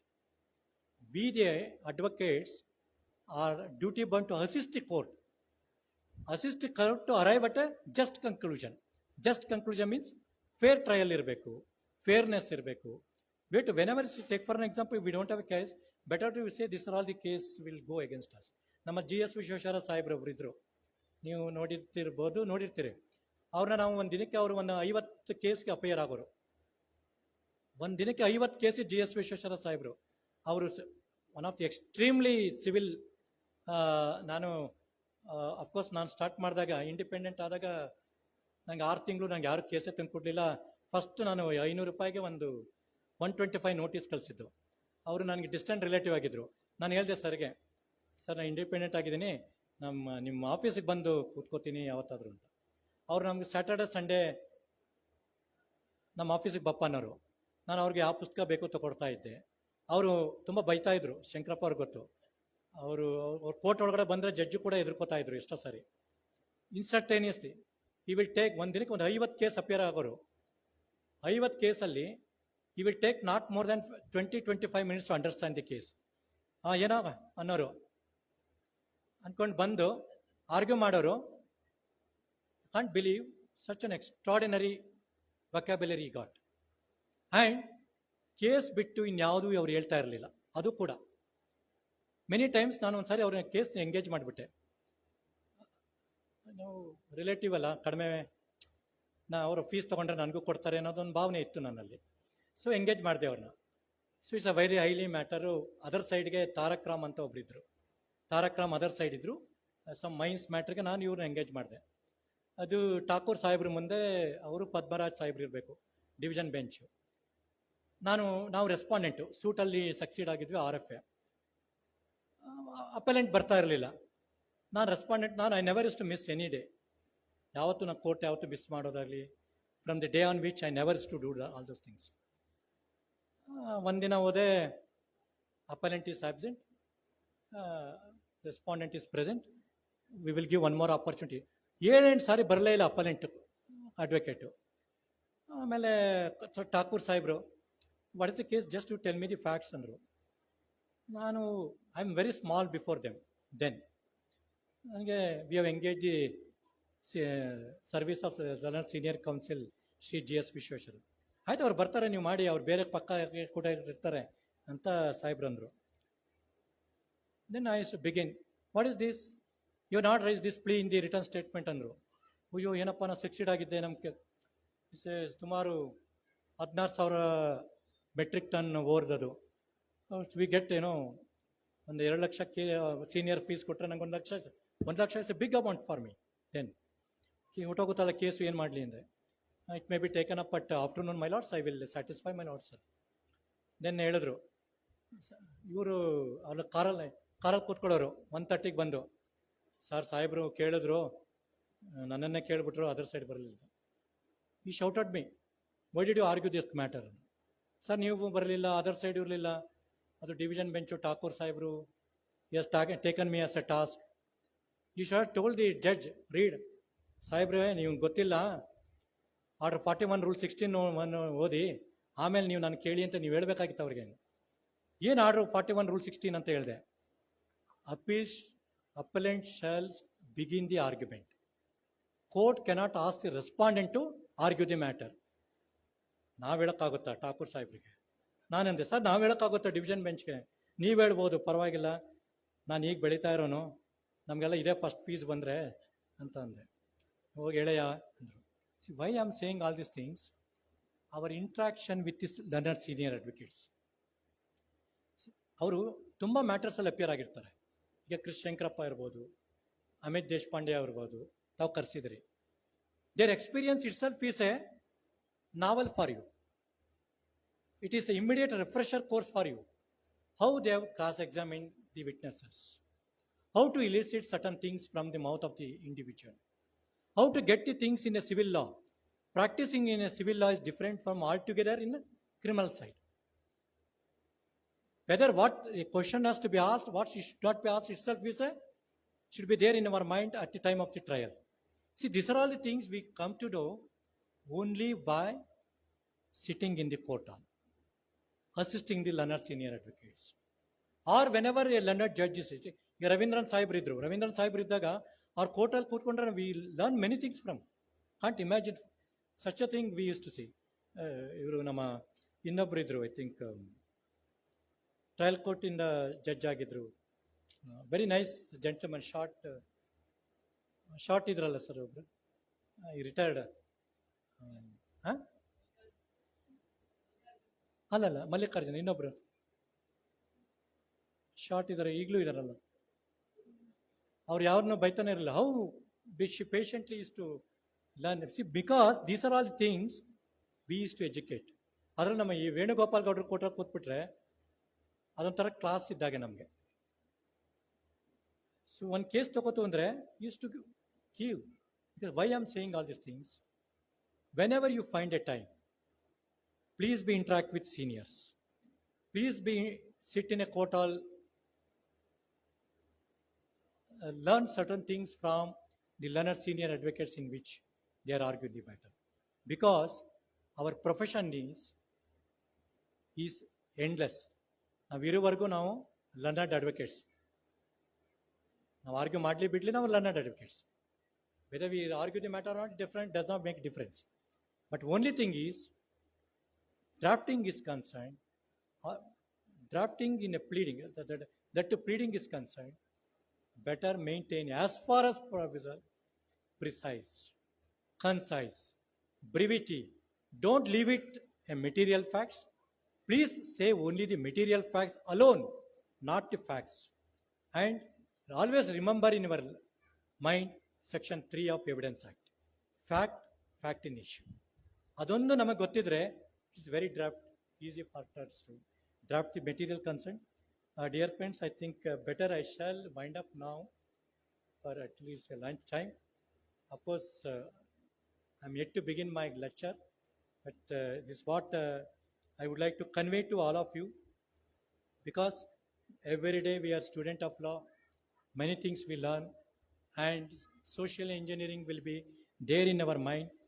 And if anything is done by ourselves, it is good for us. Because if you look at our founding fathers, Alladi Krishna Swami Iyer, Divakar, Munzru, Kunzru, where may be, the thing, their contribution is very impeccable. And B.N. Rao, very greatest jurist we have in India, they are all given a foundation for us. We have to continue their footsteps. That's all. Nothing much, I would say. And this country has given us many things.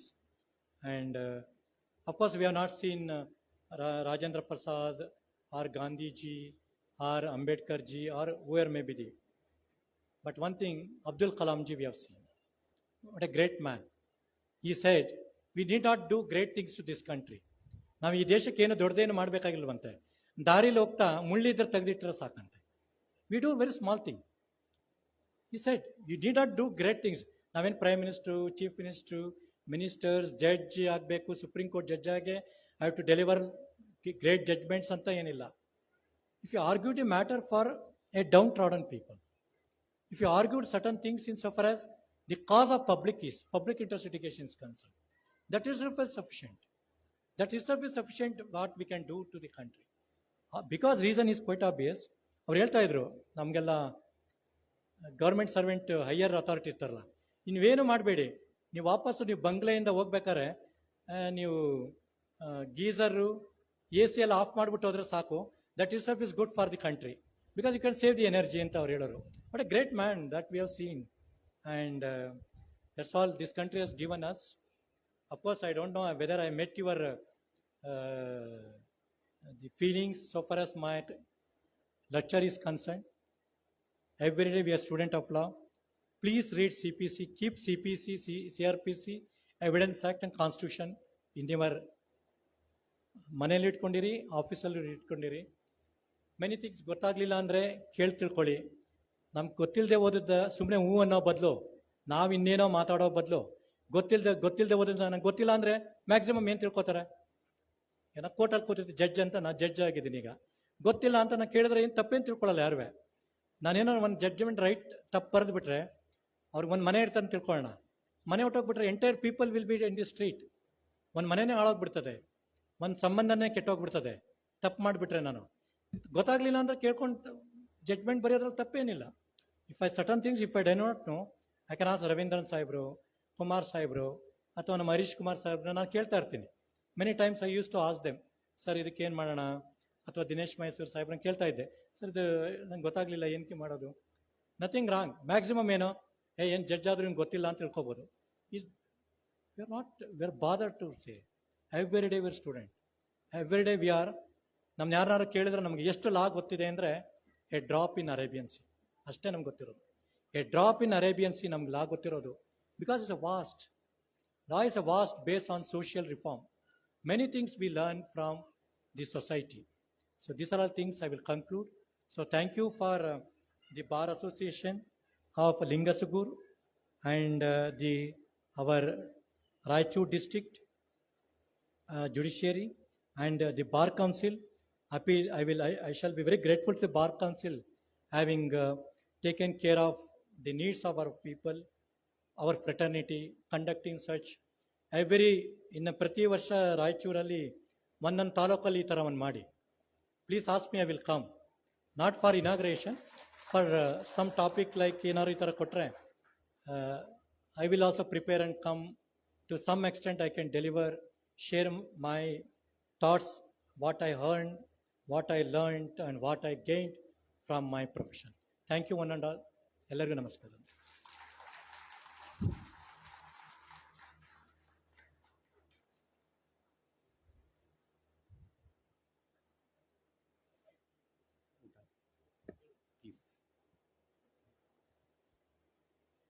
ಏನ್ ಮಾತಾಡಬೇಕು ಅಂತಾನೂ ಗೊತ್ತಾಗ್ತಾ ಇಲ್ಲ. ಅಷ್ಟು ಸೊಗಸಾಗಿ ನಮ್ಮ ಅನನುಭವವನ್ನ ಮಾರ್ಮಿಕವಾಗಿ ಅವರ ಮಾತುಗಳಲ್ಲಿ ತಿಳಿಸಿದ್ದಾರೆ. ನಿಜವಾಗಲೂ ವಕೀಲರಾಗಬೇಕಾದ್ರೆ ಏನು ನಮ್ಮ ಹತ್ರ ಗುಣಗಳಿರಬೇಕು ಅಂತ ಗೊತ್ತಿಲ್ಲದಂಥ ಸಂಗತಿಗಳನ್ನ ಕಾನೂನಿನ ಬಗ್ಗೆ ತಿಳಿಸಿಕೊಟ್ಟಂತ ಗೌರವಾನ್ವಿತ ನ್ಯಾಯಮೂರ್ತಿಗಳಾದ ಸನ್ಮಾನ್ಯ ಶ್ರೀ ES ಇಂದ್ರೇಶ್ ಸಾಹೇಬರಿಗೆ ಅನಂತ ಕೋಟಿ ಧನ್ಯವಾದಗಳು. ಅವರು ಯಾವತ್ತೂ ಆ ಪದವಿಯ ಇದರಲ್ಲಿಲ್ಲ, ನಮ್ಮ ಕರೆಗೆ ಒಂದೇ ಮಾತಿನಲ್ಲಿ ನಾನು ಬರ್ತೀನಿ ಅಂತ ಹೇಳಿ ಈ ಸುಡೋ ಸೆಕೆಯಲ್ಲಿ ಅದಕ್ಕೆ ನಾವು ಮೊದಲವ್ರ ಹತ್ರ ಕ್ಷಮೆ ಕೇಳ್ತೀವಿ. ಯಾಕೆಂತಂದ್ರೆ ಈ ಸಮಯದಲ್ಲಿ ಮಾಡಬಾರ್ದಿತ್ತು ಅಂತ ಗೊತ್ತಿರಲಿಲ್ಲ, ಆದರೂ ಅರೇಂಜ್ ಮಾಡಿದ್ದೀವಿ. ಹೃದಯ ವೈಶಾಲ್ಯತೆಯನ್ನು ಮೆರೆದಿದ್ದಾರೆ. ಅವರಿಗೆ ಮತ್ತೊಮ್ಮೆ ಮುಗ್ದೊಮ್ಮೆ ನಮ್ಮ ಸಂಘದ ವತಿಯಿಂದ, ರಾಯಚೂರು ಜಿಲ್ಲಾ ನ್ಯಾಯಾಂಗ ಇಲಾಖೆ ವತಿಯಿಂದ, ಕರ್ನಾಟಕ ರಾಜ್ಯ ವಕೀಲರ ಪರಿಷತ್ತಿನ ವತಿಯಿಂದ ಹಾಗೂ ಸಮಸ್ತ ರಾಯಚೂರು ಜಿಲ್ಲೆಯ ಎಲ್ಲ ನ್ಯಾಯಾಲಯಗಳ ಸಂಘದ ವತಿಯಿಂದ ಹಾಗೂ ಇತರೆ ಭಾಗಗಳ ಅಂದರೆ ಕರ್ನಾಟಕದ ಎಲ್ಲ ನ್ಯಾಯವಾದಿ ಸಂಘಗಳ ಪರವಾಗಿ ಹೃದಯಪೂರ್ವಕವಾದಂಥ ಅಭಿನಂದನೆಗಳನ್ನು, ಧನ್ಯವಾದಗಳನ್ನು ಸಲ್ಲಿಸ್ತೇನೆ. ಅವರಿಗೆ ಸಿಂಧನೂರು ವಕೀಲರ ಸಂಘದ ಪದಾಧಿಕಾರಿಗಳು ಏನೋ ಅವರು ಸನ್ಮಾನ ಮಾಡಬೇಕಂತ ಅಪೇಕ್ಷಿಸಿದ್ದಾರೆ. ದಯವಿಟ್ಟು ಸಮಯ ಆಗಿದೆ, ಸಾಹೇಬರಿಗೆ ಮುಂದೆ ಪ್ರಯಾಣ ಇದೆ, ಆದ ಕಾರಣಕ್ಕೆ ಬೇಗ ವೇದಿಕೆಗೆ ಬನ್ನಿ. ಇದಾದ ನಂತರದಲ್ಲಿ ಭೋಜನದ ವ್ಯವಸ್ಥೆ ಇದೆ. ಭೋಜನ ಆದಮೇಲೆ ಮುಂದಿನ ಆಯ್ತು ಹೇಳಿ.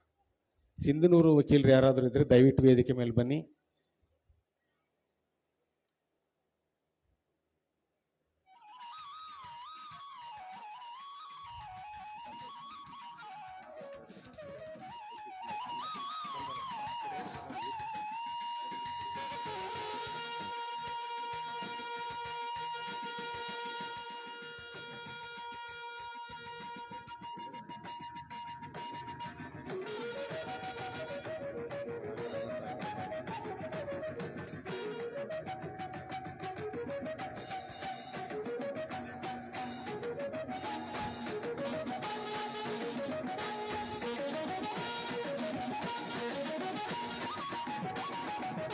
ದಯವಿಟ್ಟು ವೇದಿಕೆ ಎಡಭಾಗದಲ್ಲಿ ಎಲ್ರಿಗೂ